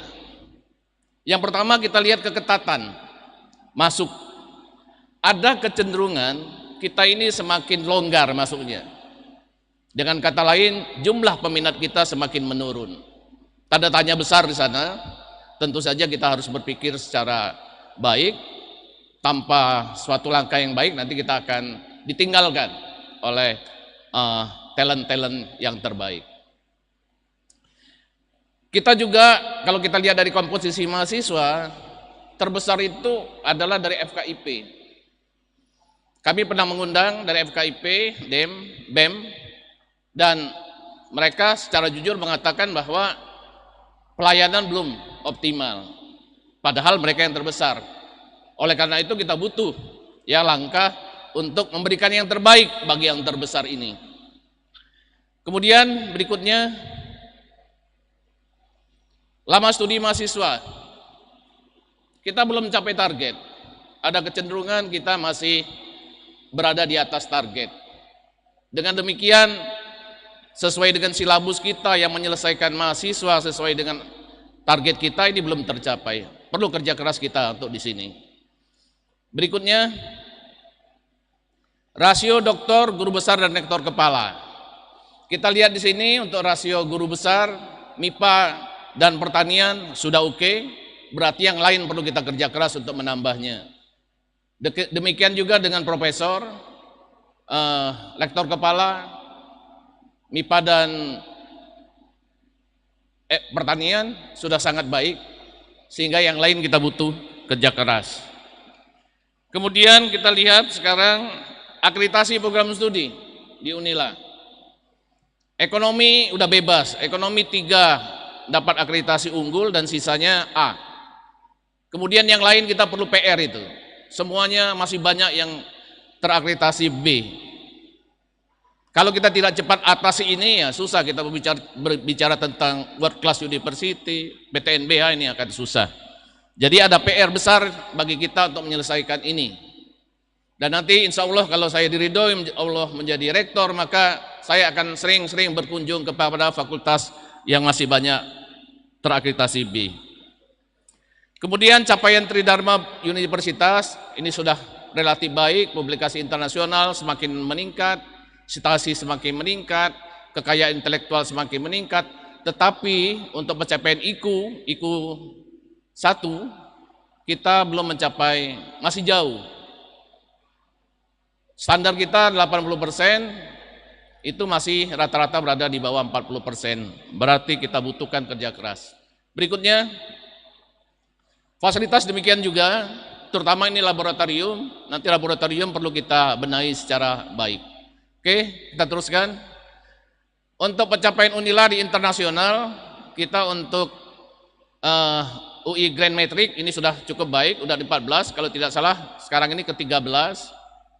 Kemudian IQ kita di 9, posisi IQ kita di 9. Kemudian belum, masih. Kemudian Skimago kita juga cukup baik di internasional.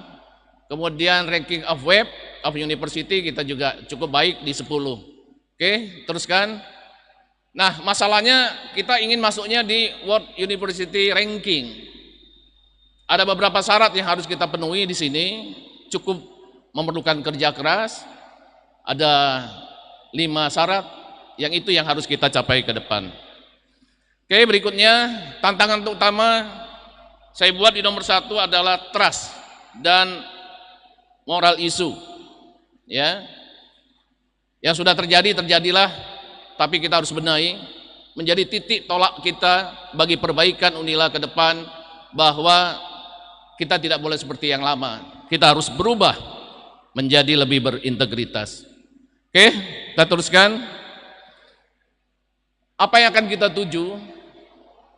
Kita ini sebenarnya sudah punya roadmap.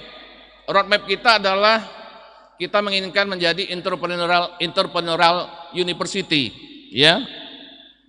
Yang didasari apa? Riset yang baik. Semuanya sudah berjalan, maka kita ikuti ini saja. Oke, kita teruskan. Nah, kita menciptakan misi ini demi menjaga 3 kepentingan. Bagi mahasiswa, apa kepentingannya? Tersedianya lingkungan yang nyaman, pendidikan yang nyaman dan dapat diakses oleh semua pihak.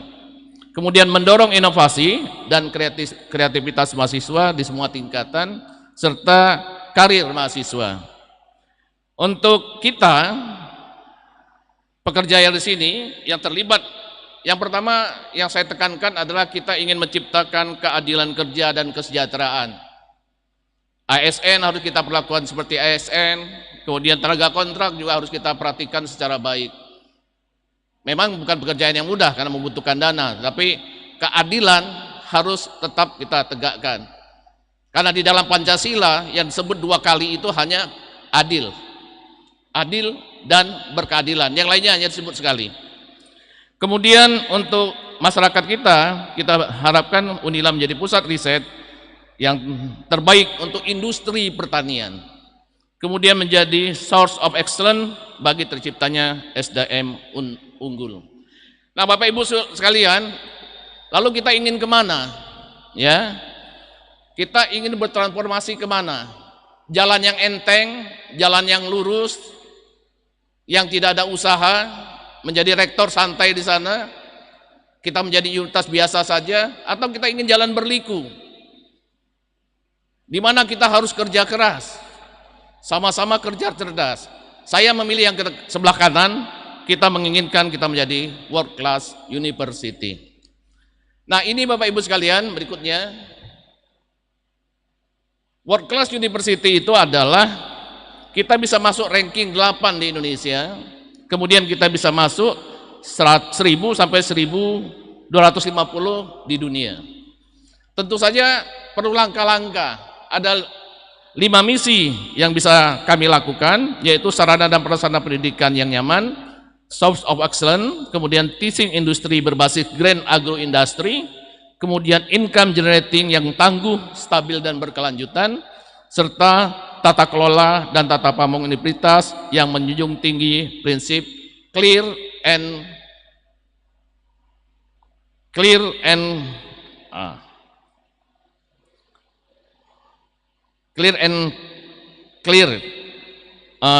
university government. Nah, tata kelolanya ini kita bangun dengan 2 sistem. Tata kelola akademik, kemudian tata kelola dan tata pamong kelembagaan. Tata kelola akademik, kita ingin mendirikan pendidikan yang berkelas internasional seperti yang saya katakan tadi di awal. Kemudian kita ingin penelitian itu menjadi sumber pokok bagi pengembangan pendidikan dan menjadi hilirisasi nanti untuk pengabdian yang dapat meningkatkan pendapatan.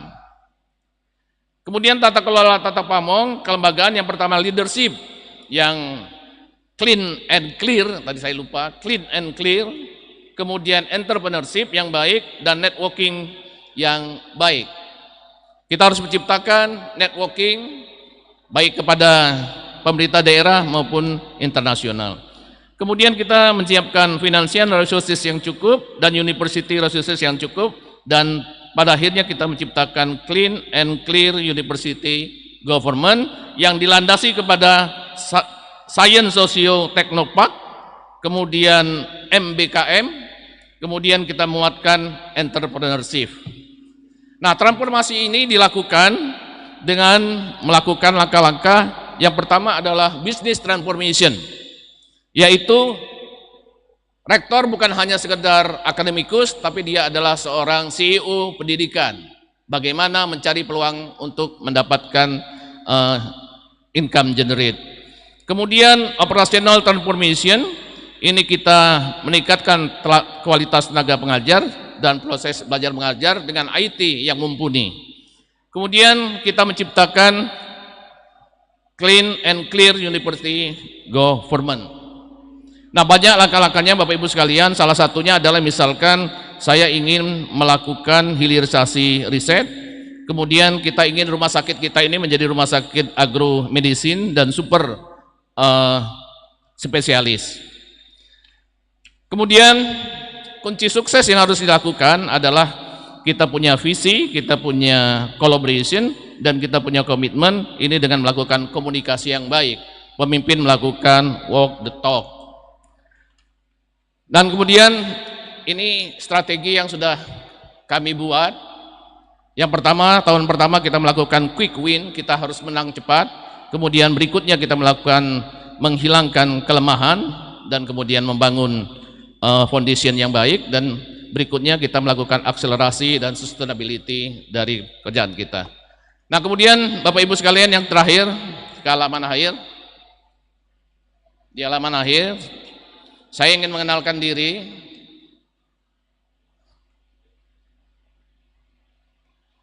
Jadi saya adalah dekan Fakultas Ekonomi dan Bisnis. Pengalaman saya S1 pernah menjadi ketua program studi, pernah menjadi ketua jurusan, sekarang menjadi dekan, dan alhamdulillah profesor saya tinggal menunggu terbit SK-nya, PAK-nya sudah keluar. Dengan pengalaman yang saya miliki, saya yakin bahwa saya bisa mengubah Unila menjadi jauh lebih baik dan bermartabat. Demikian, wassalamualaikum warahmatullahi wabarakatuh.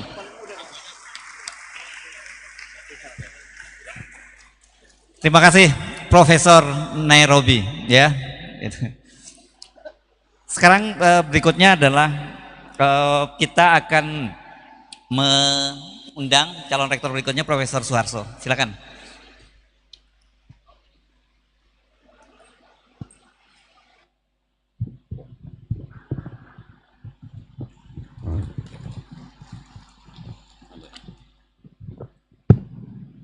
Bismillahirrahmanirrahim. Rabbis shrahli sadri wa yassirli amri wahlul 'uqdatam min lisani yafqahu qawli. Assalamualaikum warahmatullahi wabarakatuh. Tabi pun yang saya hormati gubernur atau yang mewakili wali kota, para pimpinan perguruan tinggi baik swasta atau negeri, Ketua Senat dan para anggota Senat serta hadirin yang tidak dapat saya sebutkan satu persatu. Izinkan pada hari ini saya menyampaikan tentang visi misi calon rektor Universitas Lampung tahun 2023-2027. Pertama, kita bicara tentang transformasi Unila menjadi universitas kelas dunia melalui otonomi dan kolaborasi pentahelik yang berkelanjutan.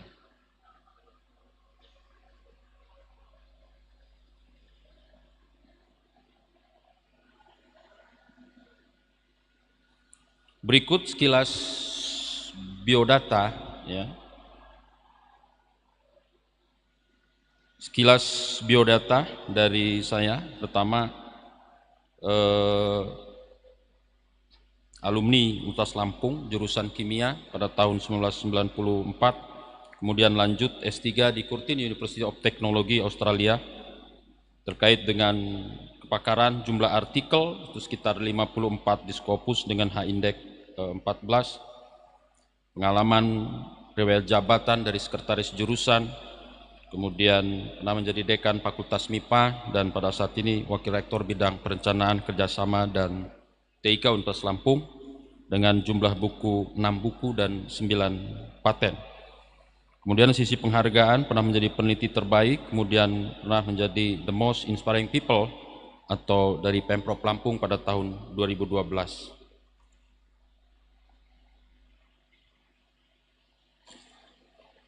Sebagai awal pembuka kita pada hari ini, bahwa yang menjadi permasalahan bagi kita adalah kita bicara tentang transformasi sebuah universitas, merupakan sebuah keniscayaan.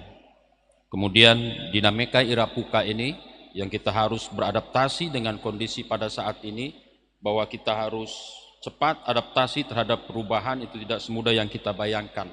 Perguruan tinggi juga harus bisa memulai seperti itu. Kemudian yang ketiga, dengan adanya turbulensi yang kita alami, bahwa kita juga harus punya kekuatan untuk mengatasi turbulensi, untuk menjadi lebih kuat dan bangkit lebih kuat. Kemudian proses transformasi menuju otonomi juga menjadi cita-cita dari sebuah perguruan tinggi, karena perguruan tinggi itu dituntut untuk menjadi mandiri. Serta elaborasi pentahelik menjadi tuntutan sebuah perguruan tinggi, sehingga perguruan tinggi menjadi besar dan menjadi kuat, kemudian dia menjadi bermanfaat bagi masyarakat.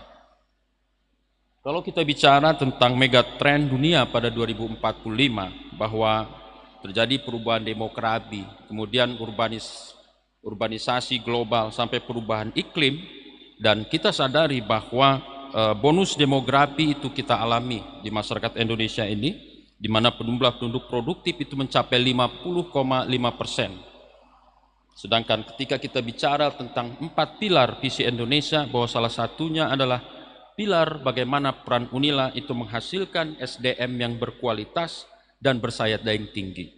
Ini yang menjadi titik tekan bagi kita, bagaimana kita menghasilkan SDM yang berkualitas dan berdaya saing tinggi.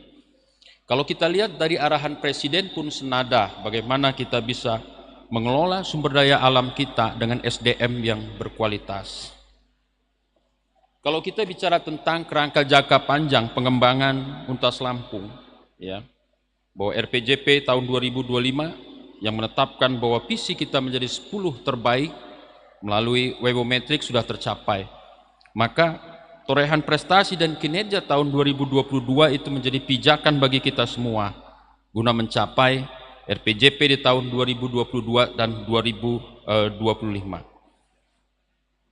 Kemudian ketika bicara tentang visi UNILA tahun 2045, bahwa kita akan menjadi perguruan tinggi terkemuka yang berkontribusi secara lokal, nasional, dan internasional. Ini yang menjadi pijakan bagi kita.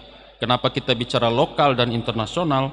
Karena menjadi tuntutan bahwa sebuah perguruan tinggi itu wajib hukumnya bagi dia untuk berkompetisi secara nasional dan internasional. Bagaimana dengan penjelasan visi UNILA? Yang pertama, termuka dan terkemuka, terpandang, disekani, terkenal secara lokal, nasional, dan internasional berkat kontribusi nyatanya bagi kehidupan yang ada di lokal, nasional, dan internasional. Nah, kemudian bicara tentang internasional, juga menjadi WCU, World Class University, melalui internasionalisasi pendidikan tinggi, penelitian, dan publikasi yang bermutu, serta kerjasama internasional lainnya.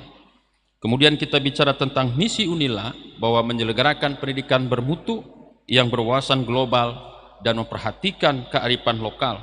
Kemudian menyelenggarakan penelitian yang bermutu yang menghasilkan produk iptek unggul dan relevan.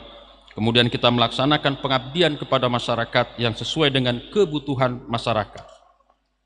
Sekarang kita lihat kondisi Universitas Lampung. Kondisi Universitas Lampung, Bapak Ibu hadirin yang saya hormati, bahwa dari akreditasi UNILA yang terakreditasi A itu sebanyak 44,7%. Kemudian terakreditasi internasional ada 11 prodi, ABS 21, kemudian 1 prodi tentang RSC. Kemudian kita bicara tentang publikasi, sampai saat ini publikasi kita masih 2023 judul. Kemudian bicara prestasi mahasiswa seperti Bapak Ibu lihat dalam slide. Kemudian kontribusi ke Dudi yang kita rasakan bahwa ada kontribusi Universitas Lampung tetapi masih sangat rendah. Kemudian bagaimana kalau kita bicara tentang target presentasi akreditasi? Ketika kita bicara menuju perguruan tinggi berbadan hukum, maka tidak bisa kita bicaranya bahwa program yang kita lakukan itu tanpa adanya intervensi program. Kekuatan intervensi program merupakan cara bagi kita untuk menguatkan akreditasi internasional kita menuju perguruan tinggi yang berkelas dunia. Kalau dengan cara normal bisa kita sekitar 51%, maka kita akan ungkit penguatan program akreditasi internasional itu bisa melampaui apa yang kita inginkan sehingga bisa menuju perguruan tinggi yang mandiri. Kemudian juga bicara tentang menuju akreditasi internasional, kita sudah coba ya, kita perkuatkan, maka kita akan susun targetan untuk mencapai akreditasi internasional itu pada tahun 2024 sampai 2025 dan 2027 kita akan penuhi bahwa sampai 40% program studi itu bisa terakreditasi secara internasional. Ketika kita bicara peringkat Universitas Lampung, kita tahu bahwa peringkat Universitas Lampung dari DE atau Time Higher Education World University Ranking pada tahun 2001 kita peringkat 14. Kemudian Webometric pada tahun ini kita peringkat 10, sedangkan Simago pada tahun 2001 kita masuk dalam peringkat ke-10. Nah, begitu juga peringkat UNILA tentang pencapaian IKU atau indikator kinerja utama dari kelas Badan Layanan Umum pada tahun 2020 kita masih peringkat 15 dan pada tahun 2021 kita masuk ke dalam peringkat 9.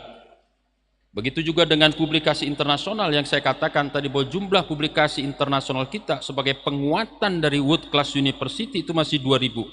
Maka program intervensi yang akan kita lakukan nanti itu bisa mencapai 6.800-an publikasi pada tahun 2026. Begitu juga seiring dengan citasi karya ilmiah, seiring dengan bertambahnya jumlah publikasi, maka karya ilmiah atau citasi itu akan bertambah. Begitu juga dengan perolehan hak kekayaan intelektual. Nah, bagaimana dengan capaian indikator kinerja utama kita pada tahun 2021? Bahwa capaian indikator kinerja kita utama yang masih mengalami merah ataupun belum mencapai gold standar ada IKU 1. Lulusan yang tepat waktu, kemudian dia bekerja dapat tempat yang layak dengan gaji 1,2 UMR. Kemudian IKU 2 terkait dengan program MBKM, mahasiswa berkegiatan di luar kampus. Nah, inilah dorongan-dorongan yang akan kita lakukan. Penguatan pada indikator utama kita ini perlu kita kokohkan, perlu kita perkuat dengan strategi tertentu. Nah, apa yang akan kita lakukan untuk mencapai itu semua? Yang pertama adalah pendidikan. Pendidikan, bagaimana kita menyelenggarakan pendidikan berkualitas berdasarkan ekosistem Merdeka Belajar yang berwawasan global dan memperhatikan kearifan lokal. Dalam pendidikan ini, untuk menghasilkan mahasiswa yang punya kualitas yang tinggi, maka bagi perguruan tinggi, program studinya yang eksak, penguatan peralatan laboratorium itu menjadi catatan bagi kita. Tidak mungkin mahasiswa tidak punya keterampilan soft skill tanpa penguatan dengan melakukan penguatan laboratorium. Dalam bidang penelitian, kita harus akui bahwa perguruan tinggi kita masih terbatas kepada teaching university. Sulit untuk mencapai perguruan tinggi yang kita harapkan menjadi technopreneurship atau entrepreneurship. Masih ada 2 tahap lagi. Kita sudah mendekati pada saat ini mencapai perguruan tinggi yang kita sebut dengan research university. Tapi tidak cukup research university untuk mengangkat level perguruan tinggi ke level dunia, selain dia menjadi entrepreneurship university atau technopreneurship university. Dan pengembangan itu menjadi tuntutan bagi kita semua, bagi dosen dan sivitas akademika untuk memperkuat diri menjadi dosen-dosen ataupun tenaga pendidik yang menuju entrepreneurship university. Kemudian dari sisi pengabdian, nah pengabdian kita yang kita rasakan masih terbatas sebatas pengabdian biasa, itu akan kita kuatkan menjadi bagian pengabdian yang menjadi entrepreneurship university. Oleh karena itu Bapak Ibu, peningkatan kualitas layanan akademik kemahasiswaan berbasis MBKM, yang pertama kita lakukan rekonstruksi kurikulum, kemudian case method sampai kepada smart classroom, student exchange, lecture exchange, kemudian research and teaching factory, serta soft skill yang akan kita perkuat. Nah, peningkatan riset dan inovasi juga, kita ingin pengembangan riset, pusat-pusat unggulan riset, itu akan kita bangun dalam rangka menuju technopreneurship ataupun riset ataupun pengembangan, penguatan riset internasional, pengembangan pusat-pusat unggulan, serta inovasi pentahalik, kerjasama dengan industri, kemudian kerjasama dengan berbagai stakeholder untuk penguatan riset dan seterusnya. Kemudian kita akan menuju kepada reputasi internasional atau World University. Yang pertama, langkah pertama adalah program studi akreditasi internasional, yaitu peningkatan jumlah prodi yang memiliki akreditasi internasional, kemudian mahasiswa asing, dalam rangka meningkatkan jumlah penerima mahasiswa asing melalui kerjasama ataupun beasiswa, kemudian sumber dana, meningkatkan sumber dana dari luar negeri melalui kerjasama dengan lembaga donor, baik ADB, IDB, USAID, World Bank, melalui kementerian terkait. Selanjutnya kita adalah bagaimana mengoptimalkan optimalisasi keuangan SDM dan pengelolaan aset. Terutama kita melakukan reformulasi sistem remunerasi yang berkeadilan, transparan, dan mensejahterakan, serta peningkatan jumlah tenaga kependidikan yang berkompetensi IT dan bahasa Inggris, kemudian pengiriman tenaga kependidikan untuk upgrading kompetensi, sertifikasi keahlian, pelatihan keterampilan yang relevan.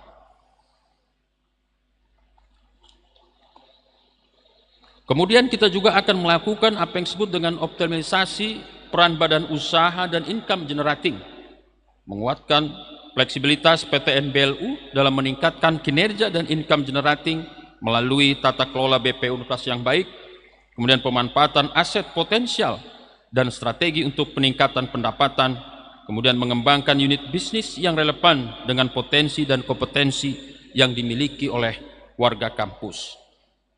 Nah, kemudian kita menyusunlah tabel-tabel itu dengan targetan-targetan yang mungkin nanti Bapak Ibu bisa baca dalam slide saya, bahwa tidak ada catatan lain bagi kita bahwa untuk mengembangkan perguruan tinggi ini perlu adanya sebuah terobosan-terobosan yang membutuhkan kesabaran, keuletan bagi kita semua, dan saya harap kita semua dalam pemilihan rektor ini bisa sejuk, damai, karena kita memilih pemimpin akademisi, bukan pemimpin politik. Dengan demikian kita bisa bersatu padu menguatkan perguruan tinggi ini ke arah yang lebih tepat, bukan ke arah politik atau perguruan tinggi diwarnai oleh kepentingan-kepentingan tertentu sehingga dia merusak kepentingan perguruan tinggi itu sendiri. Demikian, billahi taufiq wal hidayah. Wassalamualaikum warahmatullahi wabarakatuh.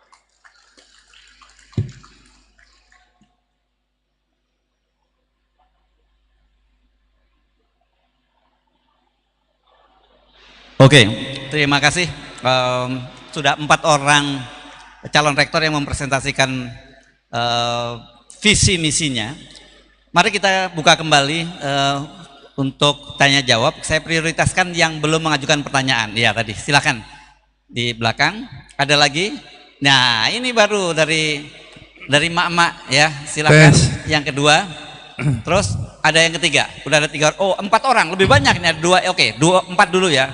Jadi dua emak-emak, dua dari bapak-bapak. Silakan sebutkan nama dan singkat ya. Baik, Assalamualaikum warahmatullahi wabarakatuh. Nama saya Dedi Supriyadi dari jurusan Bahasa Inggris FKIP Unila. Semua yang ada di hadapan saya, calon rektor ini sangat qualified, sudah qualified. Dan semua paparan tadi itu betul-betul untuk meningkatkan kualitas Unila.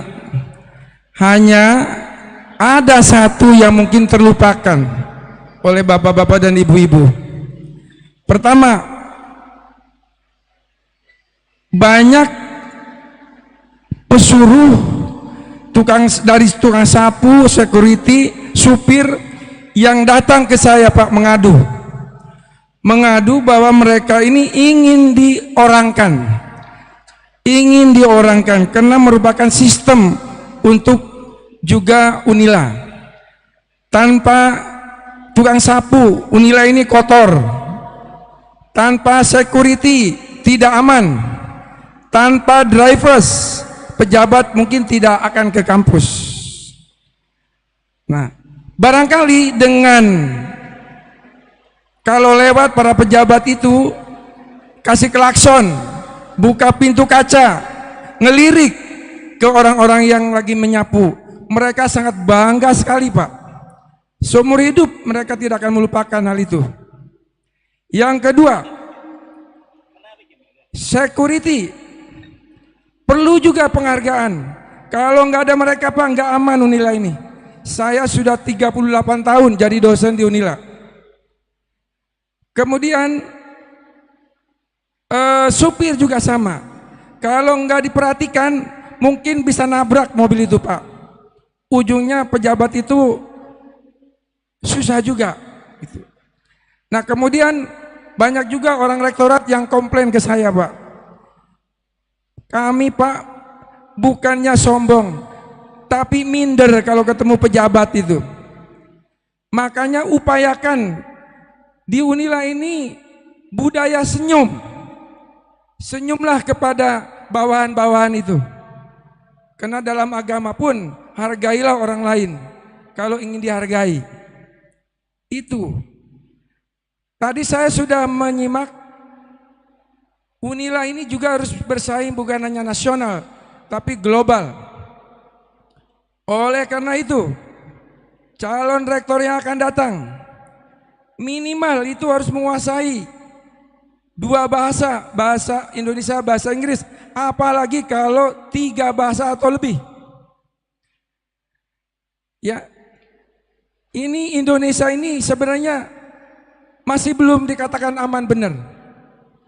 Banyak masih memerlukan alutsista, dan itu pengamatan kami banyak yang berkaitan dengan negara Prancis. Oleh karena itu kami memohon kepada bapak-bapak juga harus menguasai bahasa Prancis. Kalau belum bisa, kursus mumpung masih ada waktu. Kemudian saya juga memberikan masukan, saran. Karena saya mantan kepala UPT Bahasa 9 tahun. Sekarang ini kalau lihat UPT Bahasa, itu hanya ada bahasa Inggris saja. Zaman saya dulu ada bahasa Perancis, bahkan datang dari Perancis profesor ditempatkan di UPT Bahasa. Bahasa Jepang, bahasa Cina. Nah itu harus ada kolaborasi. Kepala UPT Bahasa harus sinergi dengan WR4, bagian perencanaan. Nah WR4 itu ke kedutaan-kedutaan, berkolaborasi dengan kedutaan-kedutaan, sehingga nanti Unila ini akan dikirim konsultan-konsultan dari berbagai macam negara. Karena saya pernah dikirim ke Amerika, ke Boston, dari kedutaan Amerika. Itu ikut konferensi pengajaran bahasa asing sedunia. Kita malu nih lah Pak, UIN, IAIN aja sudah berbagai macam negara di UPT Bahasa itu ada. Kita baru hanya bahasa Inggris, bukan UPT Bahasa kalau hanya bahasa Inggris saja. Jadi mohon kepada rektor yang akan datang, itu dilirik, ditingkatkan supaya ada kemajuan dan akan dilirik oleh orang-orang dunia luar ataupun nasional. Terima kasih. Ya. Wassalamualaikum warahmatullahi wabarakatuh. Waalaikumsalam warahmatullahi wabarakatuh. Ini yang nomor 2 yang di sini, yang ibu-ibu dulu di sini. Ya.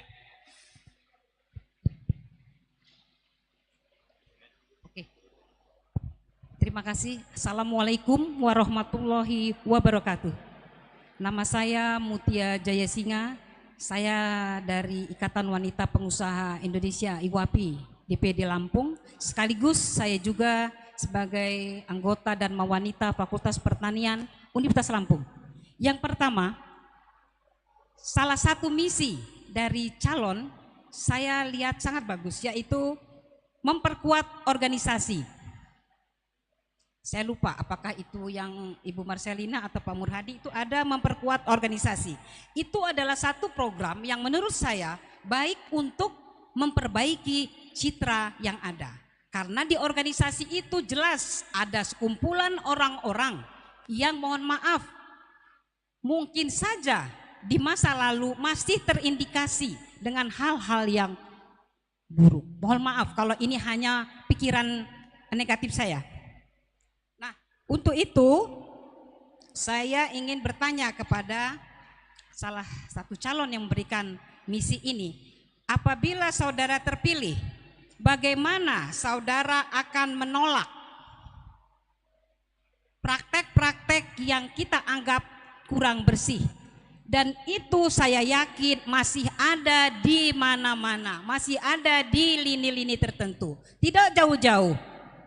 Di dalam universitas ini saja, baik itu di senat maupun itu di fakultas, itu tentunya tidak mungkin rektor yang lama itu bekerja dengan sendiri.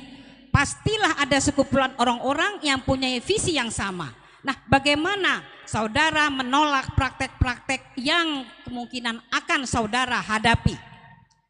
Selain itu, dalam penerimaan mahasiswa, apa langkah-langkah yang tidak menjadi cacat seperti yang lalu?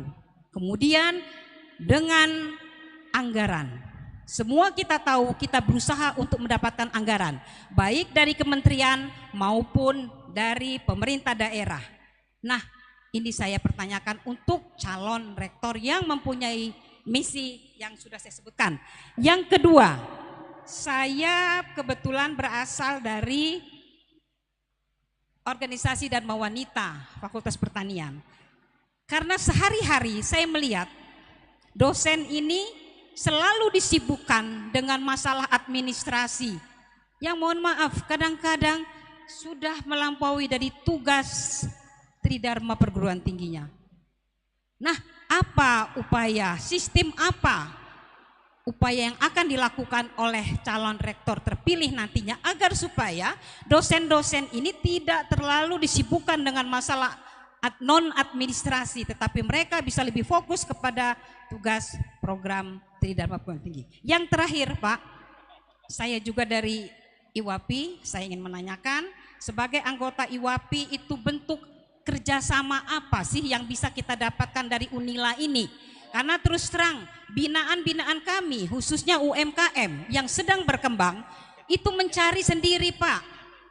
Alhamdulillah pemerintah daerah sudah memberikan banyak bantuan, tetapi saya belum melihat dari Universitas Lampung ini apa sih bentuk kerjasama yang bisa ditingkatkan selain pengabdian-pengabdian yang kadang-kadang pengabdian itu langsung kepada bawahnya. Kita punya ikatan wanita, kita punya organisasi yang cukup banyak. Nah, mungkin itu pertanyaan saya, apa kira-kira yang konkret dan nyata. Terima kasih. Wassalamualaikum warahmatullahi wabarakatuh. Waalaikumsalam. Ini ada yang konkret langsung juga, tawaran kerjasama tadi yang terakhir ya, menarik juga. Oke, silakan tadi yang di sebelah sana yang, nah tadi siapa yang, oke, nah setelah itu nanti ada di sana ya, nanti satu orang ada mbak-mbak di sebelah sana ya. Ini yang sini dulu ya, silakan. Boleh disebutkan nama dan dari mana?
Waalaikumsalam.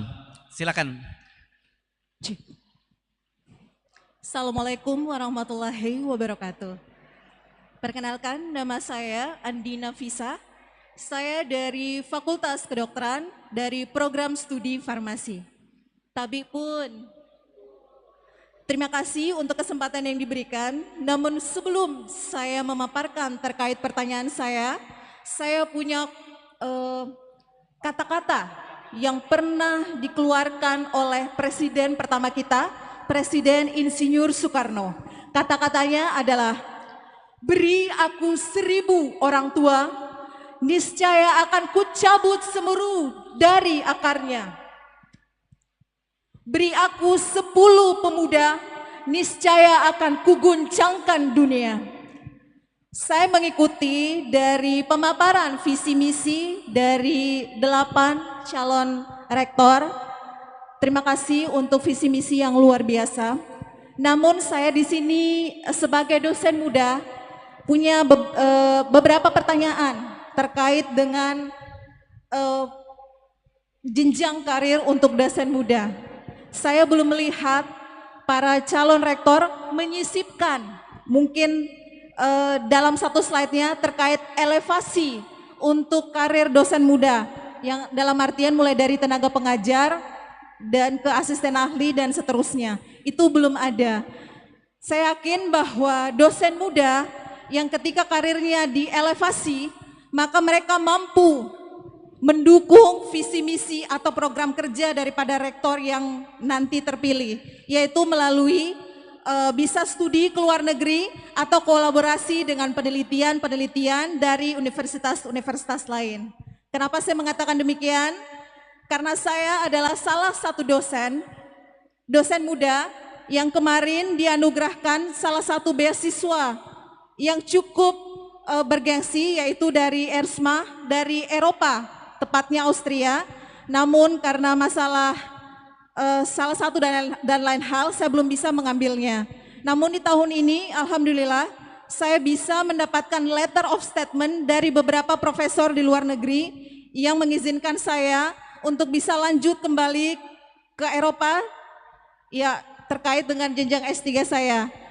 Mohon arahannya Bapak Ibu, kira-kira bagaimana dengan nasib daripada elevasi atau percepatan atau dukungan daripada kenaikan karir untuk dosen-dosen muda. Karena kita ketahui bahwasanya dosen-dosen muda ini punya potensi juga yang bisa dikembangkan untuk bisa menyokong visi misi dari program kerja daripada rektor yang terpilih nanti. Terima kasih.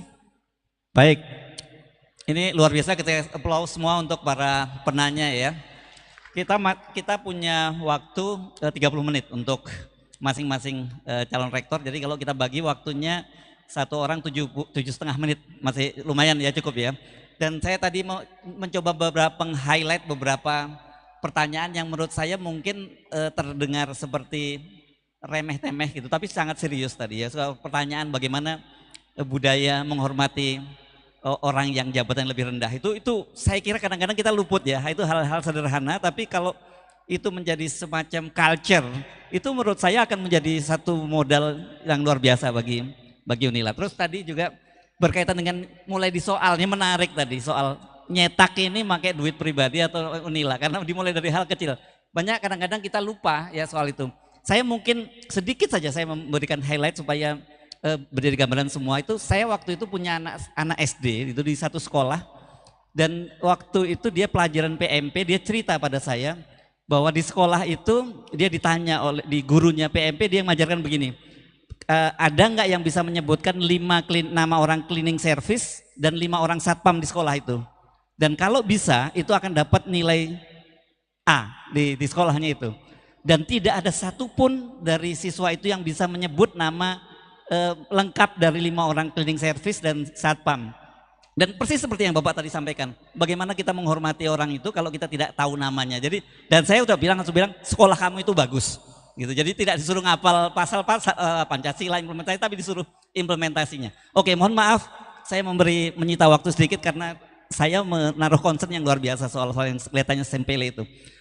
Kita balik ya sekarang dari Profesor Suharso, silakan.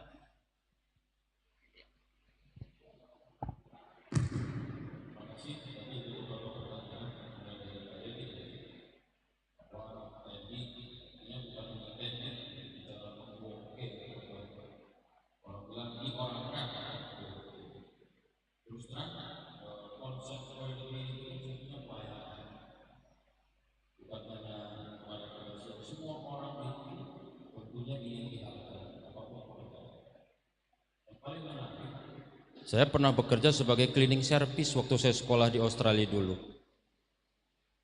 Saya kebetulan kerja itu di Departemen Education. Departemen Education istilahnya kepala dinasnya. Kepala dinasnya orang Australia itu langsung mendatangi saya dengan sambutan yang luar biasa.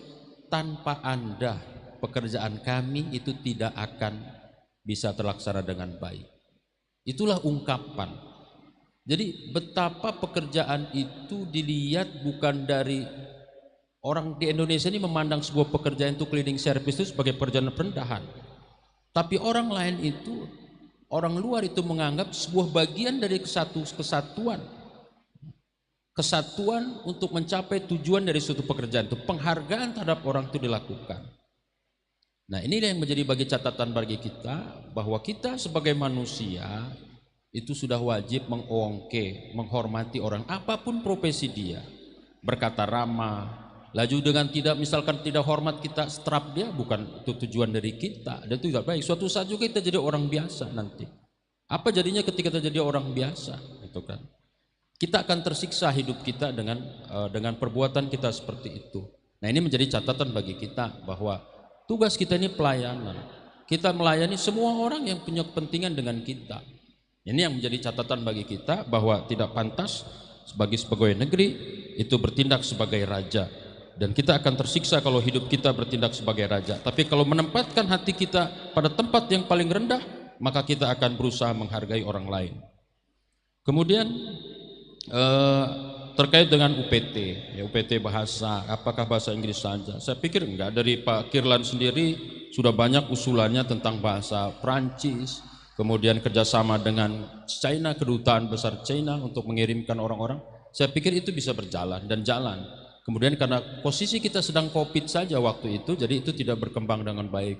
Tapi dengan Prancis, dengan Cina tetap berjalan kita, dan kita juga tuntut bahwa UPT bahasa itu silakan sepanjang kebutuhannya dibutuhkan oleh tenaga dosen dan masyarakat, kita akan buka. Tinggal tergantung sebagaimana kreativitasnya. Tapi kalau hanya pesertanya 1-2, mungkin UPT bahasa juga dia akan berpikir seperti itu. Kemudian ada pertanyaan juga terkait dengan memperkuat organisasi, ya. Organisasi kita ini sudah jadi bagian dari satuan statuta yang kita miliki. Bagaimana memperkuat organisasi, ya? Ya tentu dengan yang ada ini kita akan evaluasi, dan statuta juga sudah kita pikirkan, sudah tidak sesuai dengan perkembangan zaman lagi. Statuta Unila ini tidak sesuai dengan Permenristek Dikti lagi, yang sedang kita akan godok untuk kita perbaiki. Kemudian bagaimana dengan praktek-praktek yang tidak bersih yang dilakukan. Nah, ketika saya dekan, bahkan kita sering melihat dosen ketika ujian itu menyediakan, mahasiswa yang menyediakan snack dan konsumsi, sudah kita larang. Waktu saya dekan saya melarang itu, dan saya ganti biaya itu dengan dana PNBP fakultas. Kenapa? Supaya dosen itu tidak berpikir yang aneh-aneh terhadap apa yang dilakukan mahasiswa. Nah, hal seperti ini kecil, tapi orang melihat sebagai sebuah gratifikasi. Dan kita upayakan hal seperti itu, ya. Kita tinggalkan di program-program studi, tapi ada solusinya. Tidak kita hanya melarang, kemudian tidak ada solusi. Kalau tidak ada solusi, dosen juga marah. Biasa lagi nguji 2 jam, manyun, nggak ada teh, nggak ada kopi. Itu harus diganti dengan dana PNBP yang seperti itu. Kemudian dosen disibukkan dengan administrasi. Ada pertanyaan tadi, dosen disibukkan dengan administrasi. Memang kita harus akui, begitu banyak administrasi sistem-sistem yang berkembang pada saat ini. Dari sister, kemudian BKD, kemudian macam-macam yang kita temukan. Nah, kita sedang membangun untuk itu semua dengan kita sebutan dengan One Data. One Data ini menggabungkan dari berbagai sistem yang dimiliki, kemudian pada saat ini sudah bisa digunakan One Data itu. Bagi Bapak Ibu cukup Bapak Ibu itu mengupdate datanya di sister, kemudian kita bisa tarik melalui One Data. Ketika Bapak Ibu program studi melakukan akreditasi dengan One Data itu, Bapak Ibu sudah bisa menarik semua publikasi dosennya. Bapak Ibu bisa menarik data kemahasiswaan, IPK, Bapak Ibu bisa tarik. Bahkan data dosen Bapak Ibu itu sudah bisa lengkap.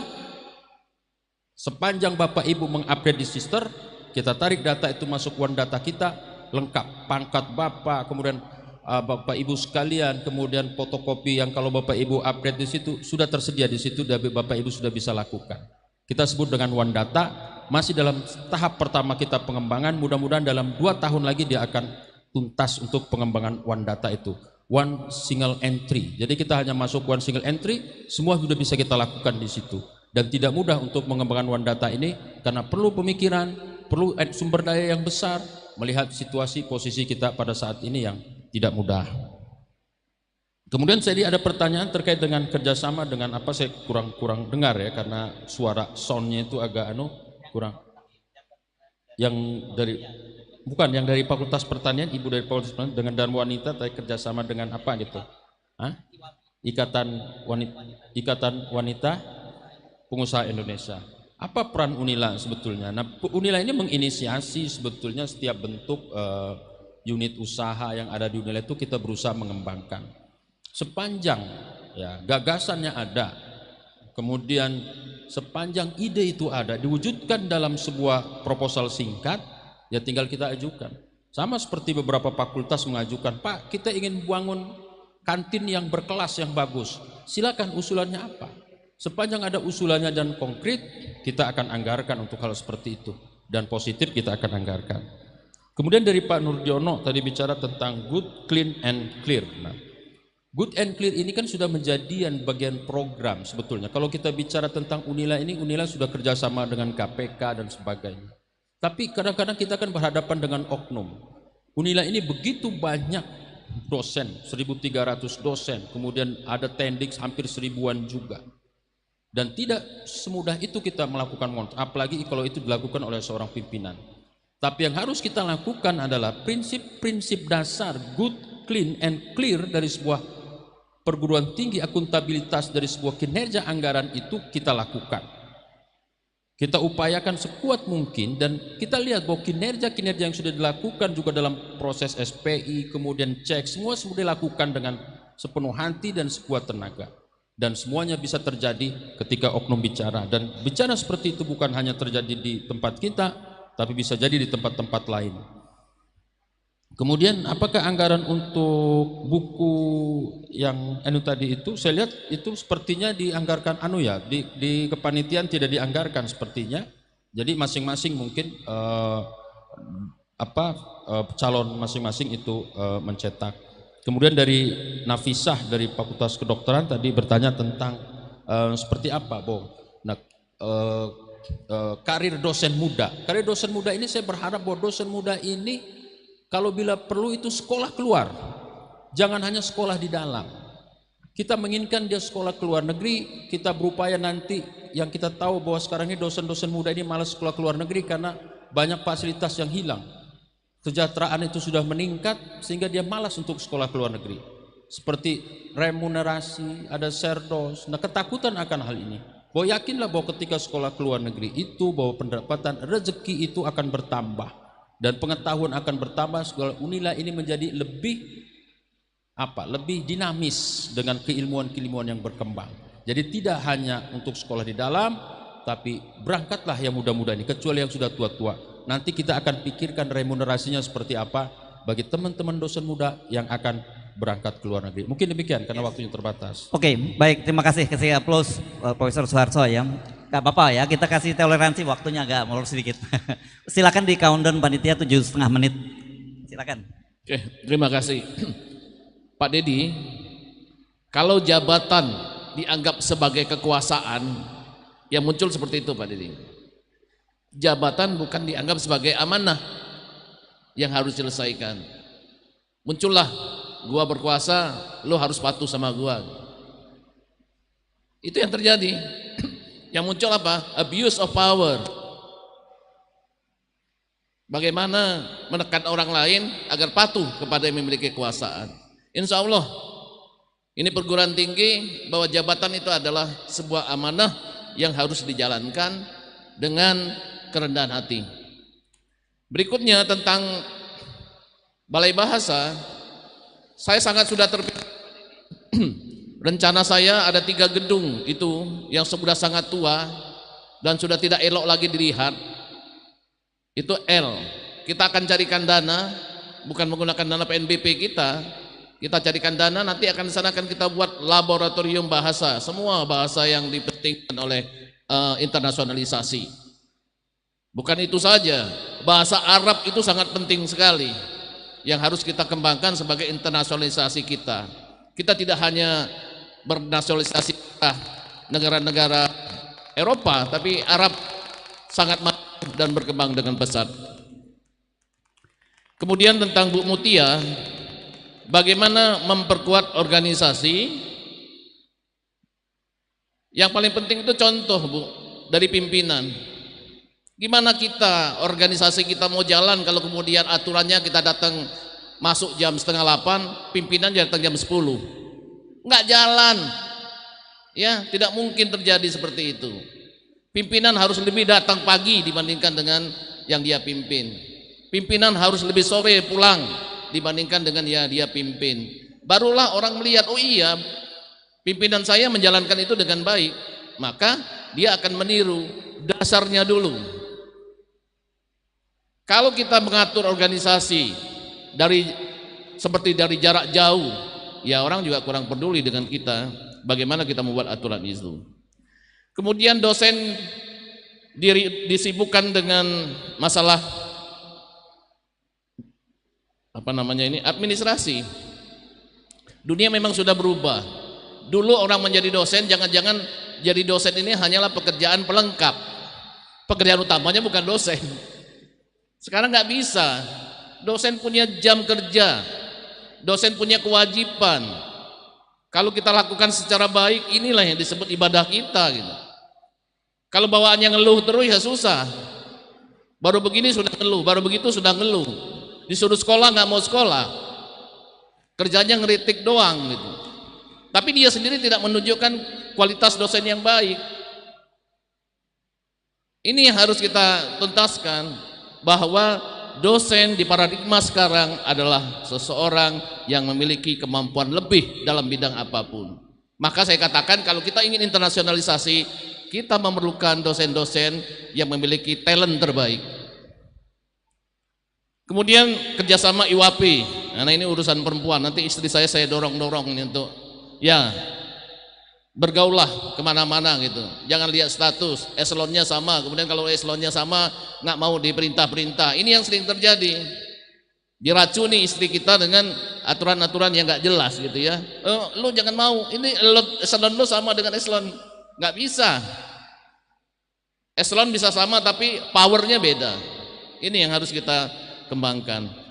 Pak Nur, Prof Nur, ini tentang bagaimana kita menjalankan clean and clear yang saya tadi tersangkut ngomongnya ini tadi, yaitu kita integritas yang paling pertama. Clean and clear itu adalah integritas perorangan, itu yang harus dijaga dahulu.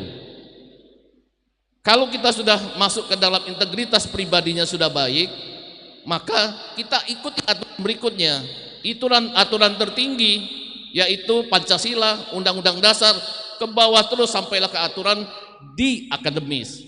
Contoh sederhana, aturan di program studi.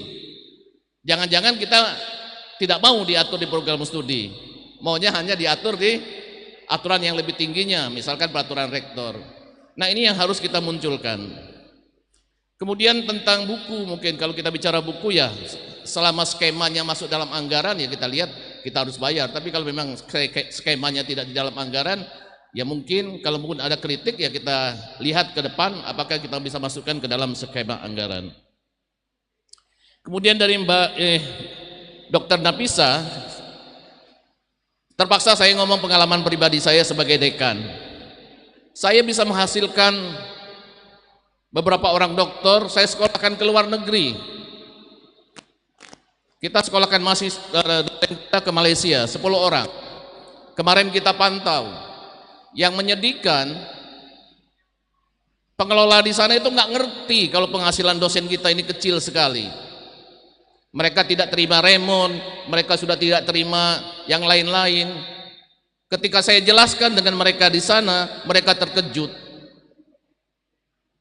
Kecil sekali gaji dosen Indonesia tanpa tambahan apapun. Sehingga dengan datangnya kami ke sana menjelaskan bagaimana masalah duduk perkaranya, muncullah mereka rasa iba, keinginan untuk membantu itu muncul. Besok ini akan ada dosen mereka dari Malaysia akan datang ke sini. Kalau mereka tidak bisa datang sana, mereka akan ke sini. Komunikasi yang baik memunculkan hasil yang baik. Kemudian tentang jaring jenjang karir. Saya selama jadi dekan, mungkin orang lihatnya sepele. Saya bisa menjadikan beberapa orang dosen, 7 orang dosen menjadi profesor. Enggak sekedar diomongkan saja, ngomongnya mudah gitu loh, tapi digerakkan, aktuating. Ada langkah pimpinan untuk mencari selah langkah bagaimana agar orang tergerak. Kalau hanya nangis, menyesali tidak ada profesor, jasanya bukan zaman sekarang lagi yang seperti itu. Saya pikir demikian. Assalamualaikum warahmatullahi wabarakatuh. Silakan Profesor Muradi. Sepertinya udah komprehensif ya. Ya, pemimpin itu jawabannya untuk keseluruhan itu mendengar, ya, sabar mendengar.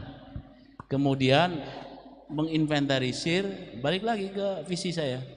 Kemudian memilah dan dipilih. Karena hari gini hari online ya, semua kita bisa lihat di semuanya. Nah, terkait dari pertanyaan Pak Dedi, apa ini? Untuk mewongke ya, memanusiakan dari OB, security dan sebagainya. Itu karakter ya, personal itu ya, itu udah bawaan. Alhamdulillah kayaknya susah saya kalau nggak, saya di lift di apa itu selalu apa istilahnya bertegur sapa itu udah suatu kewajiban ya. Insya Allah kalau itu aman lah Pak Dedi ya. Kemudian beberapa karyawan atau itu merasa minder dengan pejabat. Kenapa harus minder ya? Ya, kita ini sebenarnya rektor sampai kajur itu bukan pejabat loh. Halo. Rektor, wakil rektor, dekan, wakil dekan, kajur bukan pejabat. Beda sama Pak Santoni. Kita ini tugas tambahan. Kalau kita ngaku pejabat, segera masuk penjara karena double. Ya, tunjangan struktural dan tunjangan fungsional. Jadi amanah kita sebagai tugas tambahan aja. Biasa baik kalau dekan saya ngomong. Ya, jadi nggak ada lah. Ya cuman lingkungan yang menciptakan itu, ya kan. Saya hormat semua. Kayaknya agak ini juga saya. Tapi ya memang udah jalan begitu. Jadi sekali lagi rektor adalah sebagai tugas tambahan tertinggi ya, yang memanage perguruan tinggi ya. Kemudian ya tadi udah disampaikan oleh Pak Nairobi dengan UPT bahasa memang harus direvitalisasi itu. Memang ngelihatnya udah nggak enak lagi dari zaman dulu begitu aja, perlu direvitalisasi termasuk kelengkapan fasilitas mengantisipasi era global ya. Minimal beberapa bahasa PBB itu harus ada situ. Kemudian Bu Muti memperkuat organisasi, intinya menolak korupsi lah ya. Mungkin ya, bagaimana cara menolak korupsi? Ini memang ini tantangan berat ini sebagai jabatan ini. Nanti ada sekelik datang ya. Terusnya ada yang berpakaian dinas lengkap dari pejabat, kemudian dari pengusaha kaya datang ngadep ke kita. Gampang saya ngadepinnya dengan HP. HP ini loh. Ini HP ini ke depan pimpinan itu akan diberikan oleh KPK. Gratis, dibiayai oleh KPK, kita dikasih HP di mana di dalamnya itu udah terinstall. Jadi walaupun dia sekelik atau siapa ya kita harus nggak bisa ngomong yang lain-lain. Ini HP sudah ada di meja kita dan semuanya terekam. Yang kedua SOP ya, prosedur yang sahih dan ofisial itu harus disiapkan di meja. Segala sesuatu merujuk pada prosedur. Yang ketiga ya mungkin di area kita itu harus ditulislah area berintegritas dan sebagainya untuk mengingatkan. Yang keempat, mungkin clipping kejadian terdahulu yang supaya kita sama-sama ingat. Tapi kalau dia masih ngotot juga, sekelik kan, masih ngotot juga pengen dimasukkan ini lewat ini gini. Artinya beliau itu lebih jahat dari musuh yang nyata. Kalau musuh yang nyata itu kelihatan. Kalau dia masih juga berarti dia lebih jahat. Berarti dia ingin menjerumuskan kita. Ya. Ngomongnya enak, ya. Ngomongnya enak. Lihat aja nanti. Ya. Memang enak. Insya Allah. Bismillah. Ya. Bismillah. Insya Allah. Ya. Dengan tameng itu tadi, KPK tadi. Memang benar, bukan rekayasa. Ke depan pimpinan itu akan mendapatkan suatu HP dari KPK yang sudah terinstall, termasuk HP di istri kita yang di rumah bisa terhubung sehingga semua pembicaraan yang tidak di luar norma-norma itu akan terekam, aman jadi kita gitu. Kemudian anggaran sosialisasi, kebetulan saya nggak ada ya, ada fotokopian tadi ya, ada sekitar 36.000 ya. Kemudian dari Prof Nurdiono, mewujudkan GUK ya. Sama itu Prof Nurdiono intinya integritas, ya, integritas, kemudian merujuk pada aturan yang sahih, valid, itu aja dari saya. Kita harus merujuk pada aturan valid, sahih, kemudian berintegritas. Mengenai bagaimana good university government yang benar, alangkah banyaknya rujukan yang bisa kita kompilasi, kita bisa lihat, kita sesuaikan, adaptasi, sesuaikan dengan kepentingan di Universitas Lampung. Saya pikir itu bisa. Kemudian dari mahasiswa ini ya, Anissa ya, siapa? Jenjang karir dosen muda, ya. Jangankan sebagai dosen, orangnya masih ada nggak ini? Oh ya, jangankan sebagai dosen, sekarang ini personal dari swasta pun bisa dibiayai oleh negara lewat LPDP dan sejenisnya. Jadi tinggal berpacu pada prestasi. Jangan berpikir lokal, ingin disekolahkan oleh Unila. Bersainglah di kompetisi nasional internasional, ya. Saat ini jangankan dosen, misalnya PNS, karyawan swasta pun dengan IP 3,39, yang satunya 3,33, itu berhasil mendapatkan beasiswa LPDP ke luar negeri.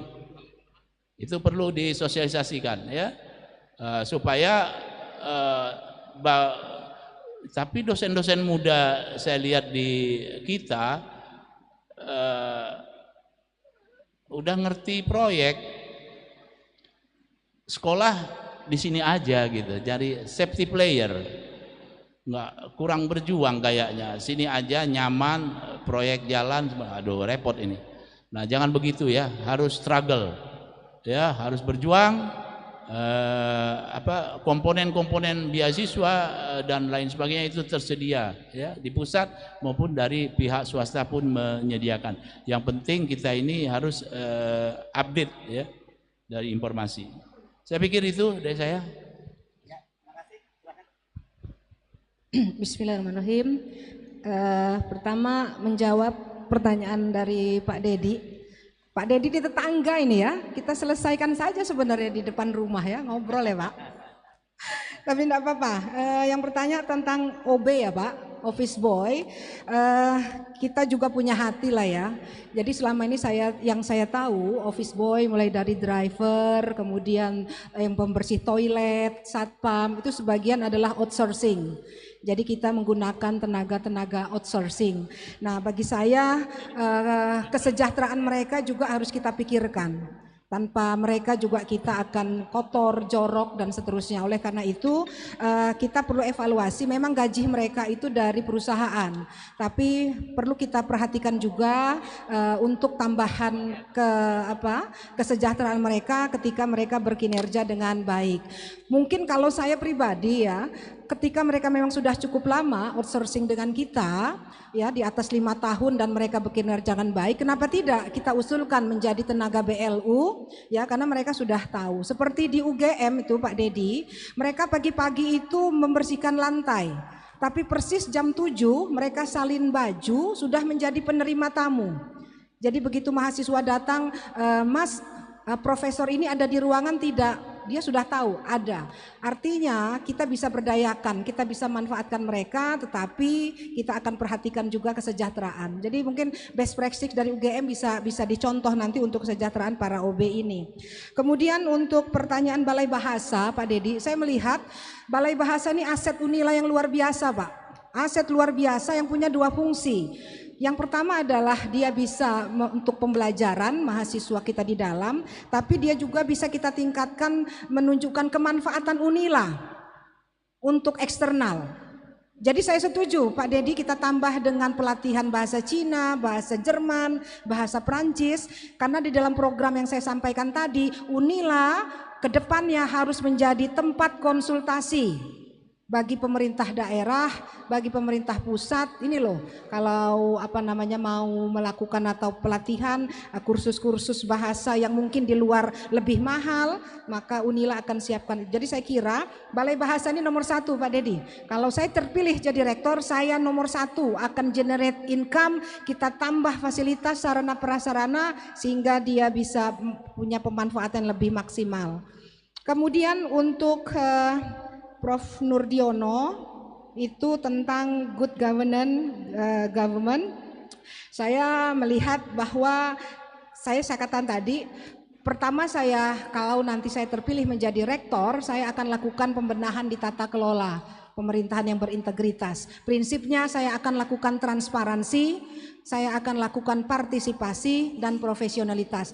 Bagi saya nggak punya beban, Pak Nurdiono, saya nggak punya beban, saya tidak punya transaksional, tidak ada. Saya sendiri, saya katakan tadi, saya tidak punya suara di Senat.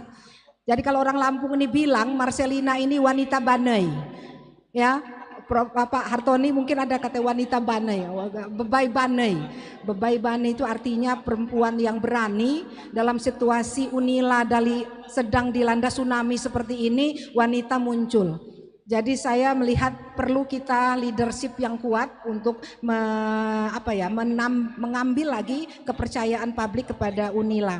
Jadi saya akan lakukan profesionalitas dan juga transparansi. Sistem keuangan juga demikian, termasuk juga nanti akan saya lakukan fit and proper test.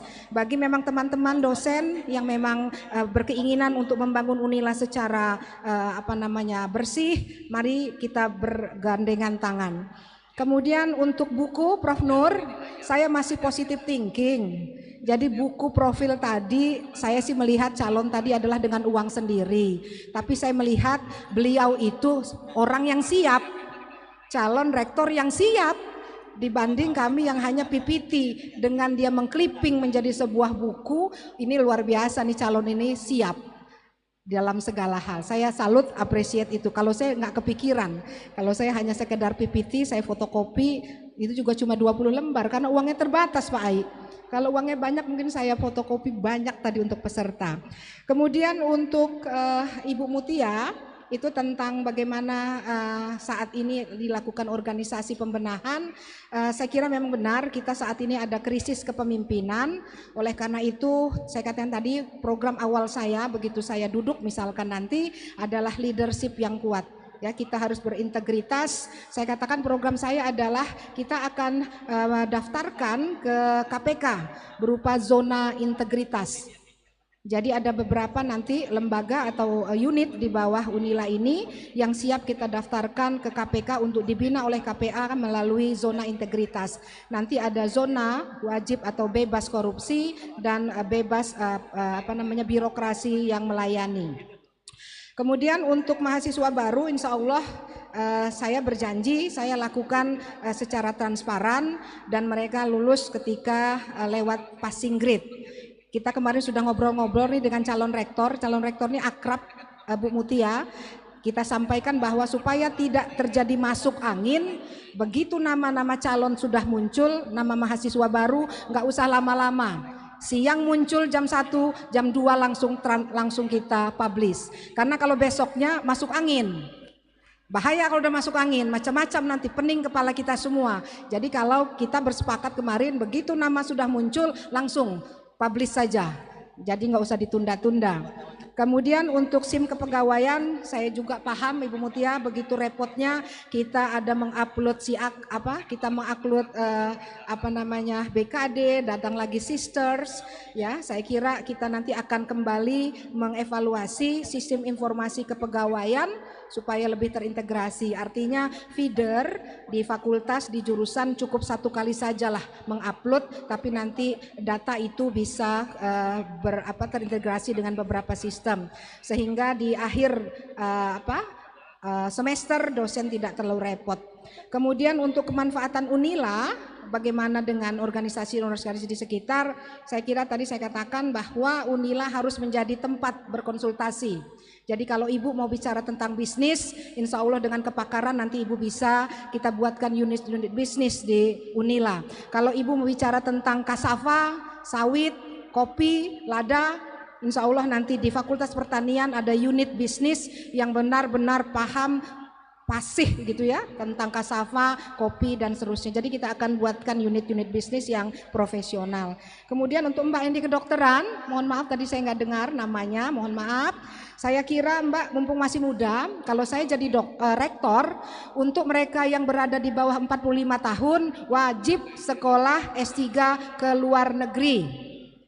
Saya akan support pembiayaan. Saya pernah S2 di Carnegie Mellon University Pittsburgh, itu hanya dapat $900 Mbak. Tapi $900 itu luar biasa, saya masih bisa menabung. Artinya support, kenapa? Kalau kita keluar ke negeri sekolahnya open minded. Kita tidak seperti katak dalam tempurung. Seperti hari ini bagi saya tahapan ini hanya uji nyali aja. Uji nyali ya, kalau bahwa ide-ide saya terpakai, alhamdulillah. Jadi sekali lagi kita sekolah ke luar negeri dalam rangka untuk open minded. Mbak nanti pulang bawa jaringan. Bawa jaringan alumni itu luar biasa yang sangat diharapkan oleh Unila. Apakah nanti dalam bentuk joint research, community service, itu luar biasa. Atau visiting professor, saya sangat dukung kegiatan itu. Sekali lagi terima kasih. Mungkin juga nanti di sistem kepegawaian itu punya kita akan tempatkan 1 orang, 1 jurusan untuk selalu mengupload. Kita akan selalu misalkan ibu sudah sampai mana, kapan harus naik pangkat, roadmap ibu harus jelas. Misalkan ibu punya target 10 tahun harus guru besar, maka bagian kepegawaian ini akan kita ingatkan. Tolong ingatkan ibu ini sudah 9 tahun belum naik pangkat. Karena apa? Datanya sudah tersimpan secara integrasi di sistem kepegawaian. Oke, saya kira itu Bapak-bapak dan Ibu sekalian. Terima kasih. Mohon maaf kalau tidak memuaskan. Assalamualaikum warahmatullahi wabarakatuh. Waalaikumsalam warahmatullahi wabarakatuh. Kita beri aplaus untuk 4 orang calon rektor di sesi yang kedua ini. Saya kira luar biasa. Kalau saya diminta untuk memilih salah satu, saya kebingungan. Jadi lebih baik kita undi saja gitu ya. Tapi satu hal, saya kira ini nanti tergantung pada para senat, ya, senat itu apa, senat universitas ya yang akan memilih itu. Dan satu lagi yang saya kira paling pasti jadi kalkulasi dari para calon rektor itu bagaimana suara dari Pak Menteri akan lari kemana gitu ya, karena ini ada semacam blok voting yang luar biasa besar. Dan saya kira ini juga, saya mesti mohon maaf kalau saya ngomong terbuka bahwa ini terlalu kental campur tangan politiknya, dan sehingga dampaknya terhadap kampus itu jadi tidak mandiri ya. Jadi kemudian banyak sekali pasti calon rektor ini begitu sudah mulai kasak kusuk ini, bagaimana cari jalur ke menteri, dan biasanya jalur politik. Nah di situ mulai kejeblos ketika mulai ke jalur politik, karena pasti ada trade off, tidak ada no free lunch, ya tidak ada makan siang yang gratis, itu yang mesti kita ingatkan. Dan kalau perjanjian dengan politik itu seperti perjanjian dengan setan, perjanjian dengan tuyul, harus ada yang jadi tumbalnya gitu. Ya mudah-mudahan nanti 8 orang calon rektor ini tidak mengulang lagi kasus yang sama. Tadi sebagai alumni saya menawarkan ada persoalan bahwa memang sekarang ini citra itu buruk terhadap di Unila ini. Saya menawarkan kepada, ini kalau diterima silahkan, kepada siapapun nanti yang terpilih sebagai rektor. Saya punya pengalaman di media itu alhamdulillah cukup lengkap. Saya pernah di koran cetak, saya pernah di majalah mingguan, saya pernah di radio dan televisi ya. Dan sekarang saya di YouTube. Ini yang namanya shifting media, itu sekarang YouTube itu yang paling dominan. Orang saya kira jarang nonton televisi, sekarang orang lebih nonton YouTube. Dan di kanal saya FNN itu total ada Rocky Gerung Official, ada Hersubeno Point, ada Off the Record, ada Saya Didu Official, ada FNN, itu total lebih dari 2 juta subscriber.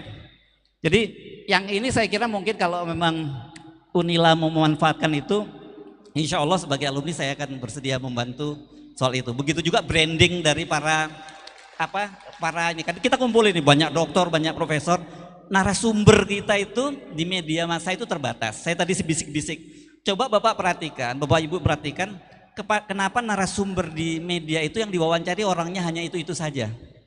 Ini kenapa? Karena memang wartawan tuh banyak juga males untuk mencari narasumber yang bagus. Dia taunya itu yang diwawancarai, dia terus saja yang diwawancarai. Padahal kan sebenarnya banyak sekali potensi narasumber di kampus ini, misalnya dari ekonomi, kita tentang misalnya sekarang tentang resesi, bagaimana tentang saham Goto yang anjlok bagaimana, tentang politik, tentang hukum, sekarang hal hukum tata negara misalnya bicara tentang 3 periode dan sebagainya. Kalau yang muncul itu nanti dosen-dosen dari Unila, nama Unila juga akan ikut terangkat jadi rujukan gitu. Dan jangan lupa di media itu, apalagi kalau televisi dulu ada istilahnya yang dikenal sebagai camera is magic gitu ya. Kamera itu seperti sulap. Jadi kadang-kadang ada orang dari yang sebenarnya zero dia bisa menjadi hero, tetapi ada yang orang hero menjadi zero gitu. Nah ini sekedar tawaran, mudah-mudahan kalau berkenan tentu saya akan dengan senang hati untuk membantu ibu-ibu, bapak-bapak, siapapun yang akan terpilih menjadi rektor. Dan saya berdoa mudah-mudahan bapak-bapak, ibu nanti kalau terpilih menjadi rektor bisa membawa nama Unila menjadi lebih baik. Dan sebagai alumni tentu saya ikut terangkat nama saya kalau kampus ini bisa kampus yang jadi dibanggakan. Apalagi tadi saya bisik-bisik, sekarang berapa ya peringkatnya gitu, kalau di Weibo, kalau di QS gitu berapa, dan kalau di Sumatera berapa, katanya tadi peringkatnya 9 ya, 9-10 ya kalau nasional, ini kan luar biasa. Kalau di Sumatera udah bisa nomor 1 kita ya, berapa? Sumatera berapa kita kira? Kedua ya, ini kan luar biasa, kalau kedua pun itulah udah luar biasa. Jadi ini modal yang bisa kita branding ya, insya Allah jangan meratapi sesuatu yang terjadi, karena itu semua perjalanan takdir, pasti kita percaya ada sesuatu yang baik di balik kan gitu, selalu ada ayatnya menyatakan di balik kesulitan itu pasti ada kemudahan, dan selalu kita percaya untuk itu. Ini semacam ujian untuk Unila untuk naik kelas gitu. Memang kita mungkin merasa sekarang ini kok kita sedang terpuruk ya citra kita, tapi justru ini momentum kita untuk, jadi makanya kalau dalam manajemen saya kira kita diperlukan seorang rektor yang disebut sebagai turnaround artist gitu ya, yang bisa membalikkan situasi dari buruk menjadi yang baik. Terima kasih sekali lagi, terima kasih kepada panitia memberi kesempatan saya untuk kembali ke kampus tercinta ini, dan insya Allah kehadiran kita semua di hari ini yang datang bersama-sama memberikan kebaikan, dan Allah akan mencatat amal baik kita semua. Assalamualaikum warahmatullahi wabarakatuh. Waalaikumsalam warahmatullahi wabarakatuh. Sekali lagi aplaus tepuk tangan untuk para calon rektor yang ada di depan. Pak, kita mohon ke tengah Pak. Para calon semuanya berdiri di tengah, kita mau berfoto dengan bergandengan tangan. Bahwasannya inilah para calon-calon rektor Universitas Lampung periode 2003-2027. Silakan. Pak Haris Beno mungkin di pinggir dulu ya Pak. Nanti difoto dulu bersahabat, tapi nanti Pak Arif nanti ini foto bersahabat dulu ya.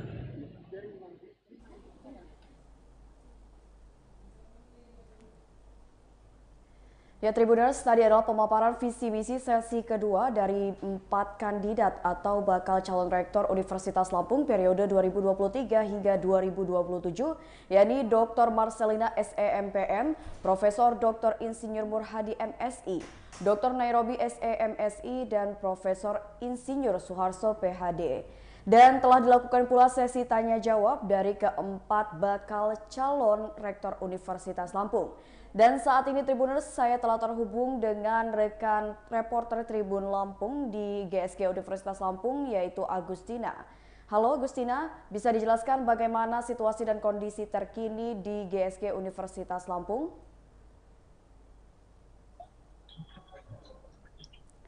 Ya, halo Tina, bagaimana situasi dan kondisi terkini di GSG Universitas Lampung setelah pemaparan visi misi sesi kedua tadi yang sudah berlangsung? Suasana dulu. Baik, terima kasih ya. Untuk keadaan saat ini masih berlangsung sesi diskusi panel untuk sesi kedua. Di sini memang belum sepenuhnya selesai, dan memang ada beberapa audiens yang mengakhiri sendiri lalu pulang lebih dulu. Dan saat ini kebetulan saya sudah bersama dengan Bu Rima, ya. Selamat siang. Selamat siang. Kebetulan Bu Rima ini adalah seorang alumni Universitas Lampung, Fakultas Kedokteran. Oh, Fakultas Hukum. Fakultas Hukum, benar. Nah, untuk tanggapan dari awal sampai akhir kebetulan Bu Rima ini mengikuti prosesi dari awal ya? Ya, dari awal. Dari awal, menurut Bu Rima tanggapannya seperti apa sih tentang diskusi tadi dan juga program kerja yang sudah disaksikan tadi? Ya, jadi sebagai alumni tentu saja aku punya banyak harapan untuk pemimpin kita yang selanjutnya, apalagi kita baru sembuh ya bisa dibilang Unila. Tadi setelah mendengarkan berbagai macam program kerja dari Bapak Ibu calon rektor, aku sangat positif. Siapapun yang akan terpilih menjadi rektor itu sudah menjadi amanah, semuanya sudah qualified, dan aku berharap Bapak atau Ibu yang akan menjadi rektor akan memimpin Unila dengan penuh integritas dan juga penuh kasih sayang, karena kita semua keluarga yang besar. Jadi untuk harapannya dari Universitas Lampung ke depannya itu menurut Bu Rima apa sih? Semoga Universitas Lampung semakin dikenal untuk prestasinya, karena kita mahasiswanya sebenarnya sangat berprestasi, jadi sangat sayang kalau misalkan overshadowed dengan masalah yang kemarin. Harapannya kita terus semangat, kalau kata pepatahnya itu bangkit lebih cepat, pulih lebih kuat, kalau nggak salah ya, apa terbalik gitu. Pokoknya sukses selalu untuk Universitas Lampung. Dan sebagai alumni sendiri ini Mbak, pendapat maksudnya harapan sebagai alumni Unila itu seharusnya yang bagaimana? Ya. Pastinya sebagai seorang alumni aku punya tanggung jawab untuk menjaga nama baik alma materku, dan semoga aku dan teman-teman sesama alumni dari Unila itu bisa merepresentasikan semua kebaikan dari Universitas Lampung selama kita belajar sebagai mahasiswa di sini, seperti itu Pak. Baik, terima kasih Bu Rima, selamat siang. Oke, jadi untuk laporan saat ini memang sudah beberapa ada yang keluar dari ruangan. Untuk diskusinya bisa kita saksikan kembali, dan sepertinya sudah semuanya sudah rampung Tribuners, dan untuk agenda saat ini kami serahkan kembali ke studio. Ya baik, reporter di lapangan Yani Agustina, terima kasih banyak atas laporannya di lokasi yakni di GSG Universitas Lampung. Tadi sudah kita dengarkan bagaimana pendapat dari alumni Universitas Lampung yang menyampaikan harapan ke depannya setelah melihat pemaparan visi misi dan juga program kerja yang disampaikan oleh 8 kandidat bakal calon rektor Universitas Lampung untuk periode 2023 hingga 2027 mendatang.